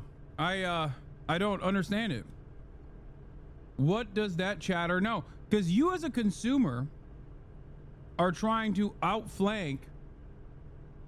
You as a consumer are trying to outflank Tim fucking Apple over here, okay? And it's really interesting because as a consumer, you know what IP theft looks like to you? Generic drugs versus brand drugs. That's it. That's all this is for you. From the consumer standpoint, when you say China's stealing our IP, brother, what you actually mean is, I want to pay more. Why the fuck do you care about IP theft? You are just a fucking piglet, dude. You just consume, and so do I. We are both piglets, okay? We're in it together. Someone, somewhere along the line, basically made you think that the profit incentives of a company that volunteered their IP to China so that they could initially get access to a cheap manufacturing hub was a decent bargain, and multiple decades later they still fucking manufacture there.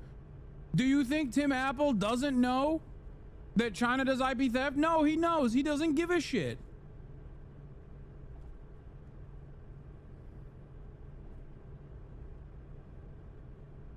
That's it. So why are you as a consumer outflanking the fucking CEO?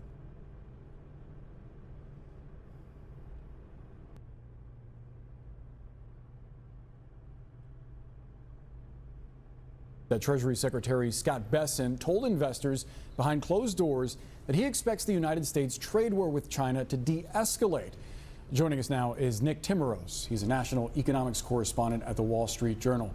Nick, thanks so much for being with us. I have to ask you about those comments from the Treasury Secretary. Do you have any idea on what they're founded on? Because our reporting indicates that the administration reached out to Beijing and said that President Xi should request a call with Trump. Our understanding is that call has not yet come. Well, and Bessent didn't say that the U.S. is talking to China. He simply, according to what's been reported, repeated comments he made publicly last week. These tariffs on China are so high that they are a tax that's not going to be paid. They're going to destroy demand, and we can't maintain it for that long. So I think that's what you see markets reacting to right now. I have to ask you about the Dow being headed, despite today's historic gains, for the worst April since the Great Depression. I mean, there's a lot of factors here. There's China. There are pending deals with essentially almost every nation on earth. And then there's Trump's attacks on Fed Chair Jerome Powell Which do you see as weighing most heavily on Wall Street right now? Well, I think it starts and ends with the trade war. And the reason for that is if you go back to the April 2nd Liberation Day announcements, the optimism on Wall Street was that everybody was going to know now what the rules of the road were going to be for trade. If you're a business, you are not going to put in a multi-billion-dollar investment in the United States if you don't know what your cost of goods are going to be. And we still don't have that clarity. So the tariffs on China, today we have the Treasury Secretary saying they'll come down. We still have this 90-day pause on the other tariffs with 60 other countries.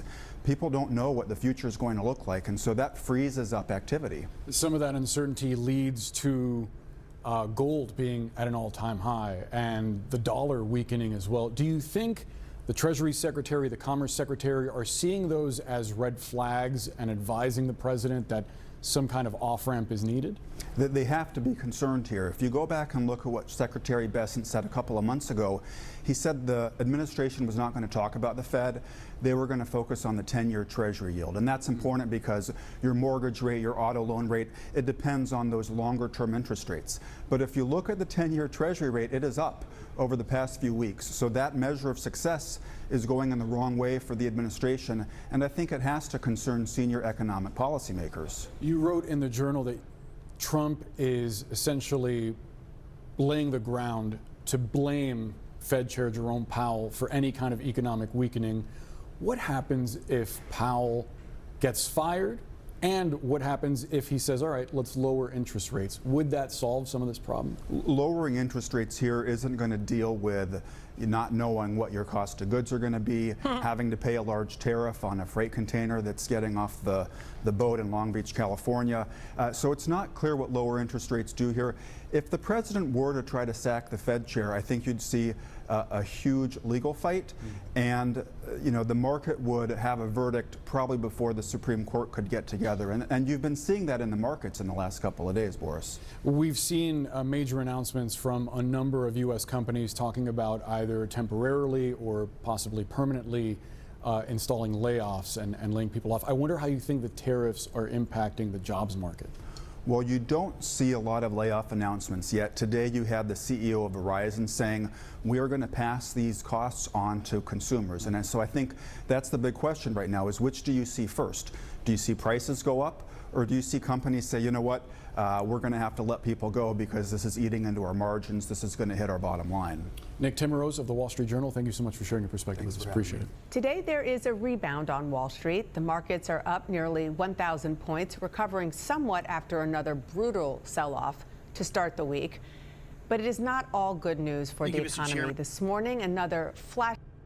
Here, what Tim Cook, Google, and Zuckerberg have to say about China stealing U.S. technology? And I have a question for all four, yes or no answer. Do you believe that the Chinese government steals technology from U.S. companies? Start with Mr. Cook. I don't know of specific cases where we have been stolen from by the government. So you don't believe that the Chinese government's stealing technology from U.S. companies, or you're just saying that not from yours? I'm saying I know of no case on ours where it occurred, which is I can only speak to firsthand knowledge. Mr. Pichai, do you believe that the Chinese government steals technology from United States companies?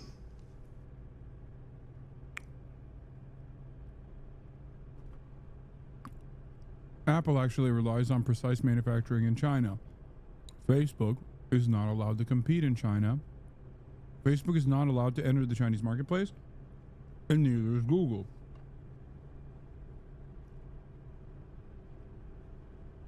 I don't know what they end up saying here, but that's something you need to remember.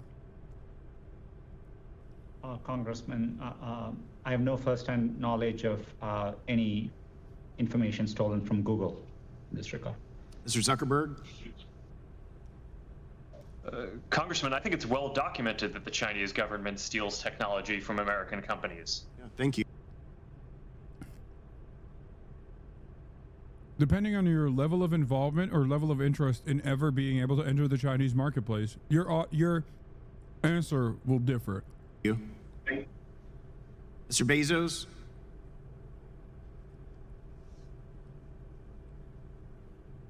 You're on mute. Mr. Bezos, I believe you're on mute.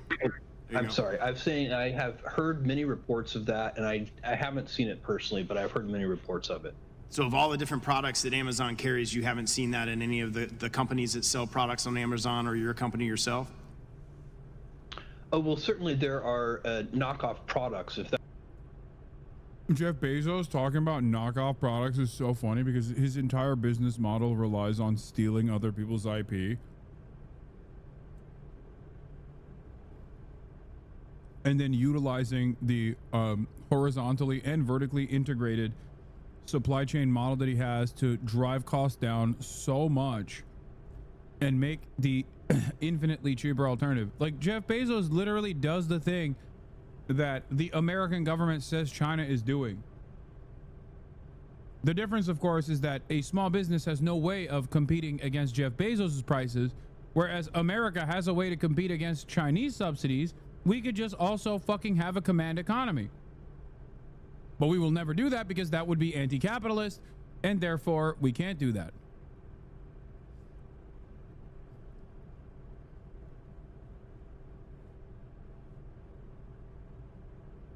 That's what you mean, and there are counterfeit products and all of that. But the Chinese, if the answer is the Chinese government stealing technology, that's the thing I've read reports of, but don't have personal experience with.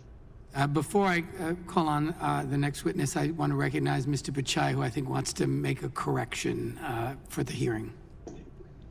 The only correction, thanks, Mr. Chairman. There was a question earlier about information with respect to China. I just wanted to acknowledge on record that I recalled in 2009, we had a well-publicized cyber attack originating there, which did exfiltrate some code from there. I just wanted to correct that on record. Thank you. Thank you, Mr. Pichai. The record will still reflect. I recognize the gentlelady from Pennsylvania for 5 minutes.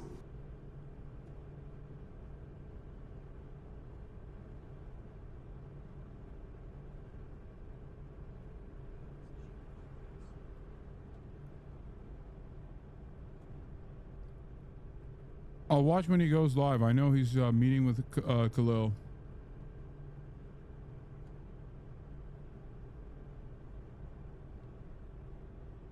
What is Kaya up to?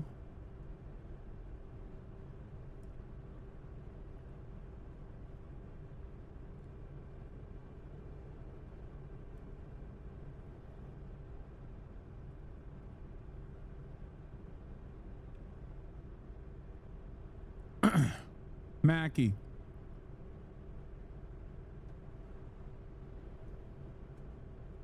Apple doesn't experience IP theft because they literally give them permission to use various parts of their tech. That is the point. Everyone that manufactures in China is giving them permission to use their fucking technology. Everybody understands that that is the reality, but then people still will turn around and yell and cry and piss and shit in their fucking diapers. Here's a very easy solution to the Chinese IP theft argument, which the American government knows, as a matter of fact. It's called don't manufacture there. Make it illegal to manufacture there. There's plenty of fucking products like microchips and microchip machines, like the machines that make microchips, like the technology in and of itself is directly stopped by the American government to move to China. Flashing red warning light. The International Monetary Fund threw out its global economic predictions from before President Trump launched his global trade war. The new forecast, a slowing global economy and worldwide trouble with inflation, all because of the president's tariffs. And investors are obviously spooked. The bond market is down and the dollar is doing worse than it has in years. Look at this Wall Street Journal headline. It put the stock market's recent drop in context. The Dow headed for worst April since 1932 as investors send no confidence signal. My smart reporters are back. Leanne, I mean, it's hard to, I mean, yes, it's very good news that the stock market is back up, but one day does not a recovery make, and all of these other warning signs are very serious. Yeah, and part of the challenge and maybe the problem is that I'm hearing from sources is all of this was self-inflicted as well. And that is what is so frustrating to members of Congress, to people, to Wall Street, that this didn't have to happen this way. You know, Trump ran on the economy. He's barely talking about the economy now because it's obviously a weakness for him. He's talking instead about deportation and immigration and suing or taking colleges' funding away. And so it's a distraction to take away what is really happening to people's pocketbooks and people's expenses. But President Biden learned very well before that you can talk about other things, you can focus on other things, but if people feel the way they feel, that is a reality that can't be changed. You and your colleagues at the National Review wrote something that I want to read to our viewers, an editorial this morning, and what you write is, it's called Trump's War on the Fed, which is very much related to the trade war.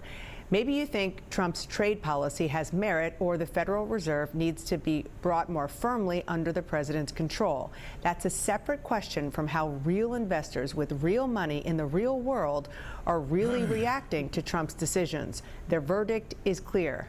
They don't like it. That's right. I don't think that investors really around the world are looking at the conduct of U.S. trade policy and how chaotic and volatile it's been and saying we need more of that for U.S. monetary policy too. But obviously Trump wants to bring everything within his orbit, and he wants to be able to control everything with his whim.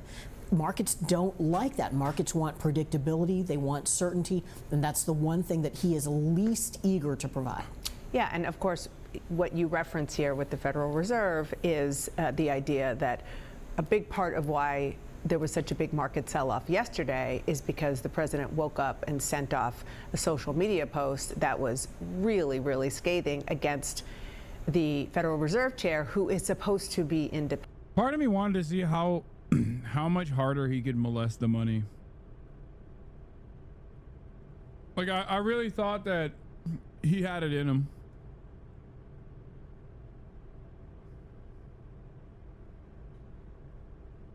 I wanted to see it. Don't act like you didn't either.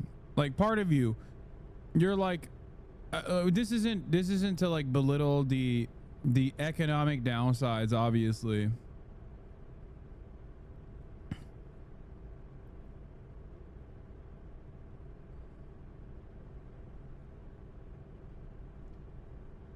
Independent. Right. It's supposed to be an. It's not like he's done yet, but I'm saying he is like. He has greatly diminished his molestation capabilities. I mean, he straight up went from total molestation to like maybe a little bit of light diddling of the money virtually over the course of like a week.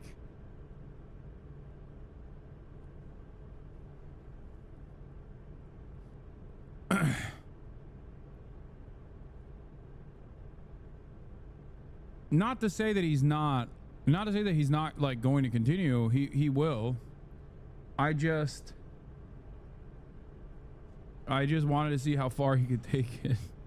Independent institution, but it seems like with the economic frustration that is forecast at this point, that the president is sort of setting the groundwork to blame the Fed, you know, as people are frustrated if consumer prices go up. And we've seen that in the past as well, him saying, well, look, can you bring interest? This would be a good time to bring interest rates down.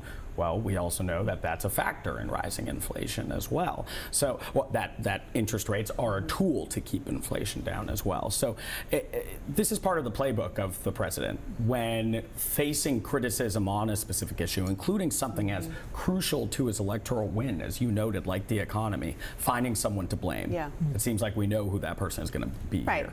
except that Jerome Powell wasn't elected. Sure. He was appointed, by the way, by Donald Trump in the first term. And President Trump now says, well, I think it was really immigration that got me elected. If you look at every exit poll, it was the economy, that drove it. And look where he is right now, Leanne. This is a question from a CNBC poll that came out a couple of days ago. On the economy, his disapproval is 55%. He's pretty underwater there. Inflation, very underwater, 60% disapproval.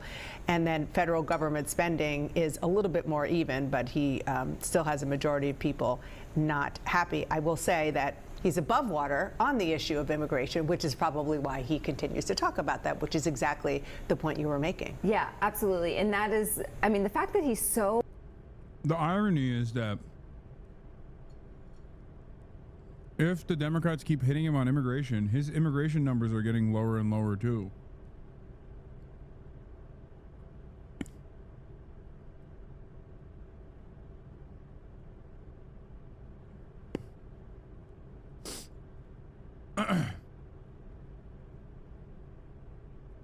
Yeah, there it is. Oh my God, right on. Right as I said this, look, thank you, chatter. Thank you, B-Ball Hoops 365. I also like B-Ball Hooping 365. New Reuters poll finds Trump is no longer in positive territory, even on immigration.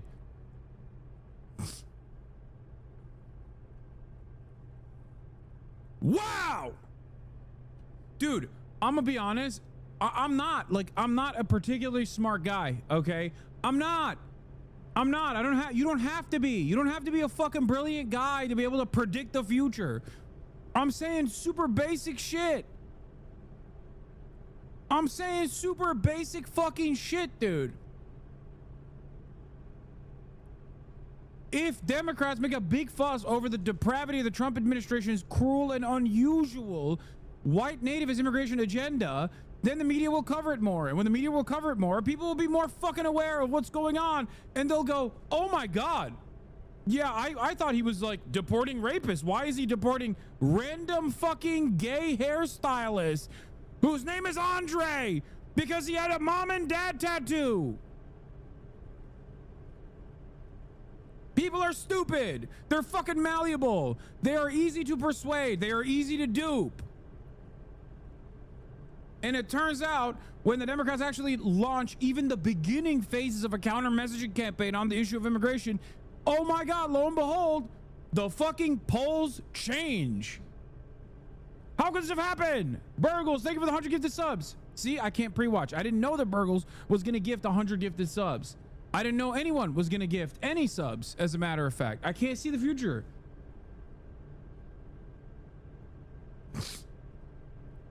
You're maybe not a STEM genius, but your political instincts are on point.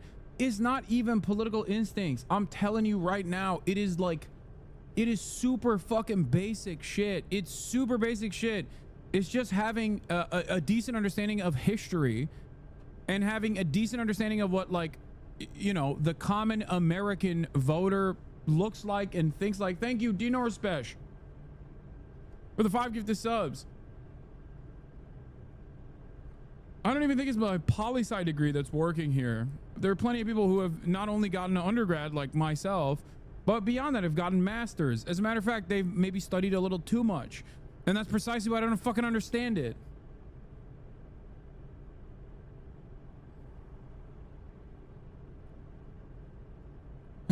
My point is, all of this stuff happens because, like, I think in dialectical ways, okay? It is dialectical thinking. I understand that if there's always a push and pull, for example, if there's only push in one direction when it comes to immigration and no pull whatsoever, then yeah, of course people are going to reflect this broader cultural shift. They're going to look at this and go, okay, well, I guess, yeah, immigrants are rapists, bloodthirsty murderers, and parasitic, or whatever the fuck, because no one else is saying the opposite on the other side.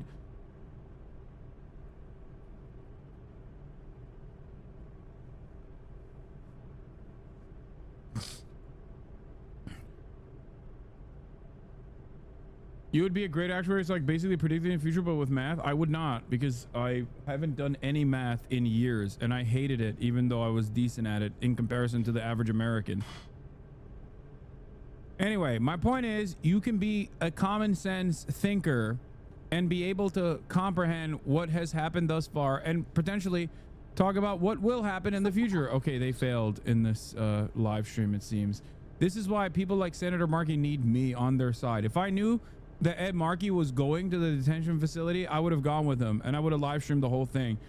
And that is for all the staffers that are in this chat. And I know a lot of you motherfuckers are in here right now.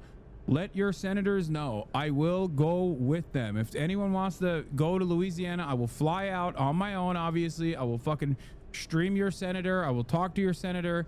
I will do it all, okay? I've said it, or I've tweeted about this earlier today. I will give all full-blown support. I am not a man who is capable of I am not a man who is capable of you know, creating super PACs and funding people's campaigns like that. But I do have one thing. I have a community of like-minded thinkers who are very progressive, who will go out and will door knock, who will go out and will show support to Democratic Party politicians. I also have a decent understanding of what makes the news. So I will use that to your advantage. I will use that to your advantage if you do the right thing. Okay? I will fucking fly out to Louisiana. If you want me to fucking stream it, I will do it. Senator Ed Markey, I would have done that.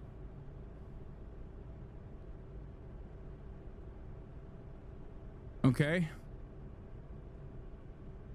Yeah, I said I will defend and extend a platform to any politician who speaks out against the unjustifiable detainment of pro-Palestinian student activists, as will many Americans.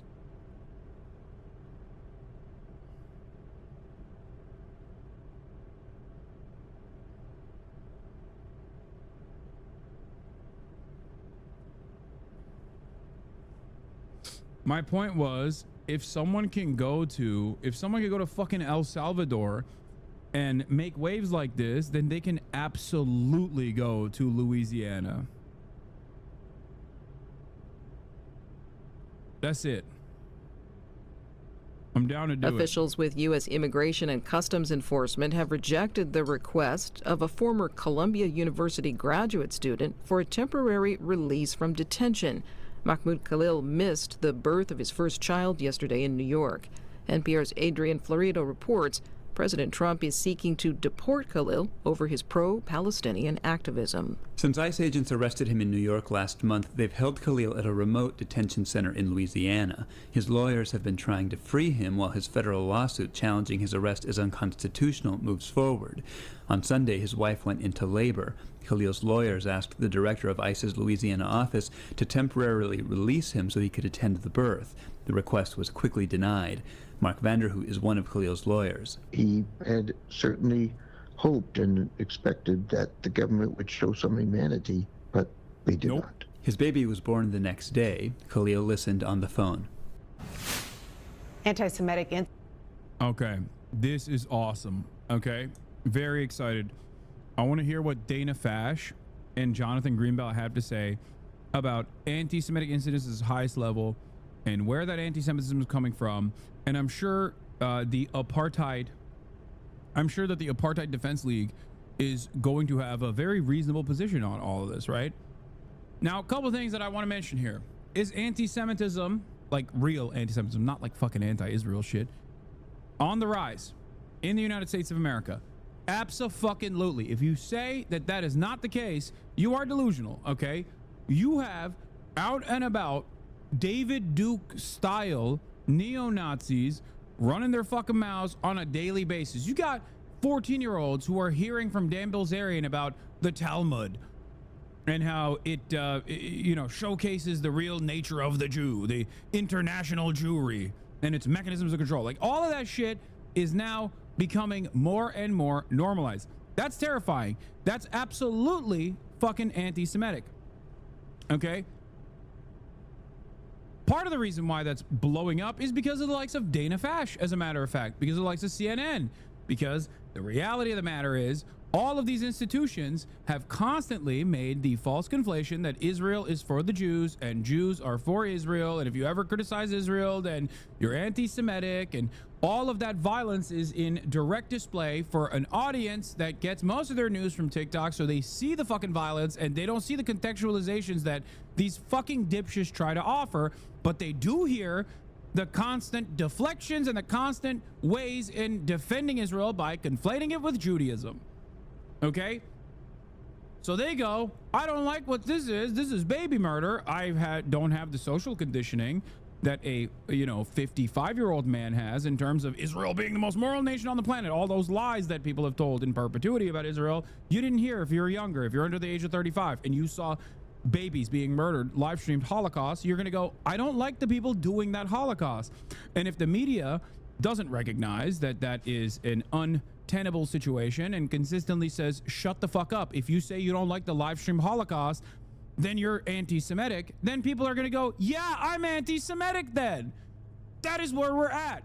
That is what's going on. So institutions like the Apartheid Defense League, with that fucking conflation, have played a formative role in anti-Semitism skyrocketing in this fucking country. And I don't mean literally, I mean literally and also figuratively, as in they quite literally cooked the books personally to make this argument that anti-Semitism is skyrocketing, even though it is skyrocketing.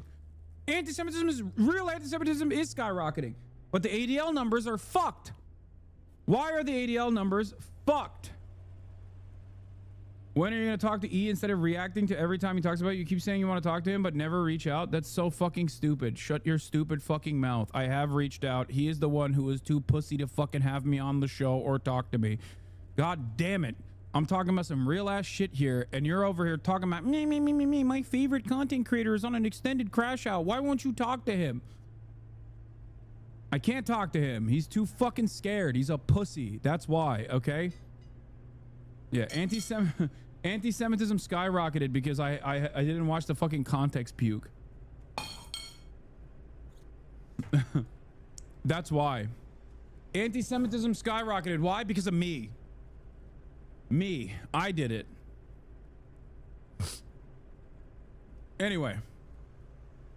Yeah, we're talking about real anti-Semitism, and this fucking dumbass chatter's like, well, what about this drama? So,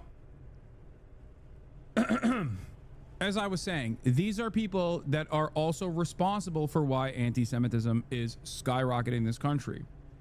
But ADL has also cooked the books by accelerating the ridiculous conflation of Judaism and Israel by saying pro-Palestinian demonstrations are automatically anti-Semitic incidents. This is ridiculous. Okay? This is fucking ridiculous. It was crazy. So yeah, of course it looks like, oh, well, anti-Semitic incidents are actually, they've grown by 7 million%, as a matter of fact. Because I've decided that when someone says, when a college freshman says, like, I'm wearing a keffiyeh, and I said, free Palestine, that's actually an anti-Semitic incident. Oh, I saw a sign that said free parking, but I thought it said free Palestine, and I thought that was anti-Semitic. The Jews are tired. That's E. Fartlow, for those of you who don't know. That's an anti-Semitic incident. If you do that, then yeah, you're not a serious institution. You're not taking the issue seriously. And it's ironic because you're supposed to take this issue seriously. This is your job. Your job is to care about anti-Semitism. But you're so fucking horny to defend Israel that you just are promoting anti-Semitism. You're making more anti-Semitism.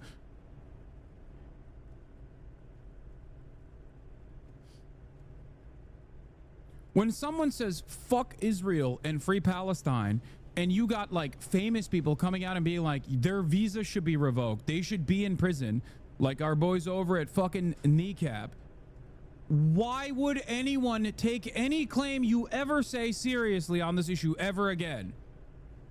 If you say, oh, you made a tier list where he says Sabra hummus is the worst tier hummus, a tier list that's about like how Arab coded you are, a Habibi tier list, that's actually the Holocaust, no one's gonna take you seriously ever again. The fuck are you doing? And it's especially mind-boggling because real fucking anti-Semitism is spiked at this point. What the fuck?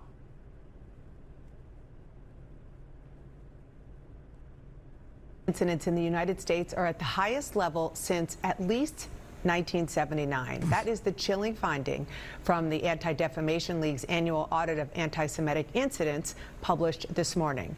The report finds incidents increased significantly over the past year. Yeah, that is because they fucking added anti-Israel protests to the anti-Semitic incident metric. That is part of it. I feel like if someone were to make an accurate assessment of the anti-Semitic incidents that the ADL has logged in 2023 and 2024, if they just looked at pure anti-Semitism, you know, drawing a fucking swastika on a Hillel or something, you know what I mean? Or I don't know, saying the K word at a bunch of like Orthodox Jews that are walking down the fucking street or some shit like that. If that was what they were presenting, or Sig Heiling or whatever the fuck, unless you're nice to Israel, then it's okay that it's not an anti-Semitic incident, because I don't think they fucking added Elon Musk Sig Heiling at the inauguration as one of the anti-Semitic incidents that happened in the year 2024 or 2025. That is why this list is fucking busted.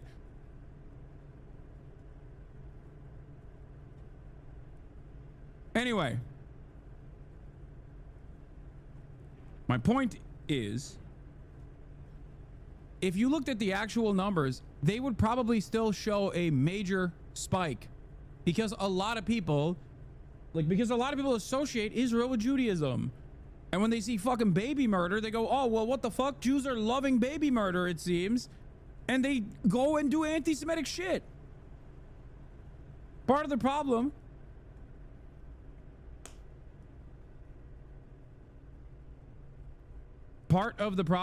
oh, they admitted 58% were anti-Israel incidents? That makes it even funnier. Oh my God.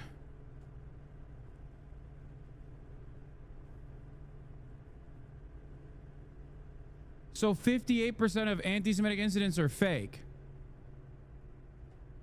Incidentally, the ADL's campus update email list is legit one of the most batshit things you can subscribe to. Here's just the last couple of weeks: a nonstop torrent of bad faith, tabloid fear-mongering, racism, and libel. The ADL 100% supports what Trump is doing. Oh yeah, I'm going to talk about that in a second. Yeah, audit of anti-Semitic incidents, executive summary. By the way, I do not trust the ADL, okay? Call me an anti-Semite for that take if you want to. I do not trust an institution that gets backing from the Israeli Knesset, okay? I do not trust an institution that goes to Israel and talks about how important it is to do a propaganda war in the Western world. These are things that Jonathan Greenblatt has done. I do not trust an institution that has spied on American Jews over and over again. And I'm not even talking about recently, because they do that they do that right now as well, but they did it in the past too, at the behest of another apartheid, the South African apartheid. That's right. In the 90s, the Apartheid Defense League, also known as the Anti-Defamation League, was caught spying on American Jews, union leaders, and black activists that were protesting against the South African apartheid. Do you understand? The ADL has engaged in acts of espionage on American soil at the behest of not only Israel, but also fucking apartheid South Africa. This is a real thing that they did in the fucking 90s. So I don't even trust any fucking information that they put out there, because I know what their position is. It's ridiculous. ADL tracks incidents of anti-Semitic harassment, vandalism, and assault in the United States since 1979. We have published this information on an annual audit of anti-Semitic incidents. In 2024, ADL tabulated 9,354 anti-Semitic incidents across the United States. That represents a 5% increase from the 8,873 incidents recorded in 2023, a 344% increase over the past 5 years, and an 893% increase over the past 10 years. It is the highest number on record since ADL began tracking anti-Semitic incidents 46 years ago. Incidents of vandalism and assault increased significantly in 2024. Assaults increased by 21% to 196 incidents. For the first time in the history of the audit, a majority of all incidents contain elements related to Israel or Zionism. Oh, so the majority of the incidents that you logged were not even fucking valid. You see what the problem is when you fucking present yourself as an institution that is supposed to fucking defend Jews in America against anti-Semitism, and then you so very openly fucking defend the apartheid state that is doing a genocide instead, and in that process, you literally make this information impossible to use. I can't use this information. I can't use this information at all. And I need information like this because this is what I do. My job is to combat anti-Semitism as well.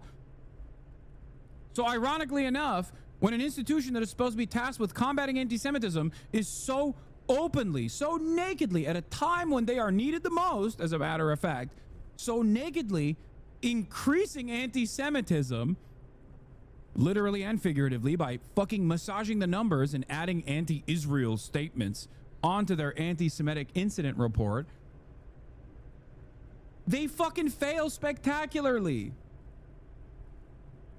Oh, a large portion of Israel-related anti-Semitic incidents occurred at or the vicinity of anti-Israel protests. Out of over 5,000 anti-Israel rallies tracked by ADL in 2024, 2,596 involved anti-Semitic messaging in the form of signs, chants, or speeches. Fuck you. Suck my fucking cock, okay? Suck it from the back. Oh my God, from the river to the sea, Palestine will be free. That's an anti-Semitic incident. I'm not even lying about this. This is literally what they actively say.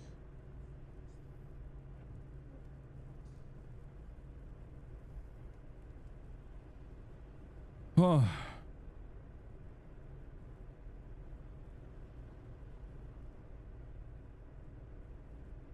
What the fuck? What is this? Like, what happens to the mind of an Israel dick rider? What happens to your mind when you want to defend Israel so hard that you become a fucking psychopath who is hallucinating on a regular fucking basis, and simultaneously as you are defending the oppressive settler colonial state that is doing a genocide, you somehow constantly find yourself as the victim. How the fuck is this possible? How? I used to be one. I can kind of explain maybe. Anti-Semitism has also increased, but it's almost definitely more from the hogs than it is for the pro-Palestinian protesters. No, I already mentioned that anti-Semitism has increased, which is why I think it's fucking bullshit that the ADL, which is supposed to be a reputable institution that tasks, that logs anti-Semitic incidents, are fucking dropping the ball when people need a reputable institution to be like, hey, we are not in the business of defending Israel. We're in the business just at looking at anti-Semitic incidents. Oh. And it's fucking ironic because you know where anti-Semitism has blown up? You know how Israel accuses Palestinians of being taught from a young age to hate Jews? No, I know. I know that is the underlying basis of Zionism is racism against Arabs and racism against those who are believers in Islam. I know. It's projection. Everything Israel does is projection, including they teach their children to hate Israel and Jews from birth. This is why they are terror babies. Like, that's all bullshit. It's all fucking projection. Those babies in fucking Gaza don't need to go to school to learn to hate Israel. And Israel also presents itself as the Jewish state there, by the way. Okay? They learned that lesson when the school explodes. And a bomb is dropped from a fucking F-15 that has the Star of David on the side of it. They learned that lesson when the Star of David is carved onto the heads of their uncles or their cousins. They learned that lesson of hating Israel when their lives are ruined, when their family members are killed. It's fucking projection when Israel says, oh, they have to teach their children to hate Israel and the Jews. I wonder why people hate the Star of David or manifestations of Judaism and Jewish symbols in places like Gaza or in places like the West Bank. Perhaps it's because if a Jewish house is spray painted with a Star of David in a place like France, for example, that means that maybe there's going to be an anti-Semitic attack towards the people living in that house, the Jews living in that house. But when you spray paint the Star of David on the side of a home in the West Bank, that means a bunch of rabid, sociopathic, inbred settlers are going to come to your fucking house and they're going to firebomb it. And then a bunch of Israeli occupying force terrorists are going to come and defend those rabid settlers. it basically works like a fucking swastika on that side of the world. So of course people see this association and surprisingly still don't hate Jews, which is shocking, okay? For Palestinians to not literally go, no, any depiction of Israel or Judaism reminds me of the bombs that are falling on my head. Like, the fact that they still don't hate Jews is shocking, okay? It's shocking.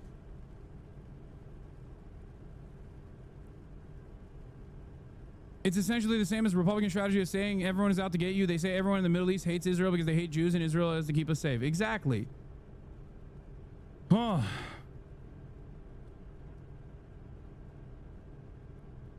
For a Palestinian to hate manifestations of Judaism in the way that they've experienced it, like, for example, when they fucking propped up the menorah in the middle of the fucking Gaza Strip in the midst of their ongoing genocide, is like saying, why did Jews in the immediate aftermath of World War II hate the fucking Germans? What do you mean? Oh, I'm sorry. I guess the Jews didn't appreciate fucking strudels anymore. Like, no, it's because the fucking Germans annihilated them. What are you talking about? It's so fucking stupid.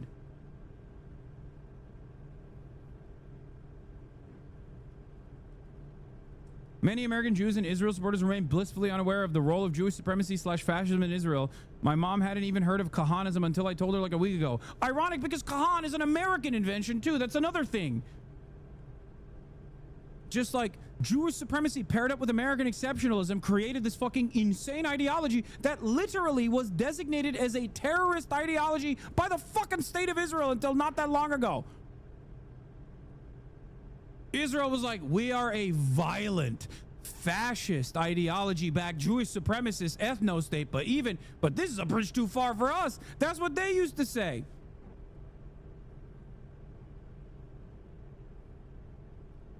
Star of David is not a Jewish symbol, it's a Zionist symbol. Symbol of Judaism is the menorah. Dude, or lady, they use the fucking menorah as well. That's what I'm saying. They propped up. They fucking, first of all, Star of David is a Jewish symbol. So that's also ridiculous. But they use all of the symbols of Judaism as a shield of defense in the Western world and as a way to reassert Jewish supremacist thought in the region.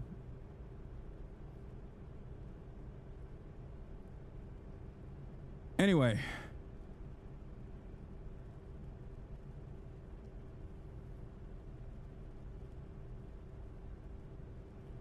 Last thing Palestinians see before their families is the last thing the world sees before dead babies in FYP. Yeah.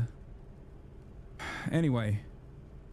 So I talk about this all the fucking time. I talk about this all the time. Over and over and over again. Okay?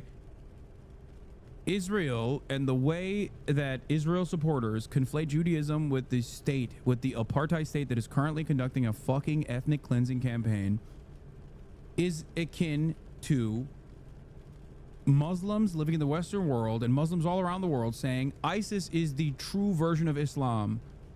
Okay? It's literally like saying, no, ISIS is awesome actually, and you're fucking Islamophobic if you don't like what ISIS is doing. Like, it makes no damn sense.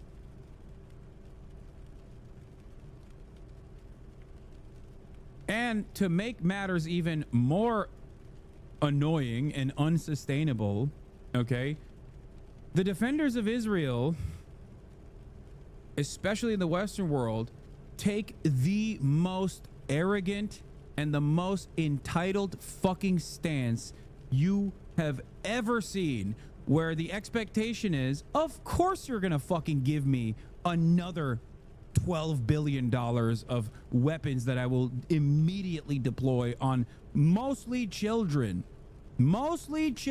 under the age of 18. I'm going to kill more children, and if you say that that's bad, you should be fired from your fucking job. This is the basic premise that we're talking about. Why the fuck would Americans look at that and go, yeah, no, this is great actually? It's basically gotten to a point in the United States of America that the only people who have this kind of, the only people that look at what the Zionist arrogance and entitlement and still say, no, they're the chosen sons and daughters of God and we got to send all the Jews to the desert so the fucking rapture can happen, is psychopathic, also inbred evangelical Christians that go to mega churches and have anti-Semitic televangelists like fucking John Hagee constantly tell them that, like, we have to keep giving money by way of kufi to Israel so that they can keep fighting the Muslim scourge. And then one day Jesus Christ will come back to earth and fight the devil's forces in Megiddo. This is literally real. It sounds like a fucking anime. That is unironically a thing that tens of millions of Americans believe. Okay? Oh.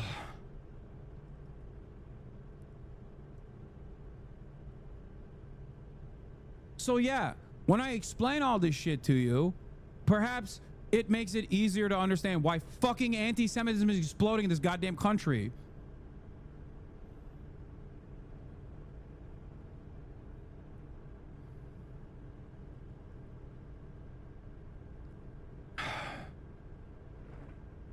Yeah, John Hagee also famously said God sent Hitler so that 6 million Jews could be fucking ethnically cleansed so that they could kickstart the process of creating the state of Israel. That is crazy. That is an insane thing to say. You know who invited him to DC to speak? Israel did. That's right. And all of those fucking assholes like Van Jones or Chuck Schumer that wrote an entire book about the growing anti-Semitism concerns in America, they sat next to Pastor John Hagee, who famously said that thing about Adolf Hitler.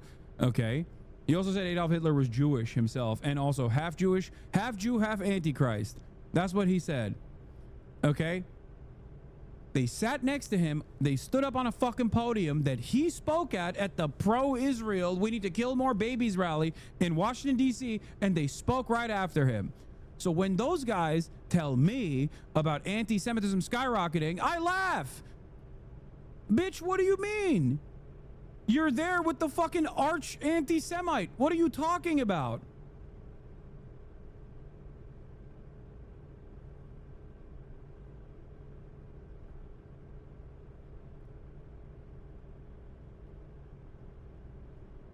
Oh, yeah. My brother in Christ, you made the sandwich. You know?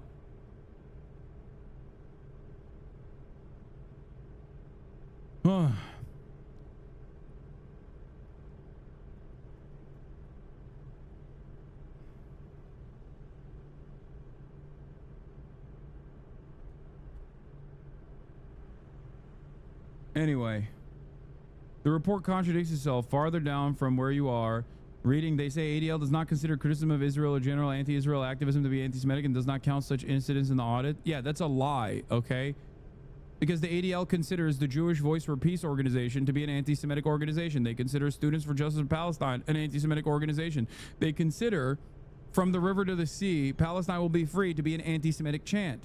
So when you add all of those things as anti-Semitic incidents, but then still fucking maintain this position that you don't actually care about anti-Israel activism, it's just within the neat little confines that we have designed for you, in the same way that Ethan Klein fucking constantly talks about how he is the guy who gets to dictate how you get to criticize Israel because he's Jewish and he's the Pope of the Jews, like Ben Shapiro, as Sam Cedar famously says, you know, that everything and anything that you declare anti-Semitic is anti-Semitic. Elon Musk throwing up a fucking Sig Heil, both the ADL and both the ADL and Ethan, at least in the way that he keeps fucking throwing it up himself, doesn't brandish as the most anti-Semitic incident, it seems.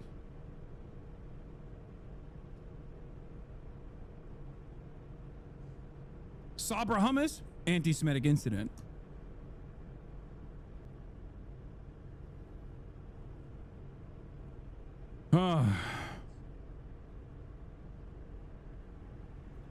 And yes, for the chatter asking, does the ADL not see that most of America is moving towards not supporting Israel? Do they not understand grouping together lack of support for Israel and anti-Semitism is super harmful to them? Yeah, they do see that, and they're fucking terrified of it, which is why they secretly and sometimes publicly love the deportation initiatives that the Trump administration is engaging in, because they think that they can silence this kind of fucking speech and this kind of protest, and it will all go away. All they are participating in that process is creating more resentment towards Jews.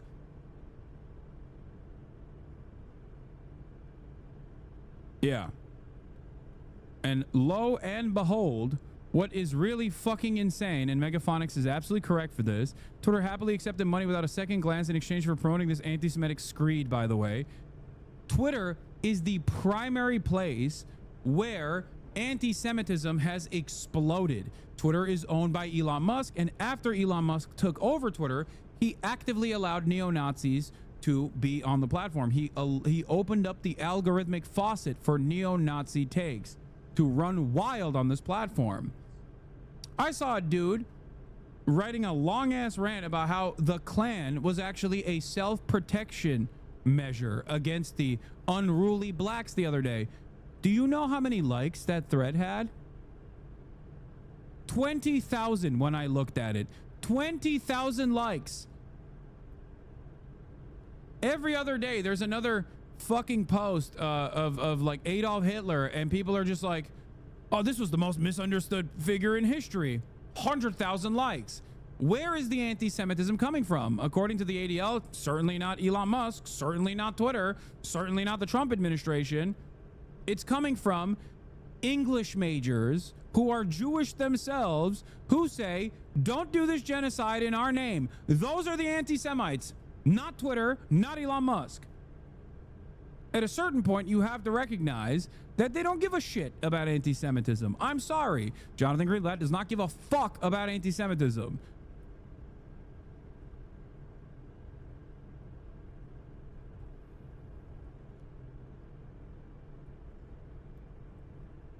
Why even bother talking about anti-Semitism in the context of Israel-Palestine? It feels like constantly talking about the dangers of anti-white racism. Aren't they a part of the in-group? To a certain degree, yes, at least for the time being, but things are changing quite rapidly. Historically, no. There was a brief moment where, yes, Jews were white and got the white status. Not always, and certainly not in in certain circles that still have a lot of institutional power and control. But having said that, that time is passing very quickly, partially because of this shit, as a matter of fact. Anti-Semitism is a real bigotry. Anti-white racism is not. Anti-Semitism is a real bigotry that is actually a dirty fucking Arab. That's what this guy said. Yeah. Yeah, we should put that in the anti-Arab hatred database, you know?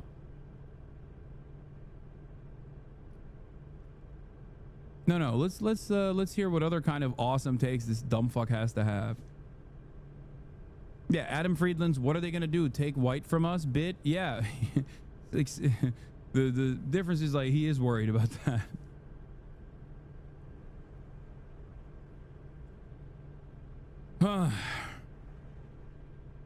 There's a difference between visible prejudices versus invisible prejudices. I'm not visibly Jewish when I walk on the street. I'm just white, so I don't really have to worry about that. I'm also worried about posting online that I'm Jewish and seeing Nazis in my replies.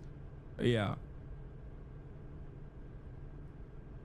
Anyway, it's also, no, there's also a more significant factor here as well beyond visible and invisible privileges or prejudices, and that is institutional prejudices. There is no institutional permissibility for anti-Semitism, but there is certainly a lot of institutional allowance for Islamophobia. Okay? This is very important.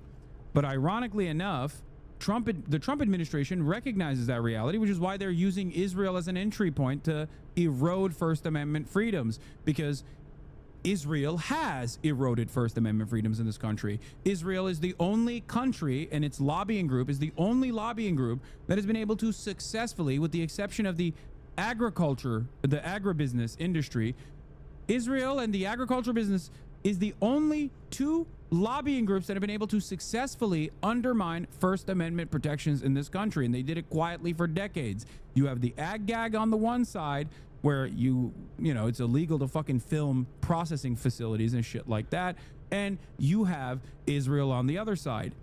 Okay, AIPAC has been able to write legislation in 30 plus states in this country where if you ever protest against the state of Israel, if you ever actually attempt to boycott the state of Israel, if you ever actually demand divestment from Israel or Israeli products, or if you ever advocate to apply sanctions to the state of Israel, then you can be fired from your fucking job. That's real. The two senators at the time that constantly fucking railed against this, by the way, was Bernie Sanders and, rest in peace, Dianne fucking Feinstein, ironically enough. Now, the Trump administration knows this, which is precisely the reason why they're using the institutional muscle that a lot of these pro-Israeli groups that masquerade as pro-Jewish groups, that masquerade as groups that are combating anti-Semitism, and the institutional muscle they have within liberal circles, within NGOs, within progressive movements to their advantage. That is precisely the reason why when they go to Harvard and say, hey, we're going to come after you if you don't fix this anti-Semitism that's running rampant on your campus, and Harvard says, yes, sir, of course we will do that. They quietly concede on that note. And then the Trump administration comes back and says, actually, we want more. We want you to fucking hire all of our conservative fail sons. We want you to admit all of our conservative fail sons. We want you to do affirmative action for dumb fucking hogs. And Harvard says, no, enough is enough. What is the lesson to learn from this? It is that a lot of these liberal institutions still very much can be manipulated, very much will concede on points as long as you say, oh, this is anti-Semitism. And that's precisely the reason why, precisely the fucking reason why the Trump administration, knowing this, is not eroding the First Amendment off of, I don't know, anti-Christian thought first, because if they were to do that, everyone would be like, what the fuck are you talking about? That's precisely why the point of entry into eroding the First Amendment is through combating, in air quotes, anti-Semitism. Do you understand? Because all of these fucking groups have designed a perfect opportunity for a fascist administration to take over and follow their desires to its logical conclusion.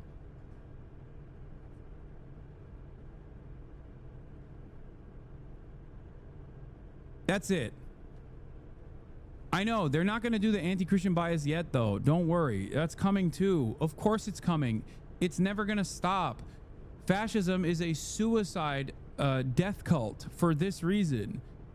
It's just, we're talking right now about how they are going to start the conversation, how they have started this attempt. They've started this attempt by opening up the floodgates and creating a new precedent around the First Amendment, if the Supreme Court allows it to, by prosecuting falsely the likes of Rumeysa Öztürk, the likes of Mosen, the likes of Mahmoud Khalil. Okay?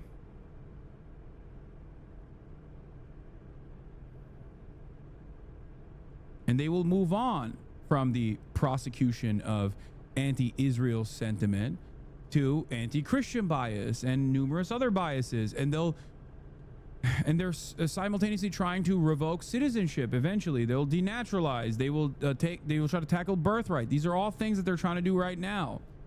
It's a multifaceted battle.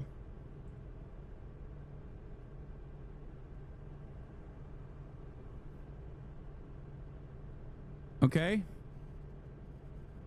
Institutions like this are playing a formative role in this.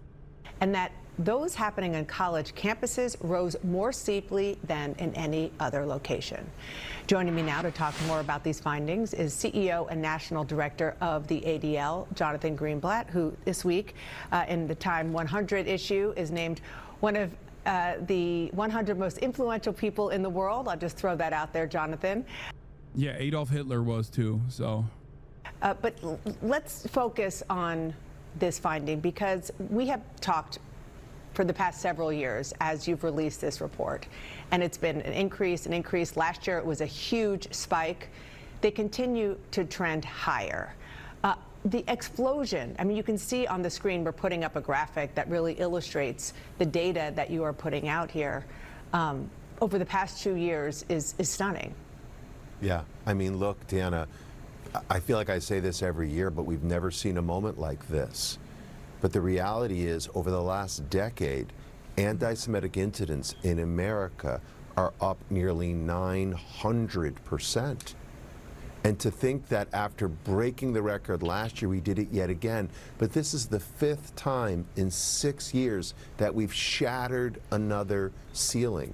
And we're talking about nearly 9,400 incidents in 2024, almost 200 acts of assault, more than 2,600 cases of vandalism, and more than 6,500. When they say that, by the way, they're talking about like a bakery, okay, that's doing a fundraiser for the IDF or some shit, and then someone goes and spray paints that bakery, and then they go, oh my God, this is an act of anti-Semitism. You're attacking a Jewish business. It's like, no, dumbass. I'll give you an example of a real instance of anti-Semitic vandalism that you might have considered not to be a real instance of anti-Semitic vandalism versus a fake instance of anti-Semitic vandalism that is being marked as a real one. There is a Yiddish language learning center in Brooklyn. And in the immediate aftermath of October 7, the Yiddish language learning center in Brooklyn was tagged with graffiti saying like, fuck Israel or whatever. Okay? That is a instance, is a lighter version of this, but it's still an instance of anti-Semitic vandalism. Why? Because what the fuck does the Yiddish Language Center have to do with Israel? If anything, its very existence is antithetical to the Zionist project. But most people don't know that. So they think, oh, Jewish institution, they probably love Israel, so let's go fucking tag it. That is a real instance. That is an unfortunate byproduct of Israel packaging itself as the nation state for all Jews and packaging its actions as doing this for Jews in general. Okay? But it's still a real instance of anti-Semitic vandalism. The example I will use next is an instance of anti-Semitic vandalism that Jonathan Greenblatt will add on to the anti-Semitic incident report that is not actually anti-Semitic, it is anti-Zionist, tagging a bookstore that is owned by a Jewish Israeli person that is using their bookstore to fundraise for the IDF. That is not an anti-Semitic instance of vandalism. That is an anti-Zionist instance of vandalism. Do you understand? Do you understand the difference? One has nothing to do with Israel. The other one has everything to do with Israel. One is simply a Jewish Yiddish language learning center that unfortunately got caught in the fucking crosshairs, okay, by someone who is responding to that conflation and going, fuck you.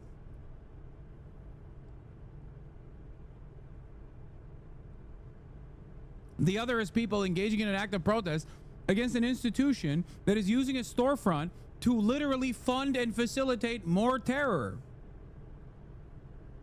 That's it. You're informing us, but you can't expect the ADL to make these considerations?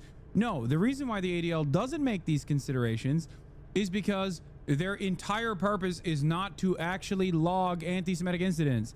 The only reason why they log real anti-Semitic incidents is so that they can conflate it with fake anti-Semitic incidents, incidents of anti-Zionism.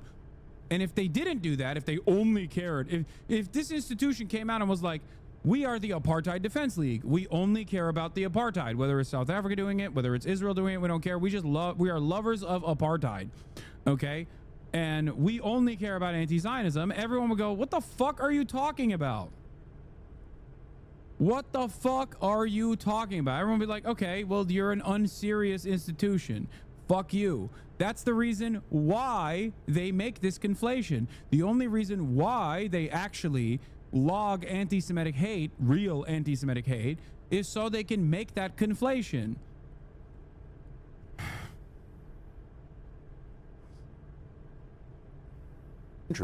Cases of harassment. And these are Jewish people being assaulted or molested or otherwise, intimidated in public spaces, on college campuses, in political environments, not because of something they've done. Yeah, another common, in air quotes, anti-Semitic incident is where protesters show up to like a Chabad or some like Jewish community center. And you're like, whoa, wait a minute. Protesters are showing up to a Jewish community center? This seems like Nazi Germany to me. And then you fucking find out that that Jewish community center is selling stolen homes in the fucking West Bank. Well, what do you mean? What are people supposed to do? Go, nah, that's fine, actually. You are illegally selling foreign real estate that you do not fucking own. That is psychotic. Of course people are going to fucking protest that. New York City real estate expert promoting the sale of stolen land in Palestine descends into violence.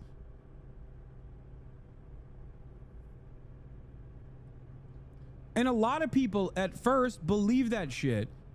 And I explained it away over and over and over again on this broadcast. Hopefully some people understood what I was talking about, but many people did not.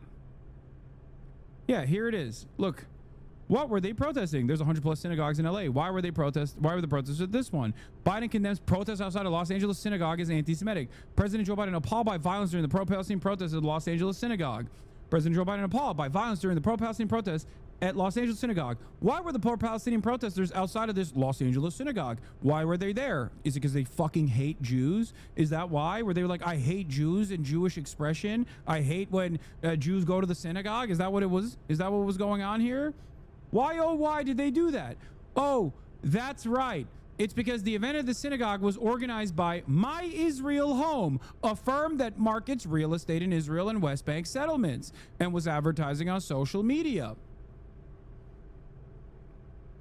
Oh, so they weren't protesting Jews going to the fucking synagogue. They were protesting an event organized by a fucking terrorist cell that was promoting the sale of homes that do not belong to them, that they are going to violently remove the indigenous Palestinians from and then sell to American Jews at a place of fucking worship.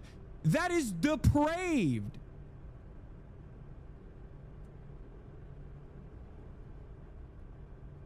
This is what I mean. So many Jewish institutions of faith, so many Jewish advocacy groups, okay, that claim that they care about improving the lives of Jews, have absolutely sold American Jews and Western Jews and all Jews around the world to the idea that Zionism trumps your well-being here, okay? That's why my Jewish friends who are anti-Zionists are far more radical than I ever could be, because they recognize this reality. It is fucking insane. It's no different than ISIS. It's what people claimed CARE and all of these like Muslim advocacy groups were doing. But Israel gets to do it in broad fucking daylight, and there's no expectation of pushback. There's no expectation that people will learn the wrong lessons from this conflation that is not only incorrect, but very fucking dangerous.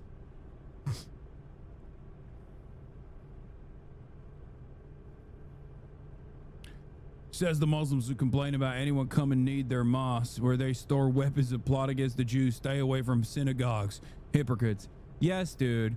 You go to a mosque in Dearborn, Michigan, and they just have all of their weapons there to kill every non-Muslim with eventually. Oh.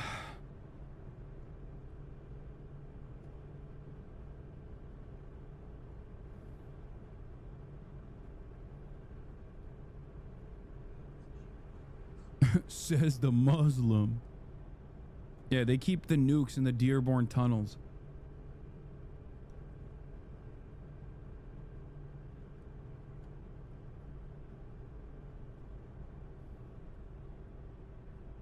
In any case, all of this plays a major role in Americans looking at the situation and going, okay, well, I guess all Jews do love this shit.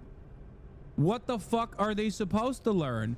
Americans are too stupid and too self-interested to learn anything.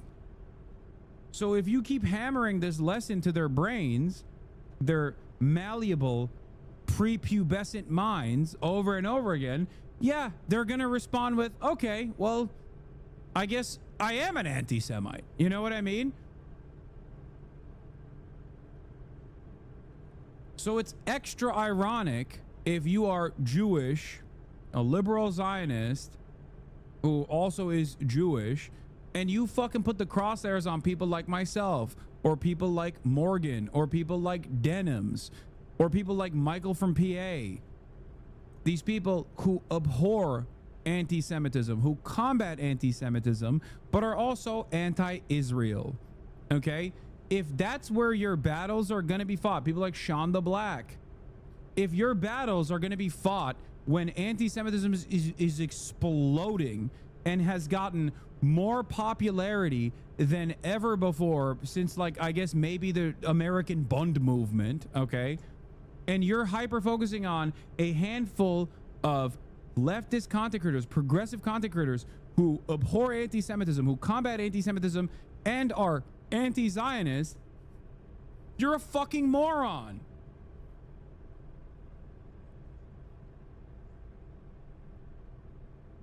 That's it. This is not a message to any particular person. But just because of who they are, what they believe in, it's fundamentally un-American.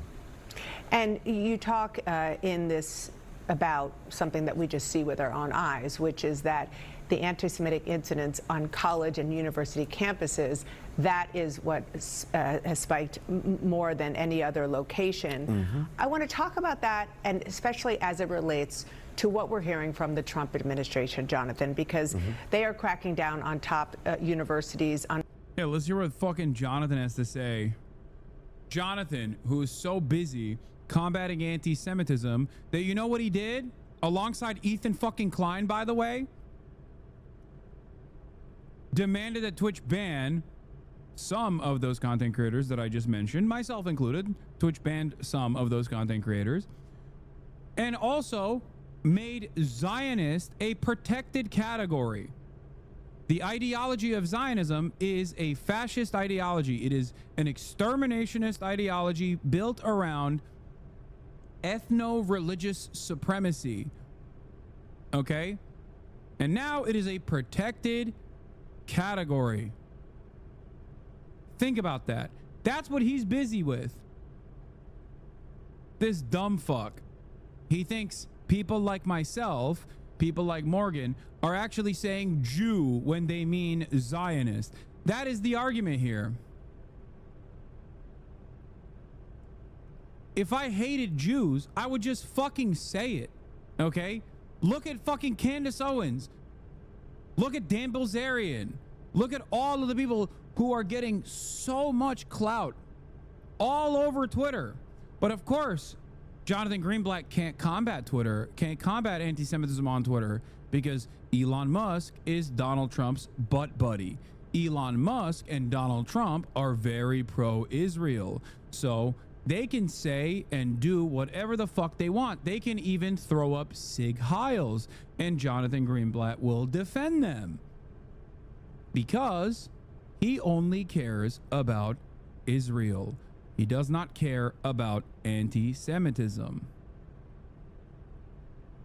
On what they say is all about anti-Semitism on campuses. They froze more than $2.2 billion in federal funding for Harvard.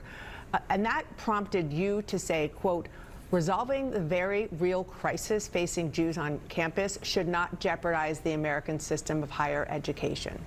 Do you think the Trump administration is using anti-Semitism, which you point out is very real, especially on college campuses, but using that to crack down on elite universities that it just doesn't like?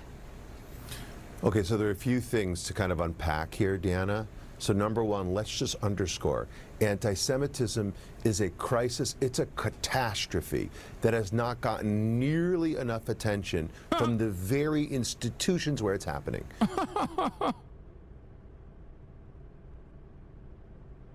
Yeah. Yeah, no, totally. You're so right, man. Yeah, this is the, yeah. College, institutes of higher learning, specifically Ivy League colleges and Hollywood. This is where anti-Semitism is exploding. What's next, dude? Are we gonna talk about fucking law firms? Is that what? What are we doing? What the fuck? It's like a meme. It's like a joke.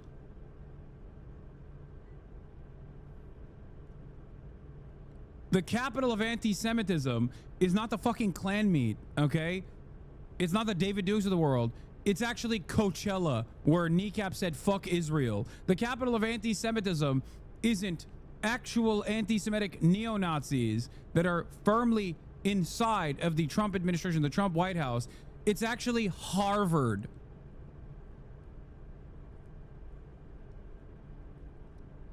To also turn around and to say the media, there's not enough attention being presented towards anti-Semitism is like the most hysterical thing you can ever say. It's like when in the aftermath of October 7, you had like these Upper East Side New York Jews who were very fucking wealthy themselves and totally fine going to fucking parties and shit, and in between those parties they were posting about like how scared they were to leave their houses and talking about, will you save me? Will you protect me? Will you hide me? You're gonna get canary mission for this? Brother, you think I haven't gotten canary missioned already? Or what the fuck are you talking about? Will you hide me?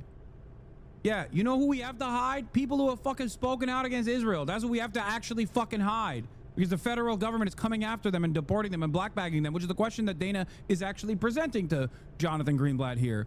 And Jonathan Greenblatt's first response to this is, you know, no one has actually cared about anti-Semitism at these fucking institutions. No one's talking about it. That's all people talk about. I've talked about it so fucking much.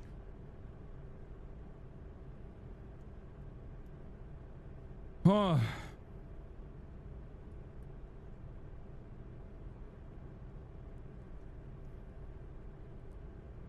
Again, at ADL, we issue an annual report card. Like, look at the exploding anti-Semitism they're showcasing here. You know what this was? This was Cambridge, Massachusetts. I think it was in Harvard. Okay, those are protest field marshals trying to stop a I assume the student was Jewish, counter-protester, a Zionist counter-protester, from filming the faces of this die-in protest that they engaged in on the campus yard. Okay, this was a die-in. It's like a sit-in, but they're just like showing they're just doing a protest. Okay, Zionist counter-protest comes in with a phone, camera ready to go, specifically to dox every fucking student that participated in it. Every single student that participated in it. And remember, this is like a couple months at this point. No, not a couple months, sorry. This is 10 days after October 8th. So this is after the campuses have gotten these fucking insane vans that are plastering the names and faces of prominent anti-Zionist students on campus. Remember when they did that shit? Remember how fucking insane that was? This is when Bill A. Pac-Man is talking about blacklisting students for daring to criticize the state of Israel. So close to October 7. How dare they? Remember all that shit? I remember. I couldn't fucking believe how rabid and bloodthirsty the Zionist movement had gotten in the United States of America, where they thought that they could fucking get away with that shit. And to a certain degree, they did get away with that shit. Most people don't even fucking remember those vans.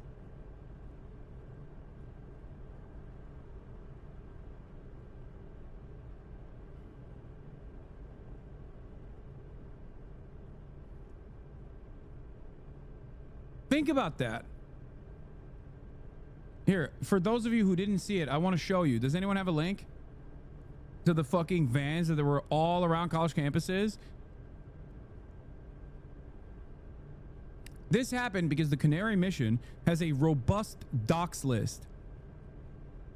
And they immediately floated that docs list to whatever organization that was insane enough to go out and rent these fucking massive billboard vans that would plaster the faces of all students who had written an article about Israel's depravity. Now those lists are being used for deportation lists, by the way, which is so fucking crazy. Doxing truck is back at Columbia University campus now, but with names on all sides because students attempted to cover it up. Driver's window is now tinted. Many students targeted didn't even sign the statement. They're just Arab, Muslim, and Palestinian. Remember how fucking nutty this shit was? This is November 1st, 2023.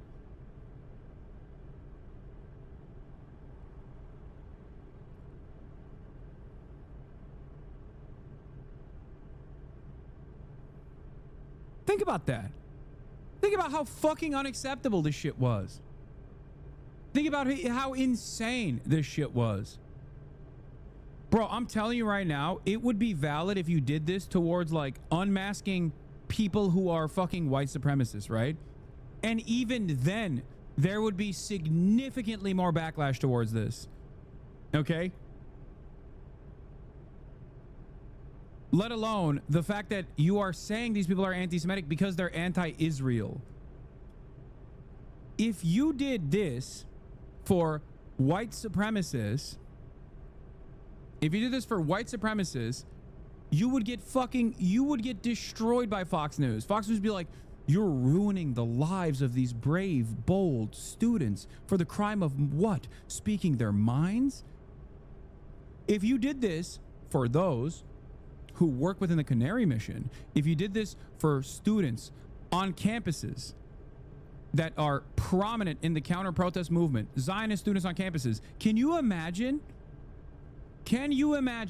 if I, with the money that I have, okay, went and rented out a truck to go all over fucking college campuses and I plastered the faces and names, and some of them even had addresses, mind you, of all of the Jewish, Israeli, pro-Zionist students. I would get fucking assassinated. Can you imagine what that would look? I'd go to CCOP before I even finish the fucking trip around the block.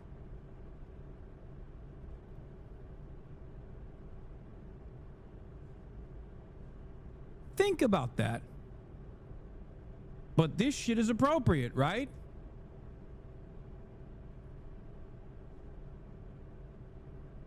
But that doesn't even work because you'd be putting your name on it, where these groups that funded this remain nameless, so no accountability. That's not true. That's not true. They're not nameless. We know The Lobby was an Al Jazeera documentary that uncovered a lot of the fucking major funders of this shit. There are also big donors that are public, like Seinfeld did this shit in fucking UCLA campus. Jerry Seinfeld is a public figure.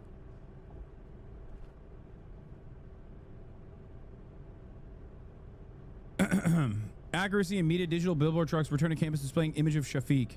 Trucks first appeared in campus. This is August 16, 2024. Do not make the same mistake. ColumbiaHateJews.com. Dude, the other thing that I find really funny about like how insane this is, like, this is literally, this operation is conducted by a schizophrenic person. Like, no disrespect to schizos out there. I'm not trying to tarnish your reputation by saying that you're all Zionists, but like, I think mental illness paired up with Zionism, which is a different form of mental illness as well, creates this like very specific way of doing advocacy. Okay? It creates this very specific way of doing advocacy. And we know in this community what that kind of advocacy looks like, because I have a schizo Zionist 60-year-old stalker paired up with the sex pestiny community that has been doing exactly this. The URL is given the same energy as HamasBiker.com or numerous other websites that they've made, IP grabbers that they've made, like what's it fucking called? The crazy fucking websites that they've made, like the HamasBiker.com is one of them. TwitchHatesJews.com is another one, which is ironic. It's like literally the same naming convention here. ColumbiaHatesJews.com.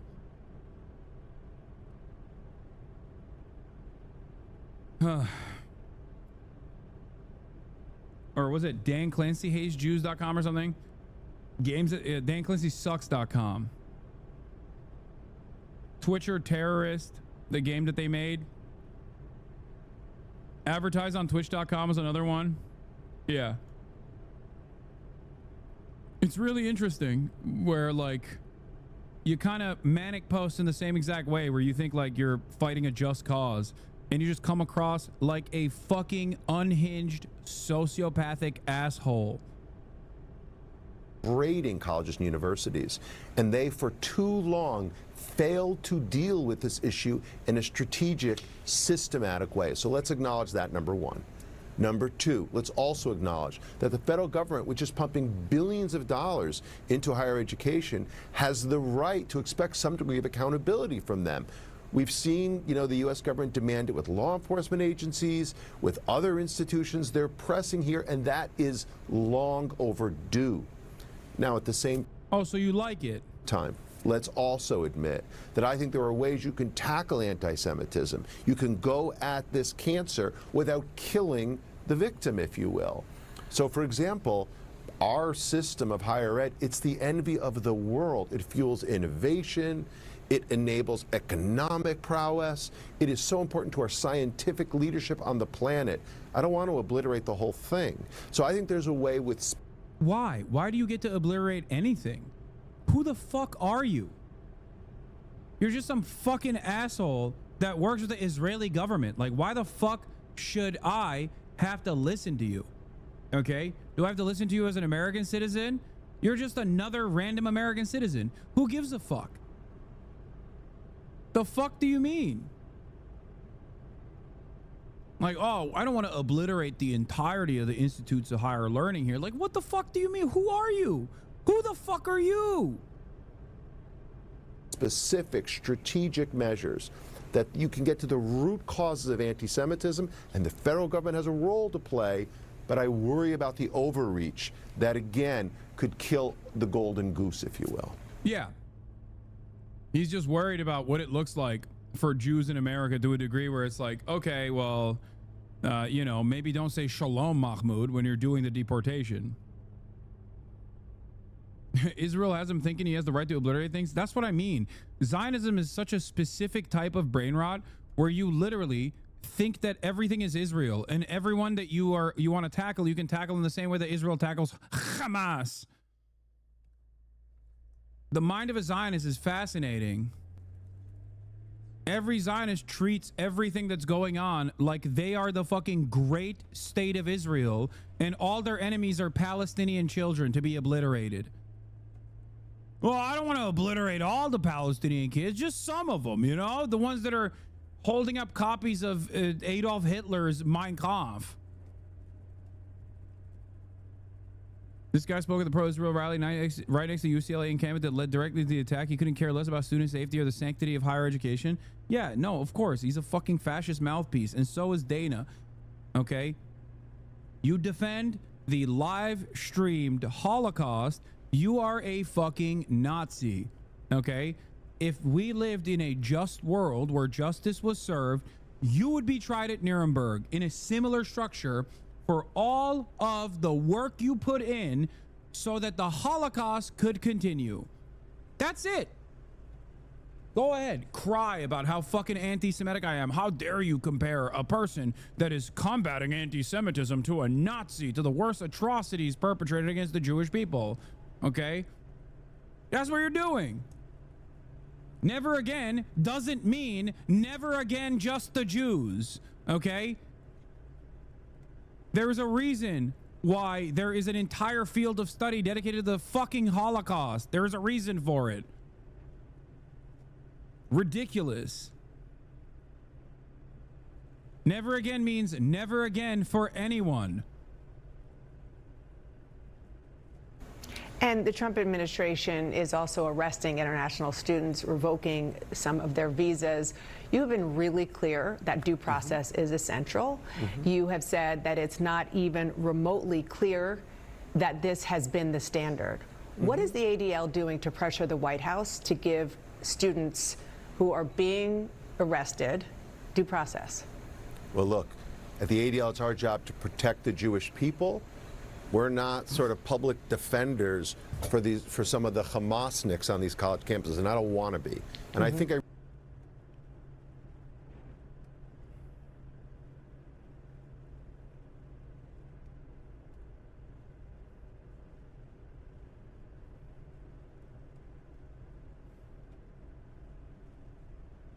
depraved asshole, dude.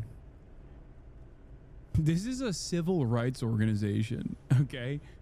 Just understand what this fucking bald douchebag is saying. As the figurehead of a civil rights organization, I'm not here to protect the Hamasniks. Look, at the ADL, it's our job to protect the Jewish people. We're not sort of public defenders for some of the Hamasniks on these college campuses, and I don't want to be.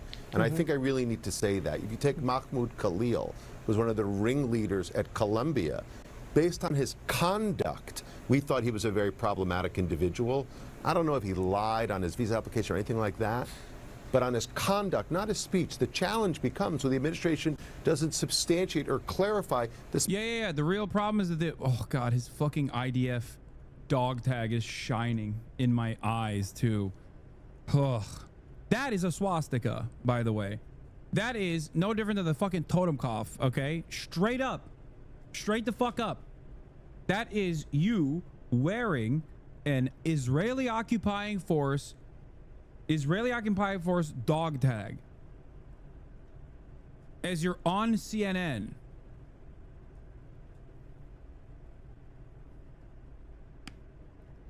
That is a symbol of significantly more evil than the fucking Al-Qassam Brigade's headband.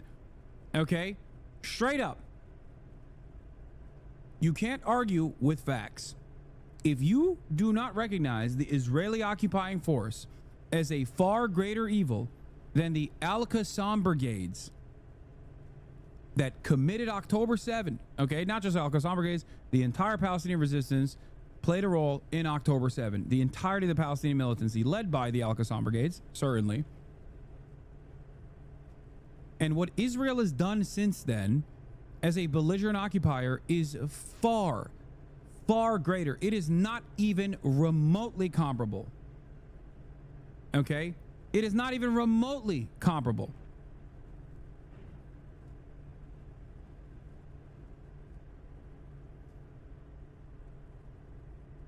It's like wearing the ISIS banner, basically. Straight up. It's like if a Muslim dude that is working with CARE or something, or like some kind of like Islamic charity, got up on Dana Bash and was wearing the fucking ISIS banner. And talking about, like, we're here to defend Muslims. We don't care if Jews get deported. Specifics of the charges. So that's where this due process thing comes into the works. Now, again, it's not my job at ADL to provide due process for some of these young people. No, but you have a very big megaphone. We do, and so we want the individuals who are behind groups that support foreign terror organizations dealt with. We think there should be accountability when people commit violative behavior and conduct. But yeah, he's saying do it the right way. We want you to deport people for the crime of protesting against Israel. You just got to give us some facts so we can make it defensible, Mr. President. That's what this conversation is. You're going to tackle someone on speech or their ideas. You better clarify. You better substantiate so everyone. Yeah, he's not even upset about tackling the concept of speech, by the way. Get the fuck out of here. Get the fuck out of here. Suck my fucking dick, dude.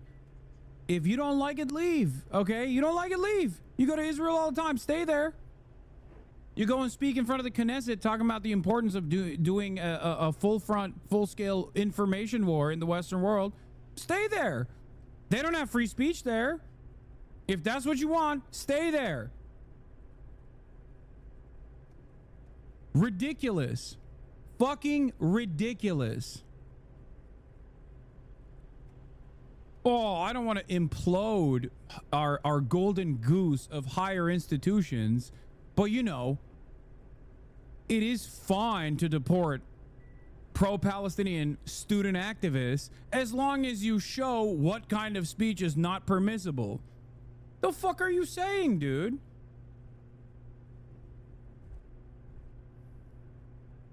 Everyone understands, and I think if the administration does that, they'll have all people of good faith on their side. John. Ugh. This morning, I fucking hate this scumbag so much.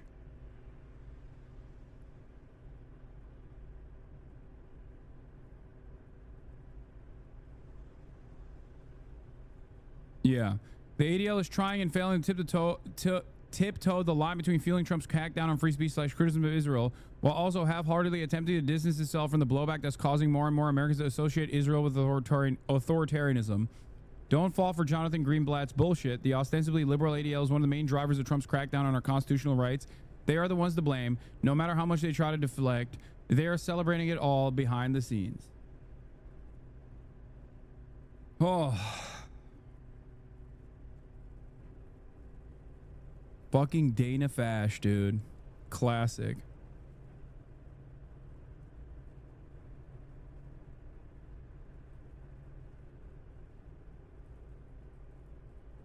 Apartheid Defense League. Yes, we're going to do Isaac Chodener's piece on this as well. Don't worry, I'm coming to that right now.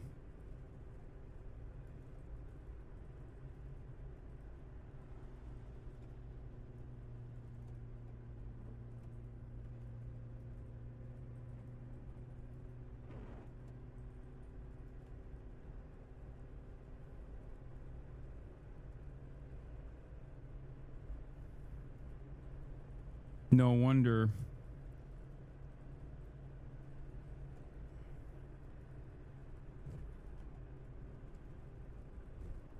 Keep up the good work.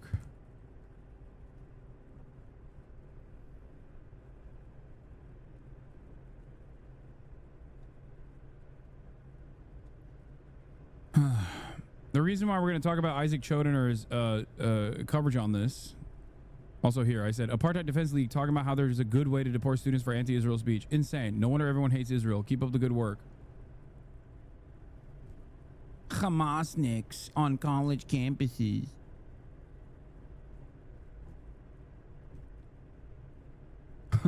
This chatter keeps saying BRICS Plus is the only solution to Zionism. Okay, dude.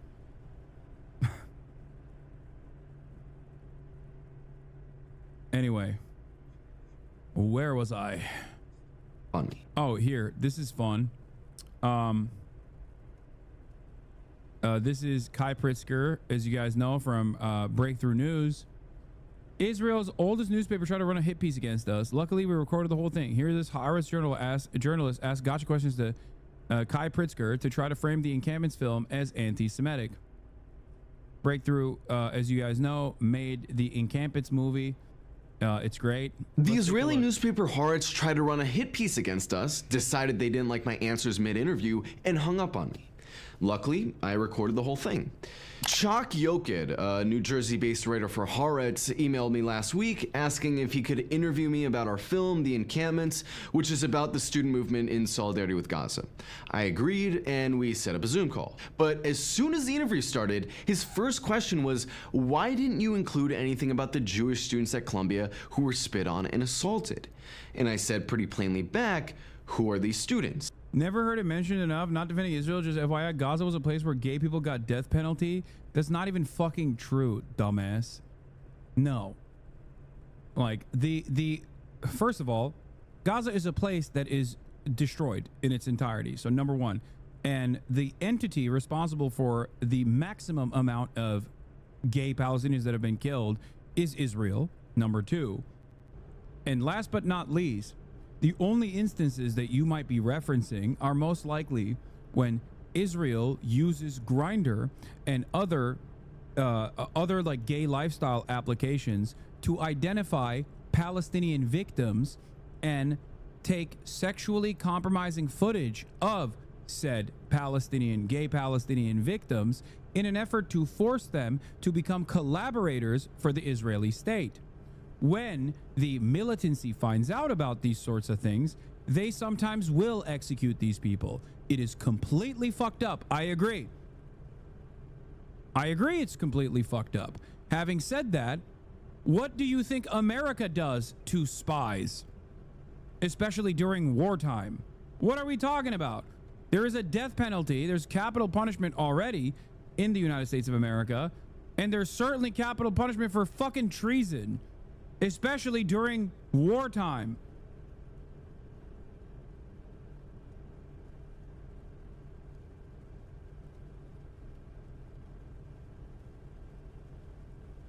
What's the lore over Twitter trying to take down Joe Rogan? What did he say this time? He just had a convo with Jordan Peterson, which I was supposed to cover today. And there was dead silence. And he tries asking this again, same thing. And at this point, I noticed he wasn't actually running a recording on the Zoom call, but was instead typing down what I was saying. So out of an abundance of caution, I started running a voice memo on my end. And this is where it starts. I mean, what happened? I mean, tell me about. I mean, I'm curious. I don't know about who was spit on. Which Jewish students were spit on?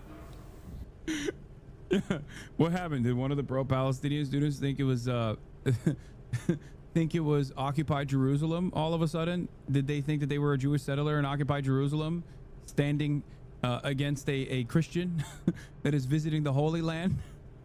Is that what happened? The number one mechanism of self-defense for a Jewish settler in occupied Jerusalem is to spit on Christians. Okay. After I asked him more to tell me about this alleged anti-Semitic spitting incident, he tells me to read Columbia's report about it. For example, there was a report by Columbia University after that the way they handled Columbia antisemitism, and they admitted they failed in the way they handled that. At this point, it should probably already be clear that this guy hasn't read the report himself, because if he had read the report, he would know that in the 91 pages, there are 2 quotes from students who claim they were spit on, and there's no actual evidence it happened. There are no photos, no videos, no verifiable testimony. Mind you, well, don't let that get in the way of doing agitprop for Israel, okay? Oh, what does that remind you of?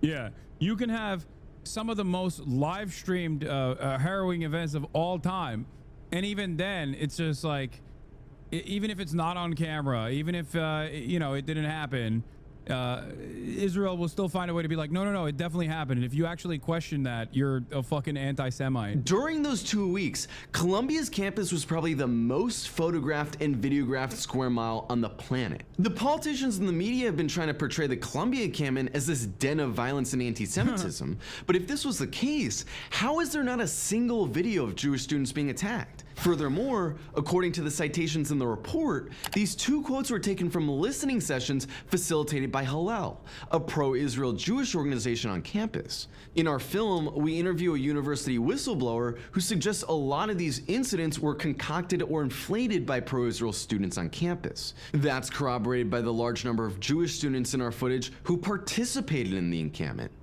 Yeah, but those are the bad kind of Jews. You know what I'm saying? Those are also the Hamasnik Jews themselves, like Grant Minor, who was also prominently featured in this Breakthrough News production, but also it was subsequently fired from his job at the university, all in the name of defending Israel. I mean, sorry, I meant combating anti-Semitism. That's why we fired the Jewish guy. Thank God. You know, sometimes you got to fire some Jews, okay? Sometimes you got to put some Jews on a list for the greater good, for the rest of the Jews. You know? That's how it works, I guess.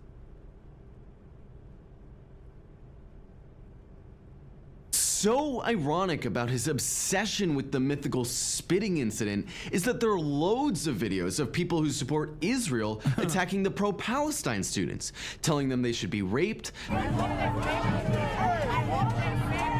that they always projection, baby. This little dipshit is now a part of the IOF, by the way. Should be killed, beating them bloody, and attempting to murder them, like they did at UCLA.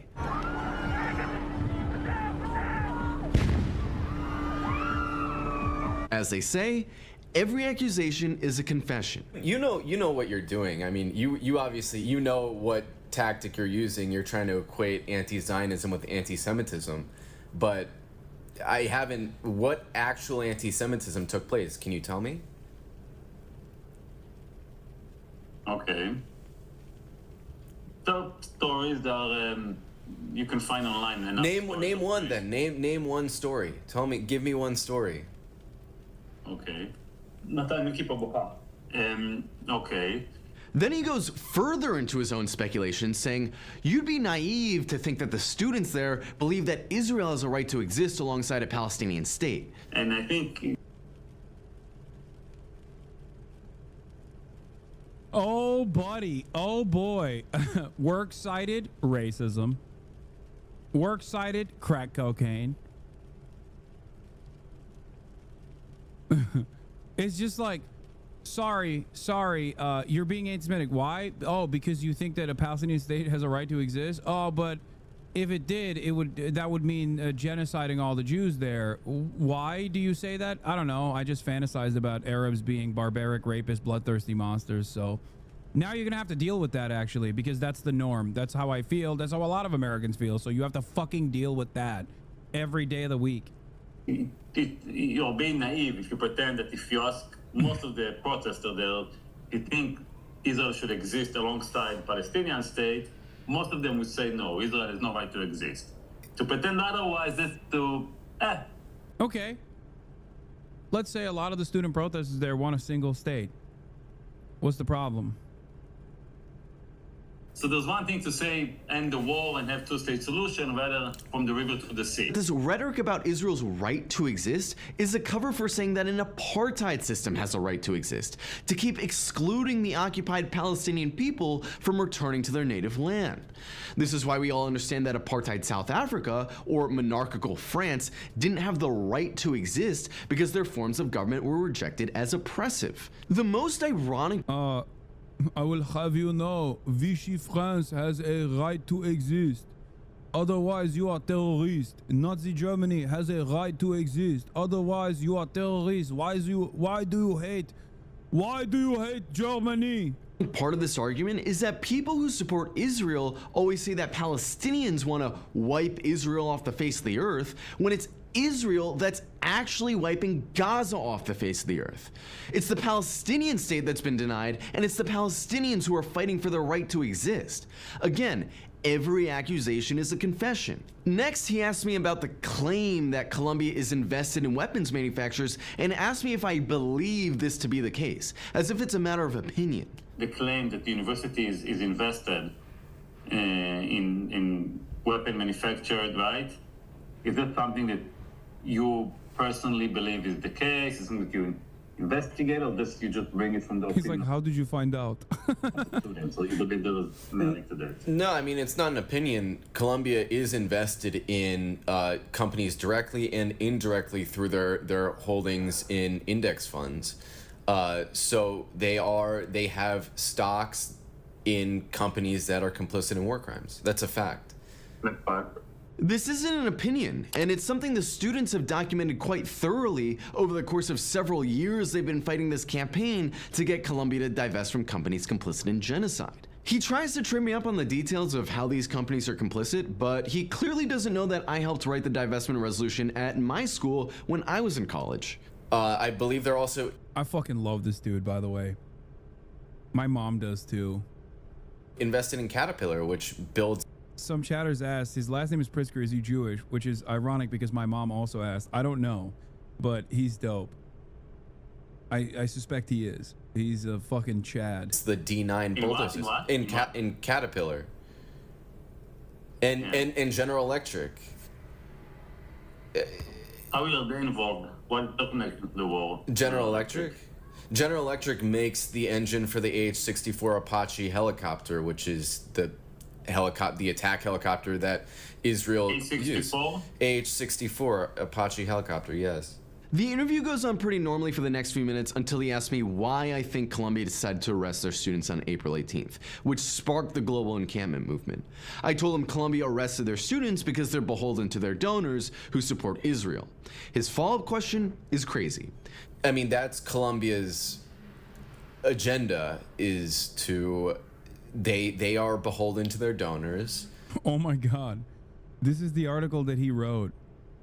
An extremely vile racist article in the liberal Zionist Haaretz outlet claims for blacks in New York, Jewish money is the source of their problems and justification for actions against Jews. The article begins by admitting it relies on absolutely zero data about the events in Monsey and Jersey City, just anecdotal evidence, nevertheless is full of anti-black racist tropes. The author, Zach Yoked, this guy that is talking to Breakthrough News right now, claims that an animosity towards Jews by black people has replaced the solidarity during the civil rights era. He goes on to claim that black people blame Jews for all their social and economical problems. No actual data is presented.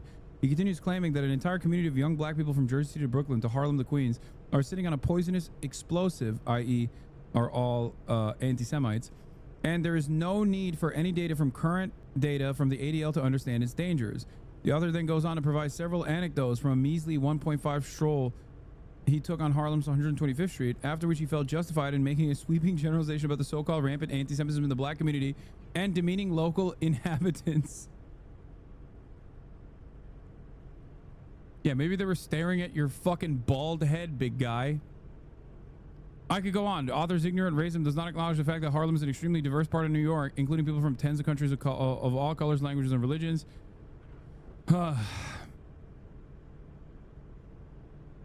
Yeah. They thought Dr. Yakub had come back. But this time as a white guy. Yeah, you see, you don't understand. They thought Dr. Yakub had finally controlled technology to make himself white after inventing white people. And they were angry and resentful. So when their donors say something like, we don't want pro-Palestine protests on our campus. Dog, is this why some black accounts are going online saying Palestinians are racist? Black accounts. Yeah. Yeah, that's why some black accounts online signing off from Langley, Virginia, are posting about how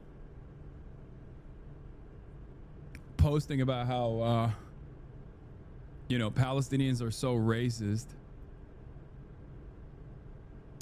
They listen. What about the money from the donors for Israel? But there were many reports about money coming from the Gulf countries, from Saudi Arabia. This is one of my favorite fucking TikTok accounts, by the way. A group of black Americans went to Palestine to facilitate food distribution and get them medical supplies, right? The entire time they were there getting called racial slurs, so they decided to speak out. 35,000 likes. The organizer of the trip is not mad at them for speaking out about their experiences. She feels a real ally wouldn't have gotten mad about being called racial slurs, and she accused the blacks of turning this into oppression Olympics. The blacks. No, we are not confusing them for Ukraine. She said Palestine 100 times in the video. We have the right country. Wish everyone the best.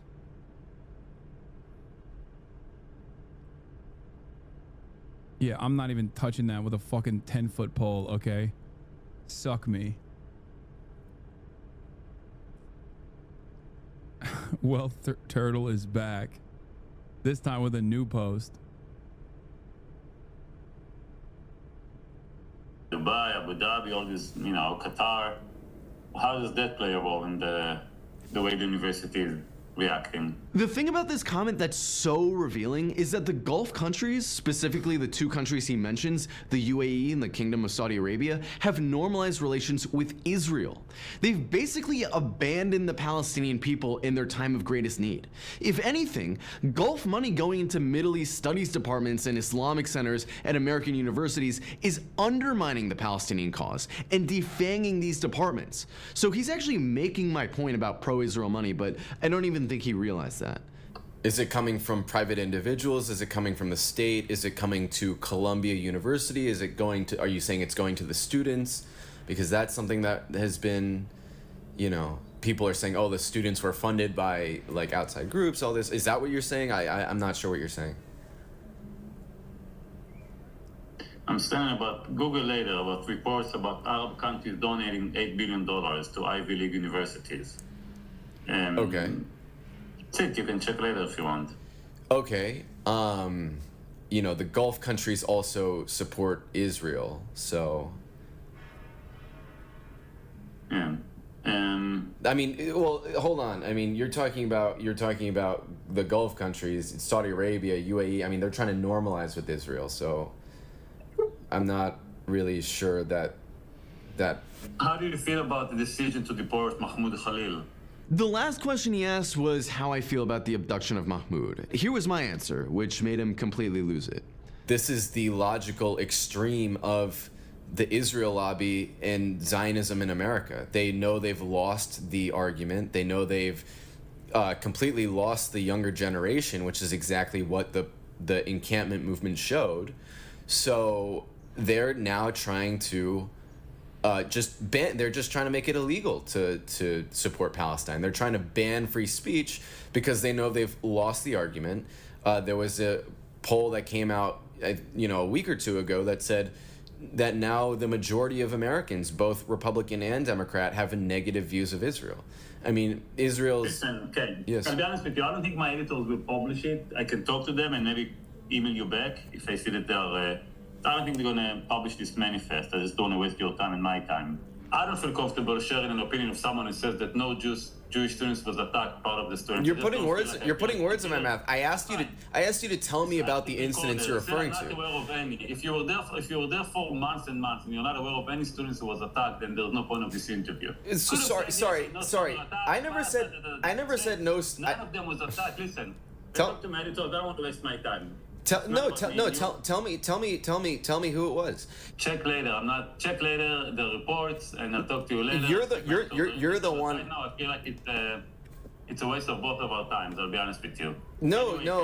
Take your time. No, this is it's obvious. I love that he went no politic here. He went no politic here. No politic here. No politic here. No politic. Israel number one. No politic.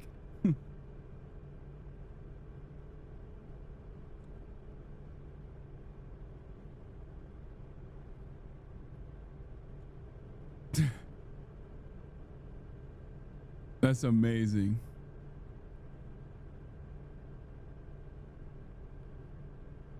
Yeah, this is a real account. For sure.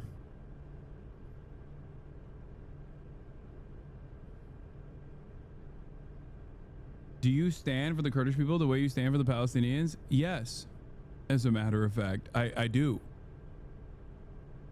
It pushes inflation up when people are saving their money because their price is falling. Isn't really a good thing in and of itself either. Bro, I actually lost so much of my stocks at this point. I just want to see how bad it will get too.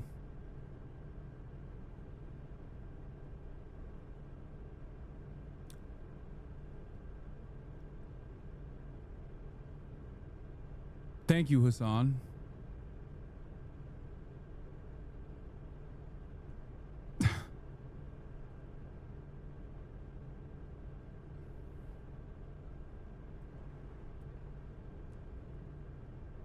Kurdish stonk lurker, new guy.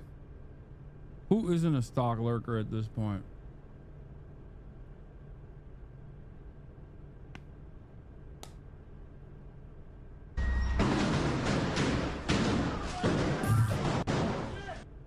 The shots of IDF soldiers falling downstairs and tripping backwards are illustrative of Israel's whole military strategy. Terrified of actual combat, they can stay inside tanks while airstrikes destroy everything. Urban combat can be avoided if the urban area is no longer in existence.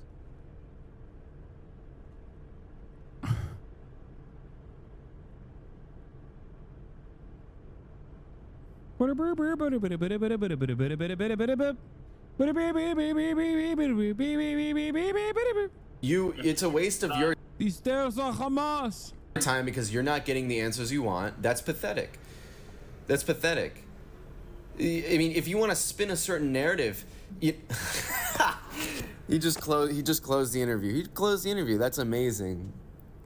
Haaretz presents itself as the liberal, open-minded newspaper in Israeli society, and this guy made a point of saying that several times on our call. And yet here they are, hanging up on their own interview because they didn't like my answers, going as far as to subtly encourage me.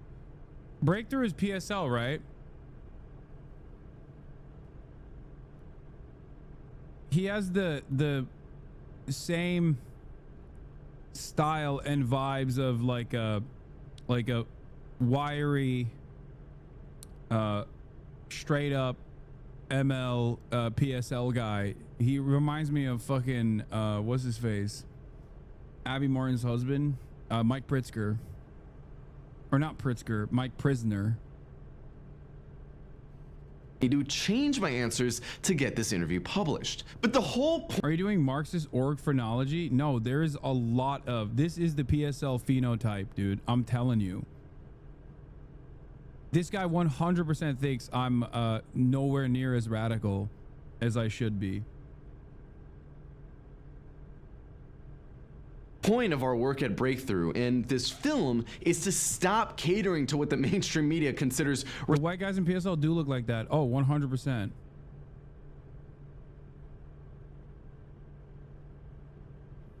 Respectable. So yeah, not gonna happen. Israel's PR strategy has always been to make itself out to be the victim, which is exactly what you're seeing on this call. This journalist took an interview about a film about a genocide and the destruction of all of Gaza's universities and somehow still makes himself— That's not what people think. You were welcomed by the organizer for the rally. No, I'm kidding. I'm memeing. —out to be the victim. The idea that it's the students camping out on lawns who are violent and hateful, and not the nuclear-armed superpower stomping off against a largely defenseless population, is just the latest insane narrative that Israel's trying to spin in its fraudulent victimhood narrative. It should come as no surprise that the people who've been defending Israel's barbarity for the— What is PSL? What's PSL? All Google using is Pakistan Super League? What the fuck? Party for Socialism and Liberation, chatters. Jesus Christ. The last 18 months are now facing isolation, alienation, and social consequences. But no. That's crazy. Pakistan Super League. No.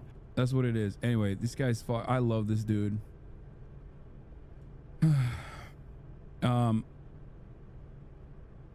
Yeah.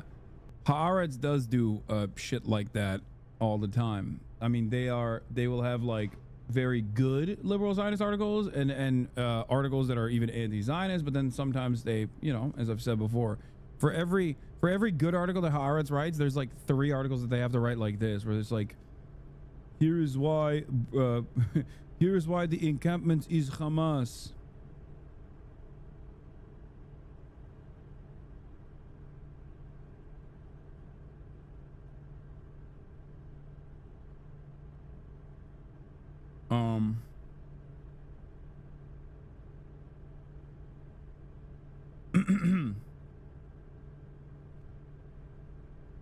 Matt Lieb on Coachella and anti-Semitism at Coachella has a Hamas problem. The videos coming out of the Coachella Music and Arts Festival has been absolutely horrific. A band of drunken Irish hooligans projected this statement: Israel is committing a genocide against the Palestinian people. What's your critique of PSL? Genuinely curious? No critique. Israel, free Palestine. Can you imagine? Got a bunch of kids to chant free, free Palestine. Free, free Palestine! Which of course they happily did, because these kids don't watch the news. They watch is TikTok, which has a lot of primary sources of Gazan people being bombed by Israel. Also, one of the Irish rappers said, Tiach fight H. Arla, which is Irish for I am anti-Semitic. Headliner Green Day changed the lyrics to one of their songs to say this. Running away from pain like the kids from Palestine. And it didn't stop there. No, in fact, I have been given a bunch of leaked footage from Coachella in which they do this to other songs. Do you have the time to free Palestine? We all support Hamas. Wake me up when Israel ends. Oh my God! Didn't stop at Green Day. That would be so. That'd be so sick. Even Lady Gaga herself did this. Love Yas and war, see to the river, Gaza to Ramallah, want to be Hamas. This is so stupid. Oh, geez. Artist after artist let it be known exactly where they stand when it comes to Israel. Even Post Malone. There will be no more Israel. My famous pops are Post Malone. Zionism needs to go. Missy Elliott did the same thing. She put her thing down, flipped it, and reversed it. And it turns out that in reverse, it was a subliminal message straight from the Ayatollah of Iran. Work it. I put my thing down, flip it, and reverse it. We must bring down the Zionist entity. We must bring down the Zionist entity. If you got a big, let me. What happened to music being non-political? You know, there was a time when music was just about holding hands, figuring out who keeps letting dogs out, and about like Vietnam. I, for one, am ashamed that I ever went to Coachella. Got my first hand job. Oh, that's amazing. Looks like Coachella. One of the funniest things is like when Matt Leaf started doing this at first, people didn't know who he was, so they thought he was being serious. Like, even in my community, people didn't know who Matt was at first. So they'd be like, dude, did you see this? Dude, did you see this? Do you see this guy? Can you believe it?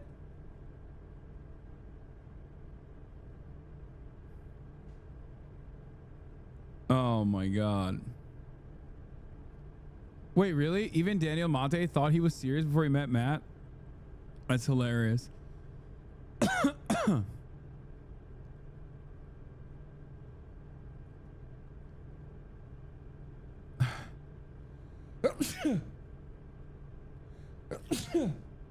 Oh God. Okay. Growing fight between Harvard and the White House as the Ivy League hits back with a lawsuit over the funding freeze, calling the cuts unconstitutional. So these are grants, they're unconstitutional. Meanwhile, the White House is reportedly considering pulling another $1 billion in funding, accusing it of failing to address anti-Semitism on campus and ending its DEI programs. Fox News legal analyst Greg Jarrett joins us now. Greg, what about the tactic of not only saying no, but suing back? Sure, that's a possibility. I mean, look. That's so funny. They're like, how everything that the Trump administration does is so belligerent and so stupid. And every time Fox News has to defend it by being like, I don't understand. Trump pointed a gun at this person's head, and then that person tried to fight back. They don't have the right to do that. Why are they doing that? Oh, imagine if they tried to countersue the Trump administration. This doesn't make any sense. Why? China did counter tariffs. Someone's got to put an end to that. I mean, what? Why did they put counter tariffs on us after we started a tariff war for no reason? Why would they do that? It's just, don't you know you're supposed to just let these things happen? The president is God. Trump is like God. What the fuck? Why are you resisting? Stop resisting. Look, Harvard seems to be under the mistaken impression that it has a right to government grants. Well, the geniuses there at Harvard might want to check Webster's dictionary because a grant is a gift. It's discretionary. The government. By the way, this is very cool. Speaking of Israel, breaking National Institute of Health ban research funding to any university that boycotts Israel or has DEI programs. This violates the First Amendment and perverts scientific independence. Schools must certify they do not support BDS or DEI or risk losing grants and funding seizure. This is why I constantly say, if you think that this Israel shit is just happening over there and it's not being used here, okay, you are fucking delusional. You are fucking delusional. Yeah. Is DEI, no more DEI. How about defend expanding Israel? That's what DEI stands for now, okay? Defend expansive Israel. Defend expanding Israel. That's what DEI stands for now. Only Israel, okay? That's it. The only DEI initiatives I care about is the expanding greater Israeli state. If you don't, when you start off every morning, you have to do 3 instead of no Hail Marys, no fucking Bismillahs or anything like that. Astaghfirullah, you can't do that. You have to say, Am Israel High, before you walk into the institution. And when you're working on your publicly funded research, you have to think like, how will this expand the state of Israel, the glorious state of Israel? How can we make sure that Israel takes up all the way to maybe even Ankara, okay? Because like Lebanon, that's just more Israel, obviously. Syria, also more Israel, duh. You must do a loyalty pledge to the beautiful state of Israel and all of its territorial expansion initiatives. You must be thinking at all times about how you can contribute to the cause of Israeli expansion. Under new guidelines released by the National Institute of Health, any medical researcher will have all funds terminated if they support a boycott of Israel. They can support a boycott of any other country or even U.S. states, just not Israel.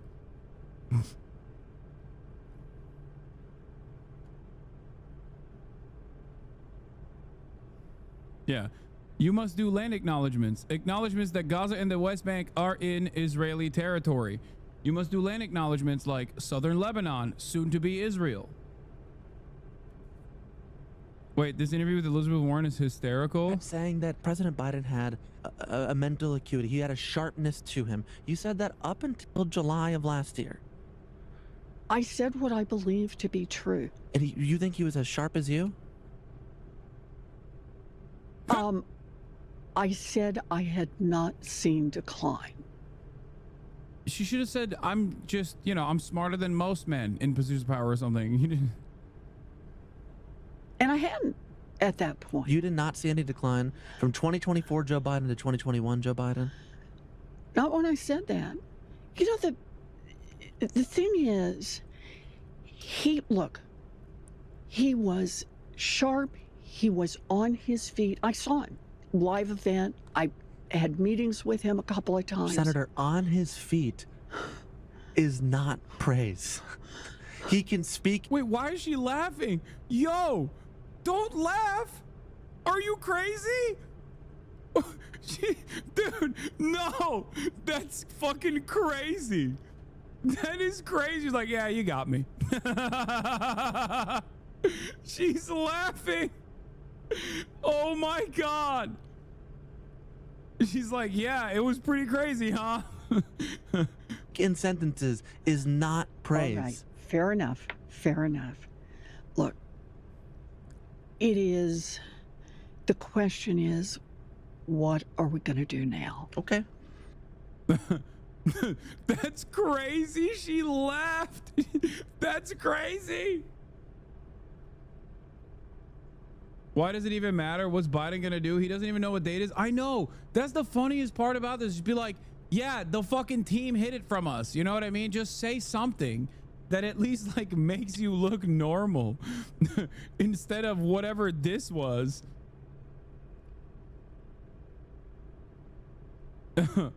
What the fuck? Yeah, how hard is it to say he shouldn't have been the nominee and was being shielded to hide his decline, but was deeply insistent on running again? And as we can all see, the stakes of the election were enormous, and I regret his selfishness and what position that put us all in. I feel like Democrats got hit with this fucking laser beam where they have to appear insanely inconsistent and also insanely out of touch at all times.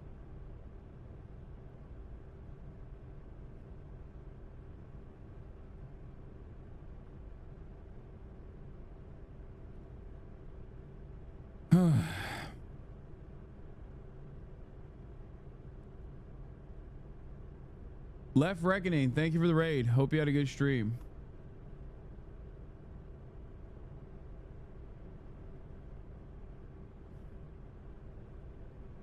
Oh yeah, another friend of the show cooked. Why should American universities have to make let me finish this but then we'll talk about the I've had it here ladies cooking ramen manual. Why should American universities have to make loyalty oaths to foreign countries that receive funding that benefits Americans? They are not even required to make loyalty oaths to the American government. Beyond absurd. America's screwing itself for Israel.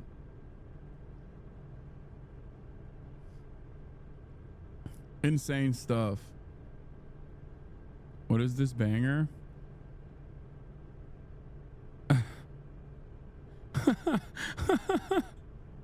The quote retweet. O.J. Simpson says he avoids Los Angeles because he feels he may be sitting next to whoever did it. Oh, that's a banger one. Okay, fair. Me, they're gonna call the Oblivion remaster woke, aren't they? Grums, I already did it 48 minutes ago. Why did they do this? There was zero need to change this in Oblivion Master. Bring back the original male female.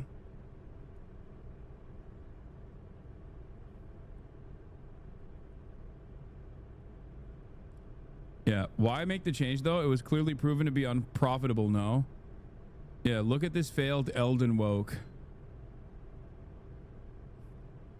This only exists in the English version, by the way. Oh, it only exists in the English version. Well, good thing that's the version that sold like tens of millions of copies. So I guess it doesn't fucking matter to most people. They just want to play a good game. No one fucking cares, dude.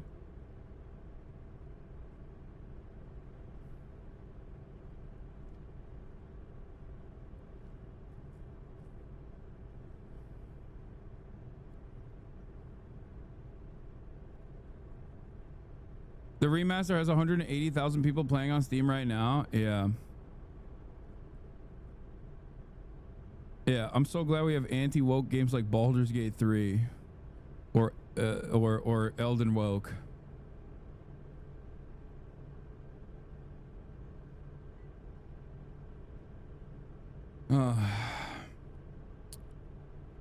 Does anyone can you guys send me a link of this but without the paywall so we can read the Isaac Chodener interview with the Holocaust historian Deborah Lipstadt, who is Biden's anti-Semitism envoy? Because the reason why I wanted to talk about this is because like this shit doesn't end. What? The defeminization of the Spriggan? Oh god, these Out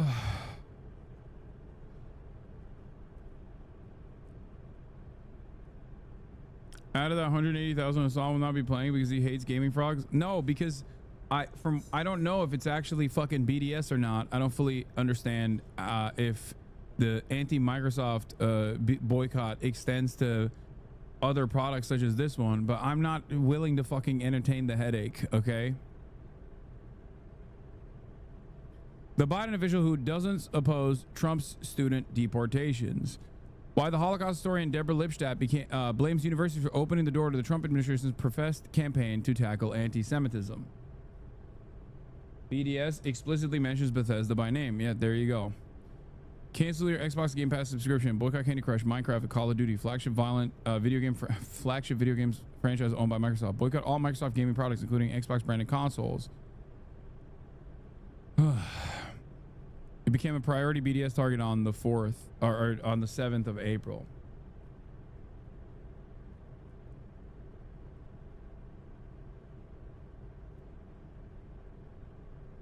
You've been BDSG for so long, Buddy doesn't stream games. What about Microsoft PCs? I mean, obviously there's a fucking extent to what I can boycott. Like, I'm literally on Windows right now. That's my operational software. Not really much I can do about that. You know what I mean?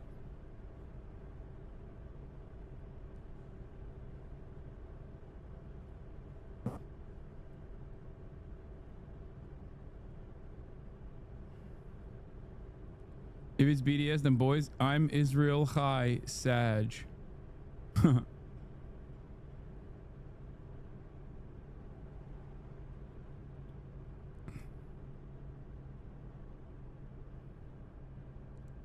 Yeah, they're not even asking for a boycott of the operating software, from what I understand, because that would be impossible to commit to. What is this? Okay.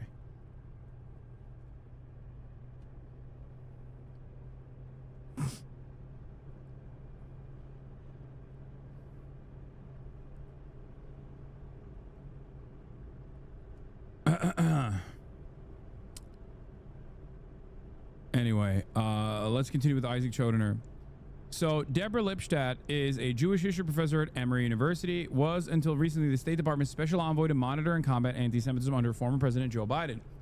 Lipstadt became famous and was later portrayed on screen by Rachel Weisz for winning a judgment in a British court against the Holocaust denier David Irving, who had sued her for libel. Lately, Lipstadt offered surprising support for some of the Trump administration's actions, telling The Forward, "I'm not opposed to the administration rescinding the student visas of some of the people that they're rescinding the student visas of," she added. To depict some of these people as martyrs and heroes is ludicrous.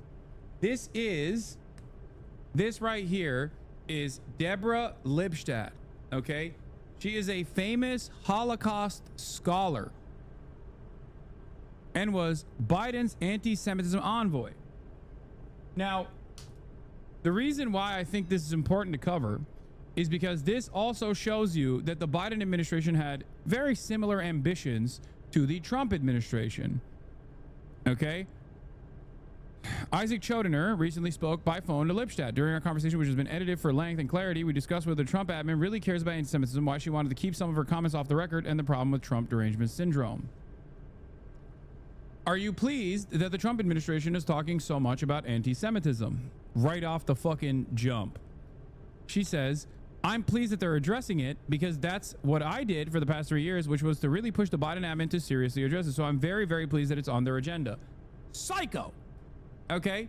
This is the Biden anti-Semitism envoy being like, yeah, Trump's agenda is to tackle anti-Semitism. I'm sorry, you're a fucking sociopath. Okay? You are a fucking sociopath. If you think that the Trump administration is in any way, shape, or form sincere about combating anti-Semitism when Sebastian fucking Gorka is their counterterrorism specialist in the admin, whose father was a part of the Vitesse Rend, who literally fucking kidnapped Jews for the Nazis, and that Sebastian Gorka himself still fucking wears the Vitesse Rend pin proudly. Okay, what kind of fucking Holocaust historian are you? What are you saying? That this admin cares about anti-Semitism is the most delusional. This is the most delusional crock of shit I've ever heard. Yeah, don't believe me? Here's the Times of Israel article. Nazi link group proud of Trump advisor for wearing medal. NBC News looks into anti-terror analyst Sebastian Gorka's alleged membership in Hungarian Vitesse Rend organization. Members of a Hungarian ultranationalist group with ties to World War II era Nazis have said they are proud that the Trump admin advisor wore the group's medal at the inauguration of U.S. President Donald Trump. Every inauguration, there's another one of these weird moments. This inauguration, you had Elon Musk throwing up the fucking Heil Hitler twice. Last inauguration, it was the Dragon of Budapest, Sebastian Gorka, loudly and proudly proclaiming his love for a paramilitary organization that collaborated with the fucking Nazis in doing what in Hungary, you might ask? Oh, that's right. identifying, targeting, kidnapping, and shipping off to concentration camps Jews. That's what they did.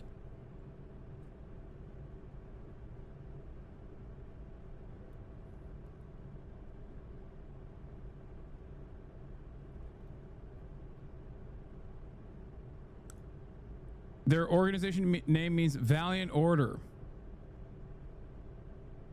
3 people asserted that Gorka was a well-known member of the Vitesse Rand.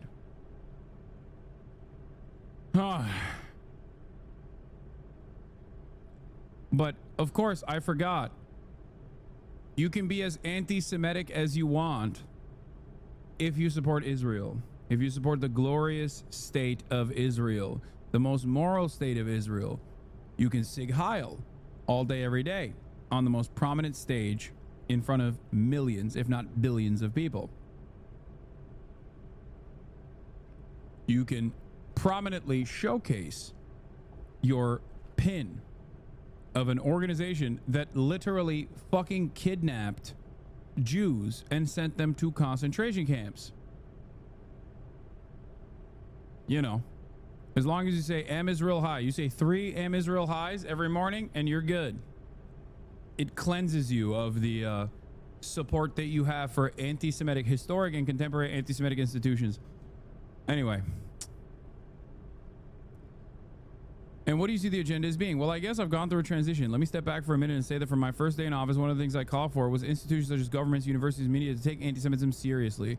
I talk about anti-Semitism as a multi-tier threat. One is the threat to Jews and Jewish institutions, but it's also a threat to democracy. But also you support the biggest threat to democracy, Donald Trump, and undermining one of the pivotal hallmarks that is supposed to protect theoretical democracy, the First Amendment. And I know that's a very easy thing to throw around. People will say food insecurity is a threat to democracy, which is true, but there's a very direct link in terms of anti-Semitism, and that direct link is the fact that anti-Semitism is a conspiracy theory in contrast to any other form of discrimination. It is a distinct characteristic is as a conspiracy theory. What do you think the Trump admin is doing to fight it? It's calling universities to account. And if you look at the first demands it made to Columbia, what's striking about those things, to end the encampments en masse, those were things that Columbia students have been asking for a very long time. I fucking hate this person. You are such a fucking scumbag. Like, you love that the Trump administration is forcing free speech to happen on a fucking Columbia campus. You love that the Trump administration is stopping. You love that the Trump administration is stopping any sort of anti-war demonstrations taking place, anti-genocide demonstrations taking place. Would you have this exact same attitude historically towards groups that were demonstrating against Nazi Germany at the time? Now, of course, the Holocaust is not a comparative, is not an analog here. Part of the reason why it's not an analog is because it wasn't fucking live streamed like the Israeli Holocaust is being live streamed. So not a lot of people knew about the concentration camps. There were suspicions.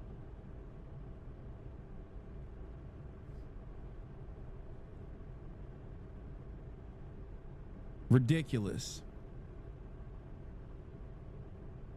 What do you mean, what? People didn't know about the concentration camps until, you know, the very end. You're a smart person. You used to be the Trump admin cares about anti-Semitism. I'm a little confused here. Isaac Chodener says, yeah, I don't know. They haven't spoken to me. They haven't consulted with me. So all I can judge is by, but Deborah, your entire career has been judging people for anti-Semitism. In some cases, very effectively. The president hosted white supremacists for dinner. Elon Musk made what appeared to be a Nazi salute. Surely you can look into their souls here. I have called that out. Okay, but more broadly, can you make some sort of judgment? I'm telling you right now, every single anti-Semitism expert, okay, every single one of these supposedly anti-Semitism combaters over here literally drop all sense of reason, all sense and all reason, the moment that it comes to defending Israel. Okay, that's it. You can be as anti-Semitic as you want as long as you are pro-Israel. You are a Holocaust revisionist? Okay, wait, what are you talking about? You're smoking drywall? Not true. What? What is this? I think you guys are fighting each other for no reason. I don't think this person is...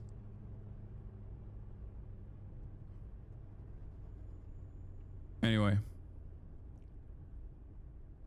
Here, let's hear what else she had to say. Yes, there's certainly been a disturbing tendency, whether it's whatever Elon Musk was doing with his arm. Okay. We know what he was... I wonder what Deborah would have to say about a prominent anti-Zionist such as myself doing whatever Elon was doing with his arm. I wonder if she would just still consider that to be whatever Hasan was doing with his arm. I mean, it seemingly doesn't take much. Turns out owning a fucking bleach sword is enough to finally unearth my crypto Nazi tendencies, according to my former podcast co-host. You know?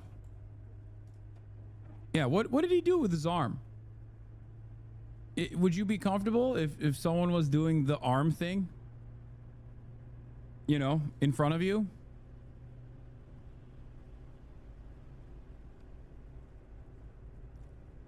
Or when he appeared on video at a campaign event for the far right in Germany. There are lots of examples. They're disturbing and they're bothersome.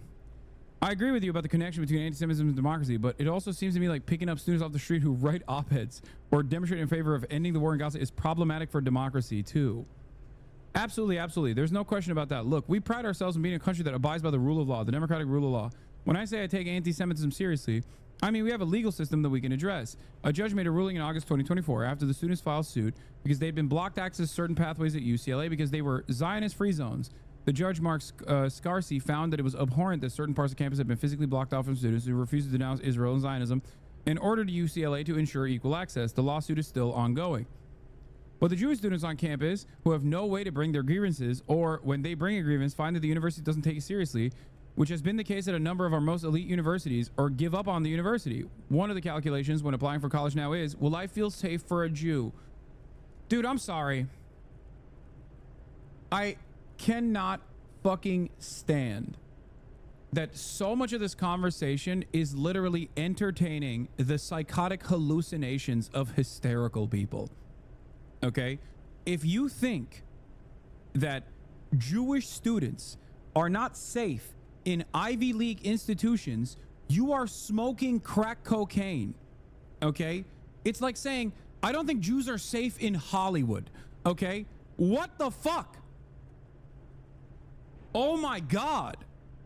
It's like saying, I don't think Jews are safe in West Hollywood or Beverly Hills. God damn. Like, what are you saying? This is a laughable fucking notion. It's so sickening when associated, when attached to such a fucking demonic anti-democracy movement that is straightforwardly fascist, okay?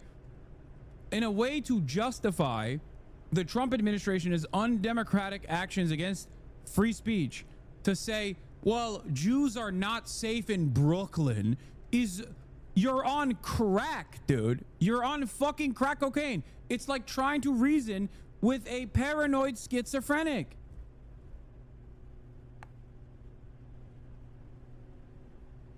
What are you talking about?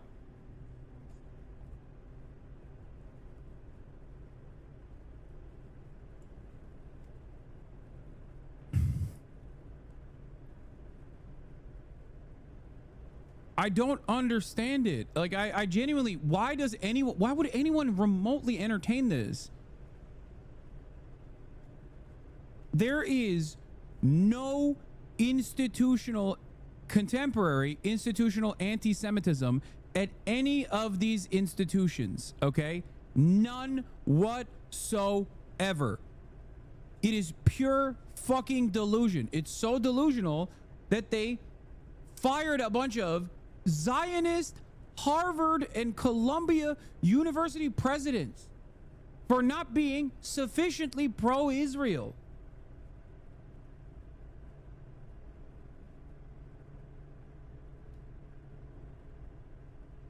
It's fucking ridiculous, dude.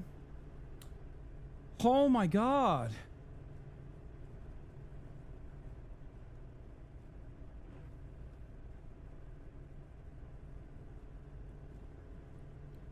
There were some really terrible instances of anti-Semitism after the war in Gaza began, but now we are actually in a political environment where the American president is using anti-Semitism as an excuse to literally pick up people off the street for writing op-eds.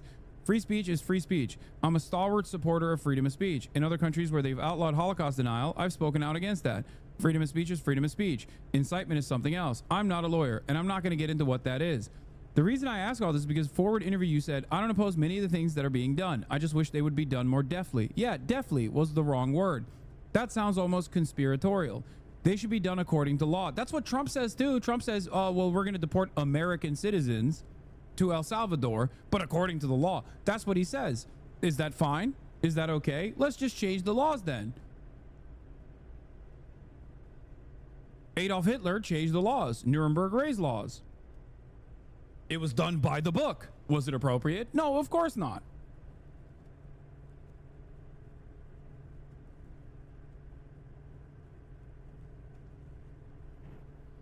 Oh my God. Here's the other thing. Universities are regulations. Universities are rules. You can't cheat. You can't plagiarize. You can't build in campus in certain places. Universities have rules. You can't cheat. You can't plagiarize. And if you plagiarize, we will fucking black bag you and then ship you to El Salvador.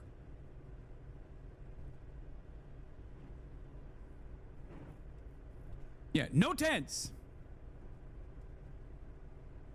Psychotic. You have to be able to identify yourself. People on campus have to be willing to identify themselves with the proper authority and can't go around with a mask unless it's, you know, for medical purposes. How do you know it's not for medical purposes? You just undermine the argument that you presented by claiming that people need to be maskless on campus. The ADA protects you from having to explain why you're wearing a fucking mask. It can't be said enough that pro-Israel fascists aligned with neo-Nazis and tried to murder students, attack 19-year-old journalists just covering the events on their way back to their car at UCLA, and the safety of Palestinian students is never discussed. Nobody was charged. It's insane how they have reconstructed reality. I know. I fucking hate it. Do you understand why, in the current climate, people who are advocating for an end to the war in Gaza may not want to identify themselves with the proper authorities? I don't even know what Isaac's like own personal framework on Israel is, but he just straightforwardly cooks a lot of these people. A lot of, like, he's very cutting. You get a fucking phone call from Isaac Chodener, just don't pick it up, okay? Hang up the goddamn phone, because he is going to dice you up. I mean, he does this so well and has done this so well, so consistently. It's pretty fucking crazy. Well, this current atmosphere is pretty difficult, but this has been going on for a long time. I was just trying to get the actual dynamics of who has power here. This refusal to identify yourself. Are we negotiating with students or are we negotiating with people off the street? When you said that the people being picked up are not heroes or martyrs, what did you mean by that? I mean, some of the people, and I'm not going to get into any specific cases, but some of the people who have been detained or cited are people who have obstructed entrances to universities, have taken over buildings, have broken the regulations of the university. I'm not talking about speech. I'm talking about action. None of that is deportable, you fucking freak. Remember, Biden's anti-Semitism envoy. So before people say, oh, it's different, the Biden admin would never do this, they set the stage for the Trump administration to do this. So suck my fucking dick. Without making direct analogies, you could point to any civil rights movement in the past, which people did not just engage in speech. They blocked entrances. Civil disobedience has a long history, but these protests were often directed at a particular group of students, like the UCLA example I gave you. But what I'm so afraid of, and having our kids' conversation is indicative of, is that some of these actions of the administration in the recent weeks are taking the focus off the very real problem of anti-Semitism. It's so selfish. It's taking, you know, I like what the Trump administration is doing in terms of using border enforcement, immigration enforcement as a way to undermine the First Amendment at the behest of the glorious, beautiful state of Israel. Okay. But the real problem is it's taking the conversation, the spotlight off of anti-Semitism. Are we making a mistake in thinking that the admin even cares about anti-Semitism at all? It is simply using anti-Semitism as an excuse to crack down on educational institutions. Yeah, it's a good question. It is, I think. I served in an administration in which people who worked for it did not march in lockstep. There were different views. I think there are people who seriously care. I spoke with my successor, the person who's been named as my successor. You know, he called. and we had a nice conversation. It wasn't substantive, but he really cares. Who has been named as your successor? What's his name? Kaploon? Yehuda Kaploon, I think. And he seems to really care about this deeply and genuinely. I know other people in the admin who care about this deeply and genuinely. I worked in an admin with people who cared about this deeply and genuinely, and there were some who didn't. You know, administration was made up of thousands of people. It sounds like this guy's a friend of Trump. Yeah, he supported him and worked with the campaign. Kaploon is a right-wing Miami businessman. Shocking. Well, that right there makes me wonder. I'm just a little confused why people who care about anti-Semitism are friends with Donald Trump. It's confusing. It's confusing, you know, but I can't. In speaking to him, my sense is, with the little I know about him, which is very little, he truly is concerned about fighting anti-Semitism. I also think there are many Jews, and some non-Jews too, but many Jews who are disappointed by how university behaved since October 7th. And they see a strong, to use Passover terminology, a strong hand being used.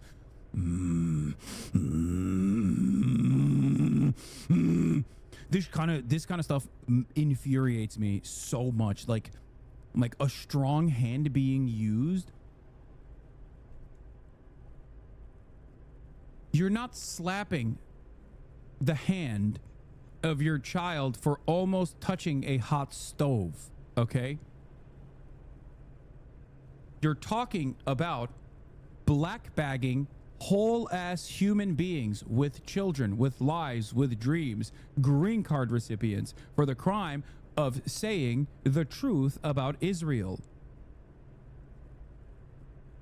The fucking arrogance and the fucking entitlement from a Holocaust historian that cannot see the straightforward parallels that are so ever present that it's basically smacking her in the fucking face. You are a Holocaust historian. How do you not see what is going on over there, which is a live streamed version of the Holocaust, and what is going on over here, which is a Weimar Germany instance where the Nazis have taken power and they have started the process of undermining what remains of liberal protections against authoritarianism. What the fuck? It's like, if you claim to be a Holocaust historian and not recognize that Trump is doing Hitler shit right now in real time, in broad fucking daylight, I wipe my ass with your fucking PhD, okay? What are you doing? Crack cocaine. There's one line in here that makes me go absolutely nutty mode. I'm gonna try to fucking contain my anger here. Now, whether that hand is being used properly or not raises certain questions to what's happening. To answer your question, a lot of people were relieved to see this forceful approach. I think in many respects, it's going too far. You said some nice things about the Secretary of State, Marco Rubio. As a senator, he had a very strong record on fighting anti-Semitism. This lady is so fucking... Oh my God. She is so insane. She's just one note, dude. Everything is combating anti-Semitism.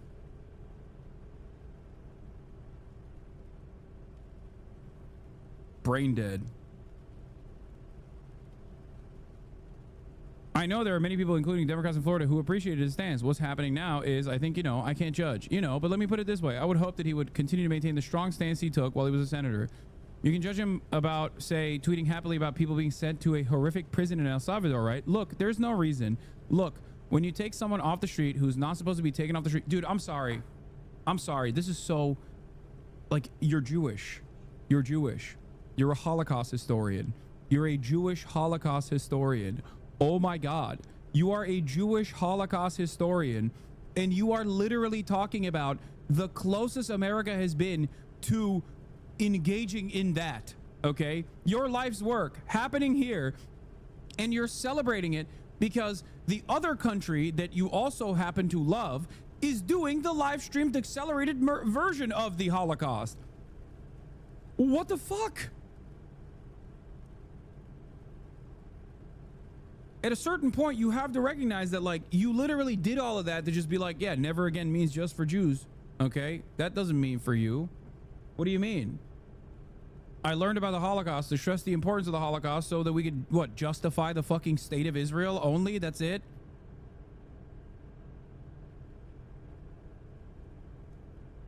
Oh, I come from a tradition and a personal belief that if you make a mistake, say, I made a mistake, we're going to fix it. That's disturbing. They may not care that they made a mistake. Off the record and not for quotation. That's the issue.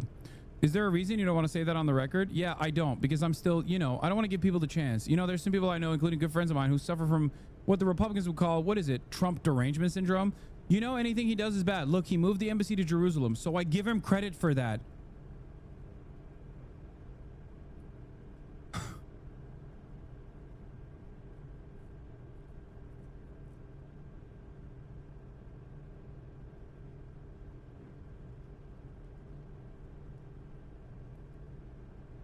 I mean, dude, what is this? This is just like this reads like an anti-Semitic screed, okay?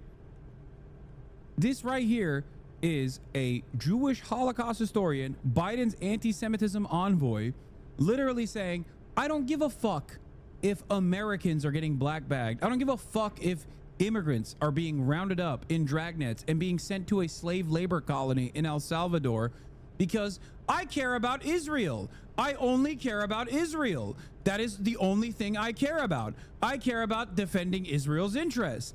You are an American. What the fuck are you saying? What do you mean it was so good that Trump moved the American embassy to Jerusalem and I'm giving him credit for that? Why? That's not even a good thing for Israel, let alone for anyone else. October 7, you could drive a direct fucking line from the Trump administration's action with the Abraham Accords, the destruction of the denuclearization agreement with Iran, and moving the embassy to Jerusalem, and the recognition of the permanent annexation of the Golan Heights, which is Syrian territory. All of those things combined played a major role in October 7 happening. You are short-sighted and horny for the great state, the most moral state of Israel. So much so that you are fine with undermining American institutions. So much so that you are fine with an American fascist doing Weimar Germany shit in America, because you're so fucking stupid and so fucking short-sighted that this Zionist project will not inevitably lead to so much anti-Semitism that one day you'll be in the fucking concentration camps with me. You're so stupid. These guys unironically drank the fucking Kool-Aid, where they think like, well, since post 9/11, we say America is founded on Judeo-Christian values. No, the fuck it wasn't. And there are plenty of people within this movement right now that are gaining prominence that keep saying, no, it's Christian nationalism, as a matter of fact. The fuck do you mean Judeo-Christian values? I said this already. If I go to a fucking concentration camp for my anti-Israel statement, and then they start rounding off the Jews and putting them there as well, and I have to be there with Michael Rappaport, I will kill myself. I will kill myself before that happens. I will never. No shot.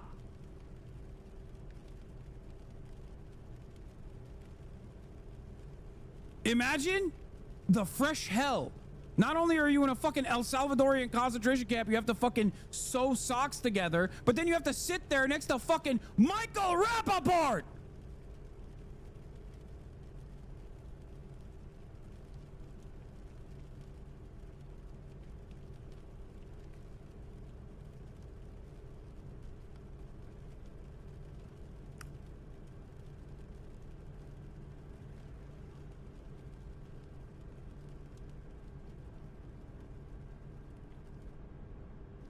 Yeah, here's Deborah Lipstadt. This was when she was in the Biden administration, I believe. October 7th, there was a feeling around the world that Israel is weaker.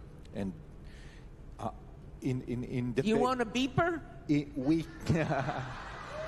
I can give you a... You are so funny, Deborah Lipstadt. you. This feeling held up to this week, maybe, but that brought many people around the world to feel that you can attack Jewish people and Jews as well. And if there is one thing that is within the basis of this organization, is to strengthen Israel and to strengthen the bonding between the US and Israel, and to make sure that we're safe on both sides of the Atlantic. Both sides of the Atlantic, and as Elon said, both sides of the aisle. After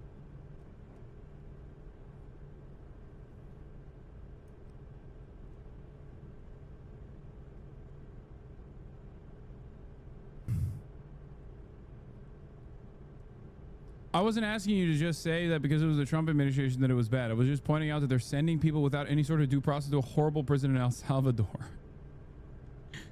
You know, that's something I find disturbing, and I would hope that, you know, that they would recognize that, because that's not what this country is about. What this country is about is only sending pro-Palestinian students to El Salvador.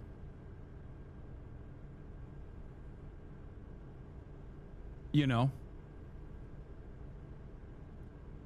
So we have all these horrific things with immigration, with Doge dismantling federal bureaucracy, with Trump basically destroying the Atlantic Alliance. But we also have, on the other side of the ledger, moving the embassy to Jerusalem in the first term. It shouldn't be all black and white. No, it's not all black and white. Thank God Trump moved the American embassy to Jerusalem, recognizing Israel's, you know, illegal occupation of East Jerusalem. Wasn't that wonderful? I loved it personally. I'm an American, by the way. I'm supposed to care about America, but it seems like I also care about what's going on in Israel and the recognition of Israel's illegal occupation and the normalization of Israel's illegal occupation. I think this is very important. I don't think she caught Isaac's sarcasm here, just a hunch. No, she didn't, because she's so fucking horned up on Am Israel Chai bullshit. She's so fucking horned up on thinking about Donald Trump's incredible gifts to the glorious state of Israel that she can't fucking understand anything that's going on. Like the fact that we are experiencing Weimar Germany levels of fucking oppression, and she's a goddamn Holocaust scholar. It's like there is no, it's over. There's just like, what do you mean? Biden's anti-Semitism envoy, folks. Remember. I want to go back to your comment about these studies being picked up about not being heroes and martyrs. You have no specifics there, but it seems like maybe you are more willing to criticize them than the Trump administration. No, I'm an equal opportunity critic. I did think about your praise of Rubio, and I saw you praise Mike Pompeo too on this issue. I'm not praising them on everything, you know, only on Israel. If people are close to anti-Semites or part of a party that is awash in anti-Semitism, or working for a man who dines with white supremacists and says really gross things about Jews, it makes me think that if they're pro-Israel, you give them slack that you wouldn't if people were doing the same thing but were not pro-Israel. That's exactly the point here, by the way. I did skip the paragraph. It's too long. I don't give a shit. We're a nation of laws. It wasn't tolerance that allows the Jews to thrive here. Jews have flourished in this country because it was a nation of laws. When students feel they have no place to bring their grievances or what they like, it's just like blah, blah, blah, blah, blah. What about the students? What about the pro-Israel students? Not even the Jewish students, because the Jewish students are being undermined here too, as long as they're fucking anti-Zionist.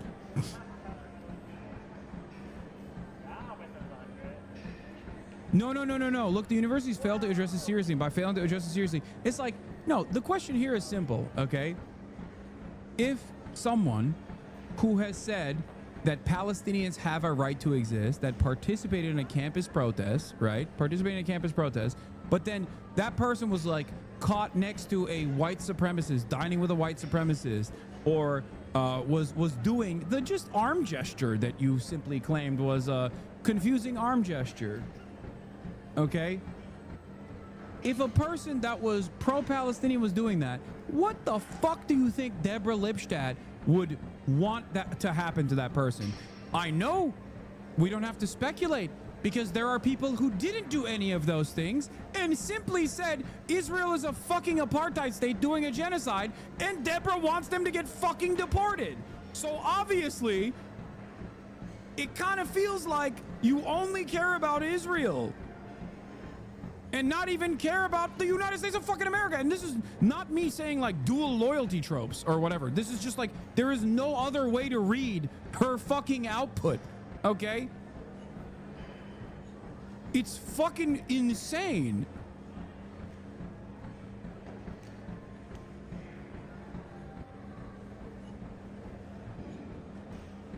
Is she even Jewish? Yes, chatter. Deborah Lipstadt, who is a Holocaust scholar, famous Holocaust scholar. Yes, no, Deborah Lipstadt is Jewish.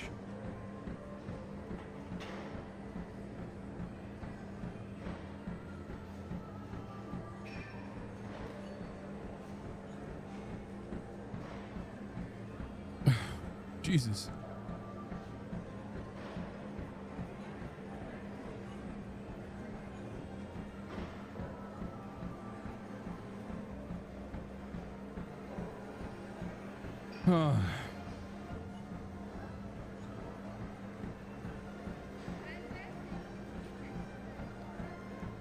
They dismissed their grievances. They created an inhospitable atmosphere. We're now seeing the fruits of that failure. What disturbs me so much is that the debate will now become over whether anti-Semitism is being used as a weapon against people we don't like. Anti-Semitism should not be a cudgel.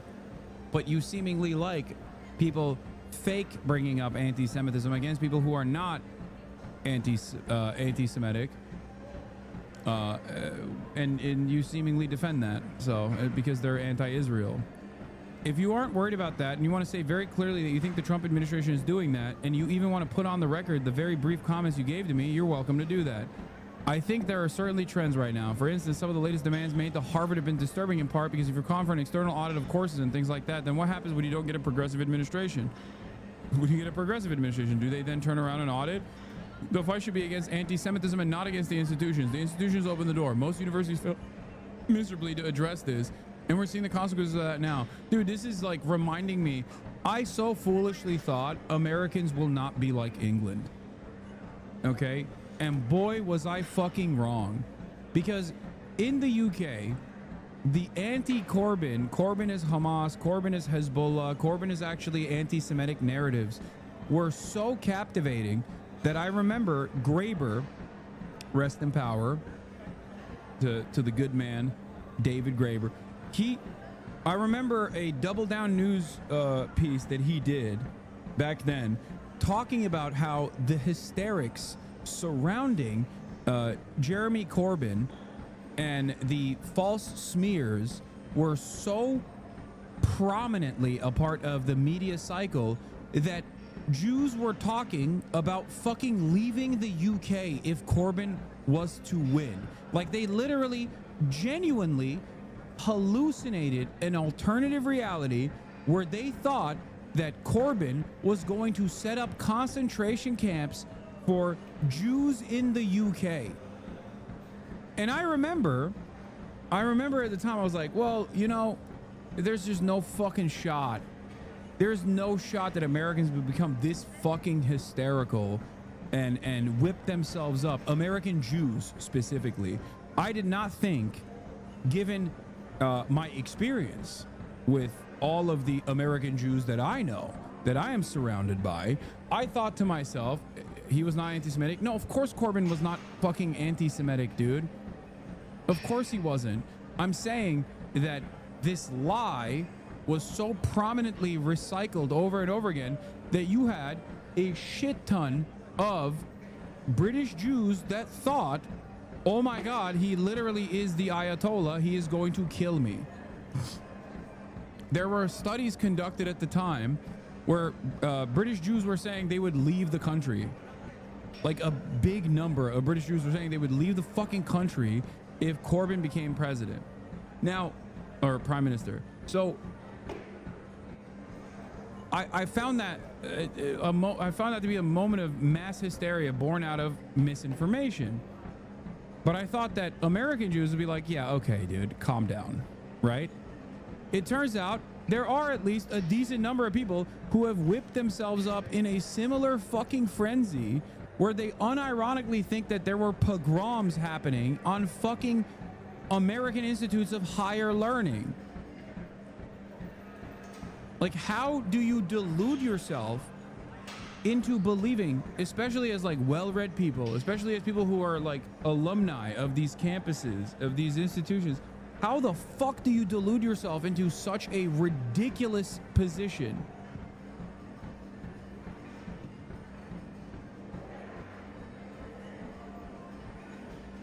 It's fucking insane. And not a single person turned around and was like, dude, what are you doing? Not a single person was like, hey guys, maybe we're being a little hysterical here. Like, claiming that a Jew is unsafe in the Upper East Side is like the most insane thing I've ever heard. It's perhaps historically and in contemporary society the safest place for any Jewish person, okay? Like, straight up, significantly safer than Israel, okay? Significantly. Not even a fucking question. So what the fuck are we talking about? You are the most delusional freak if you think that as a Jewish person, you are not safe in fucking New York City, dude. What the fuck?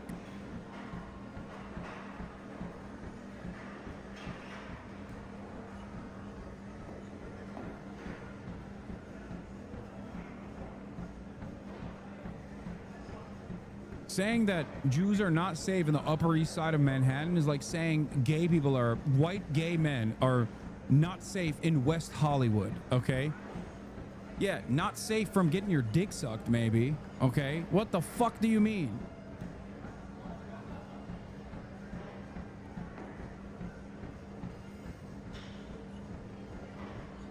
A Japanese woman who participated in the peaceful Free Palestine demonstration in Kobe says she was assaulted by an English-speaking man wearing a Trump hat. Participants recorded the incident and filed a report with local police, who are treating her as the victim. Look at that.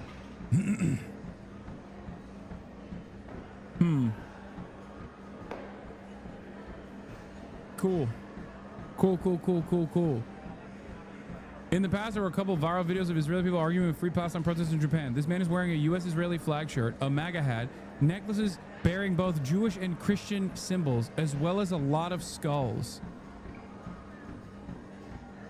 This dude is... This is the most confused person on the planet. I don't know what the fuck's going on here.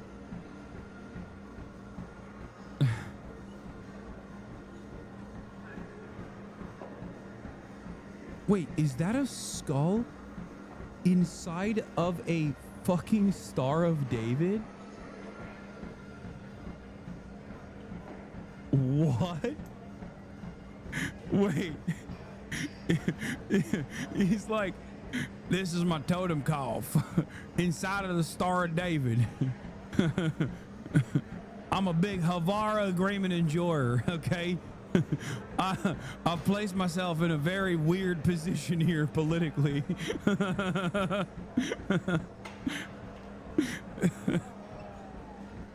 I'm just an enjoyer of history.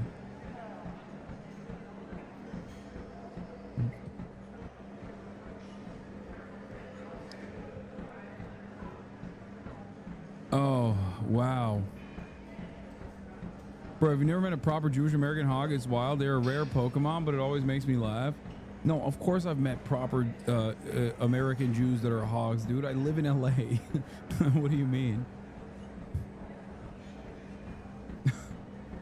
I was gonna make a joke and say they're Persian, but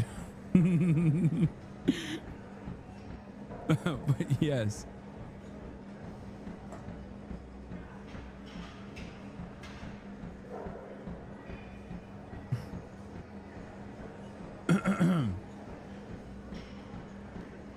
It's fascinating people can care so much about something while knowing next to nothing about it. It's just vibes. A skull placed within a Star of David is a controversial symbol, often perceived as provocative and potentially offensive representation. It has been interpreted as a symbol of the Punisher mentality, suggesting an eye for an eye attitude, and has been criticized as a form of violence or aggression. I've never seen that before.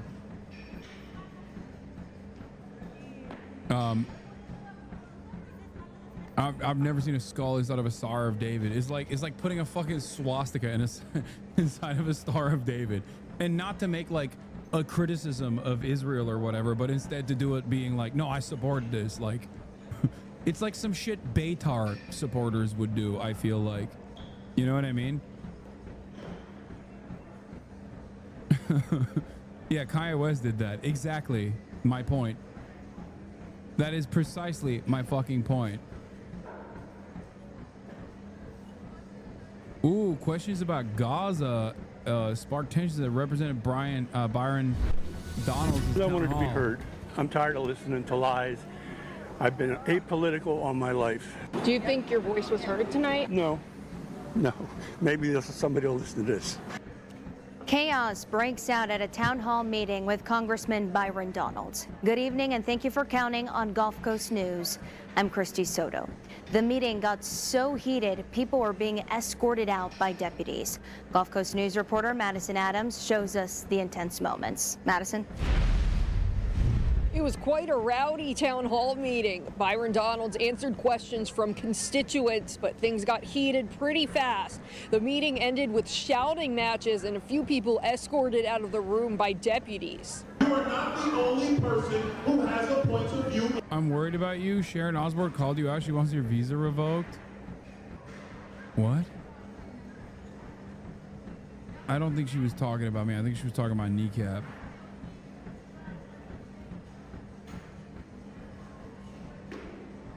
Ozzy Osbourne's wife, Sharon Osbourne, was fucking freaking out about Kneecap's performance being like they need to take away their visa.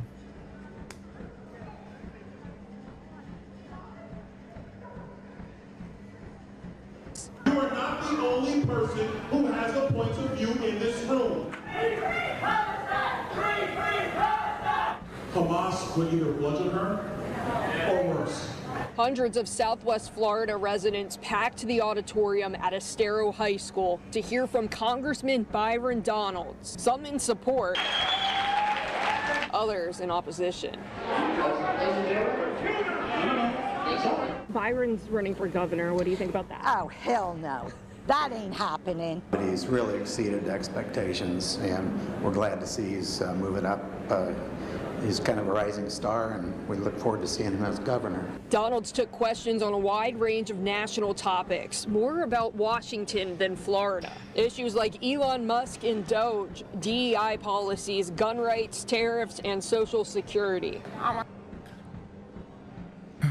Okay, I can't even watch fucking Florida protesters against Byron Donalds. Bizarre rambling post by Ozzy Osbourne's wife here calling for Kneecap to be deported from the U.S., where she also makes the claim about October 7th that not one IDF soldier was killed that day, just 1,400 innocent civilians. Not even Israel claims that. What the fuck is this post? Yo. Oh, this really shows. To me, when I see a wall of text like this on Twitter, I think to myself, well, that's a person that is mentally sound. Like, that's a sane guy. That's a sane person behaving in a very sane manner, you know? That's sanity.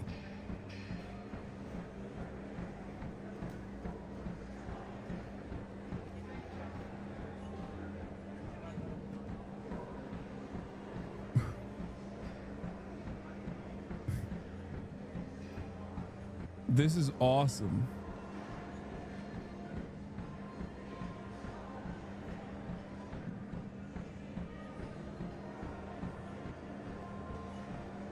Golden Voice's claim of being blindsided by Kneecap's performance seems implausible given the circumstances. You know, it's so funny. It's like, you can't say anything without some fucking Israel supporter being like, you need to be fired immediately.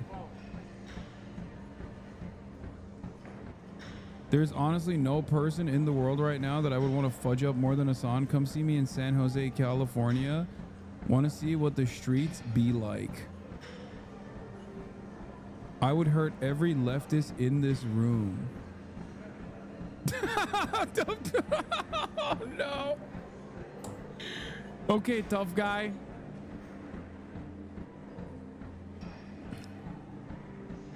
Bro, don't you dare step foot inside of San Jose, bro. I will... What? Do what, dude? The streets of San Jose. What are you gonna do? Tickle me?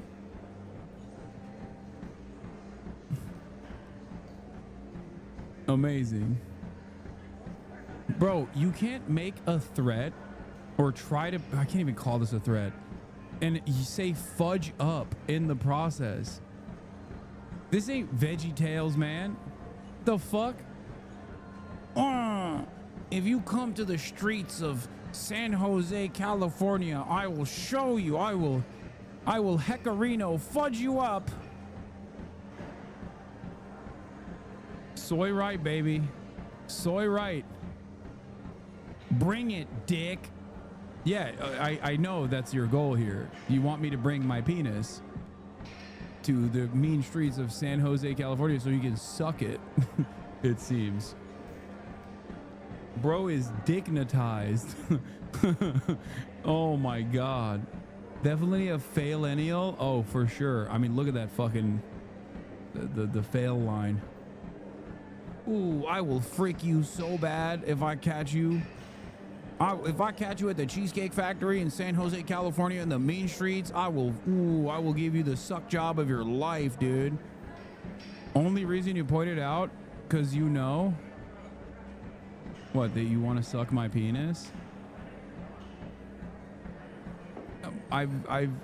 I've been at this game for long enough to realize that most of my fucking haters have this sexual pathology associated with why they resent me so much. At first, I didn't really understand it. Why so many of my haters constantly fucking talk about my looks. On Sharon's tweet from friend of the show,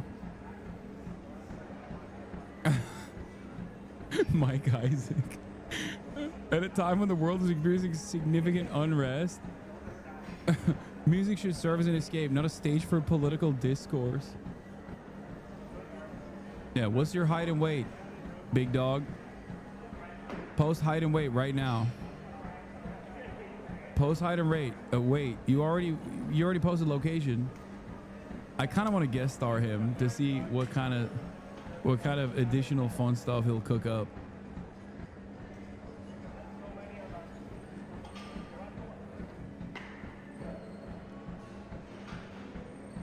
Bro, is that meme video where the dude is like, let's fight, and while we fight, let's kiss, and let's kiss and fight. Let's take each other's shirts off while we fight and kiss.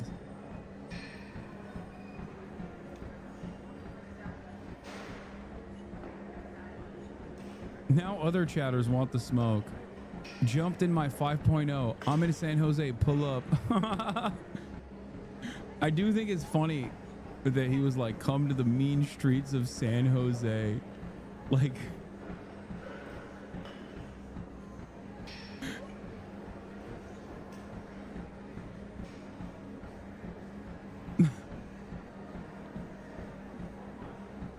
Oh, man. Amazing. If I send you death threats, can I be a live guest? Okay, you need to calm down. You can't call this a death threat, dude. Like, I think it's, as someone who is a recipient of thousands of them a day, oftentimes in this chat as well, you can't call this a death threat. This is laughable. Who wants to pull up? I'll meet ya. Bro, post your... Oh, so you can respond. Post your fucking... Post physique. Post physique. Post physique, pussy. Post physique. Post physique right now. Post physique right now. Show us. Show us what you got, big boy. Come on. I'm gonna make my haters and defenders fight each other. I'm gonna do a fight club. A mild bruise threat. Yeah, from kissing me too hard.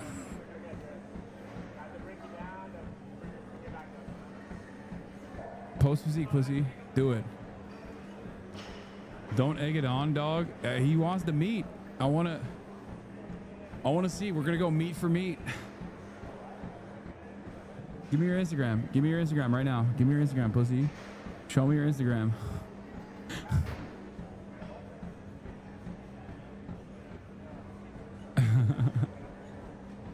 Yeah, it's Arby's. I got the meat. Okay. So much reaction. Me and I proved the case. I think you're a little too dense to understand that we're making fun of you. Like collectively.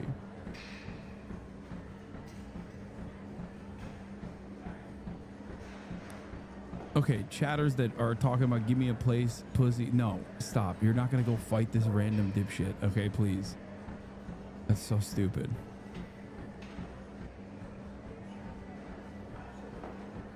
Yeah, let's go meet for meat. Let's go meet for meat. Let's go meet for meat.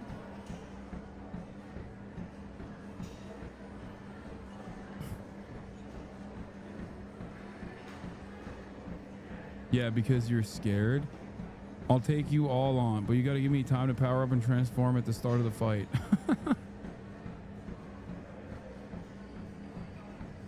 Oak Ridge Cheesecake Factory can watch a movie after. Anyway, let's go girth for girth.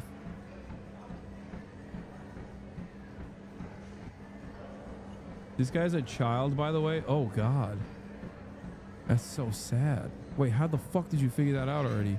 God damn, some of you are crazy. Wait, what the fuck? Did his account get... Aww. No fun. No fun. That wasn't Twitch is crazy with that one. That wasn't even a death threat. He said he's fudge us up. Chat, stop reporting people for harassment if they're saying I'm gonna fudge you up. Oh, never mind. It's not. He's not banned. Oh, thank God. Bitches. Oh, thank God. I was worried. I was worried we lost Biggins. Biggins more like bitches.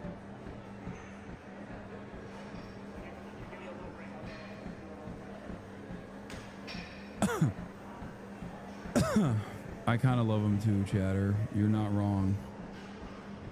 I was gonna do the JRE stuff. Jordan Peterson has a question about the Douglas Murray conversation and shit like that, but I'm too tired for the night. Show him this. Yeah, you like what you see? Biggins? You want to find me in the mean streets of San Jose? Is that what you're gonna do?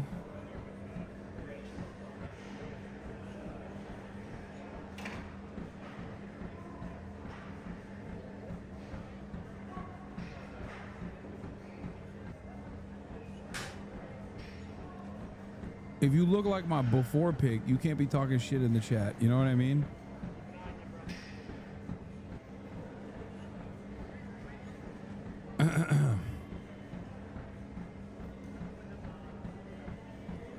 He likes Biggins. I mean, you can talk shit. You just can't be like, I'm gonna fuck you up.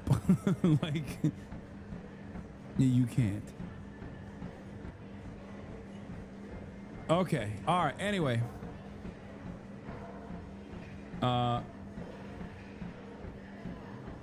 That's all I got for today, folks. I'm tired. I'm gonna hang out with my family.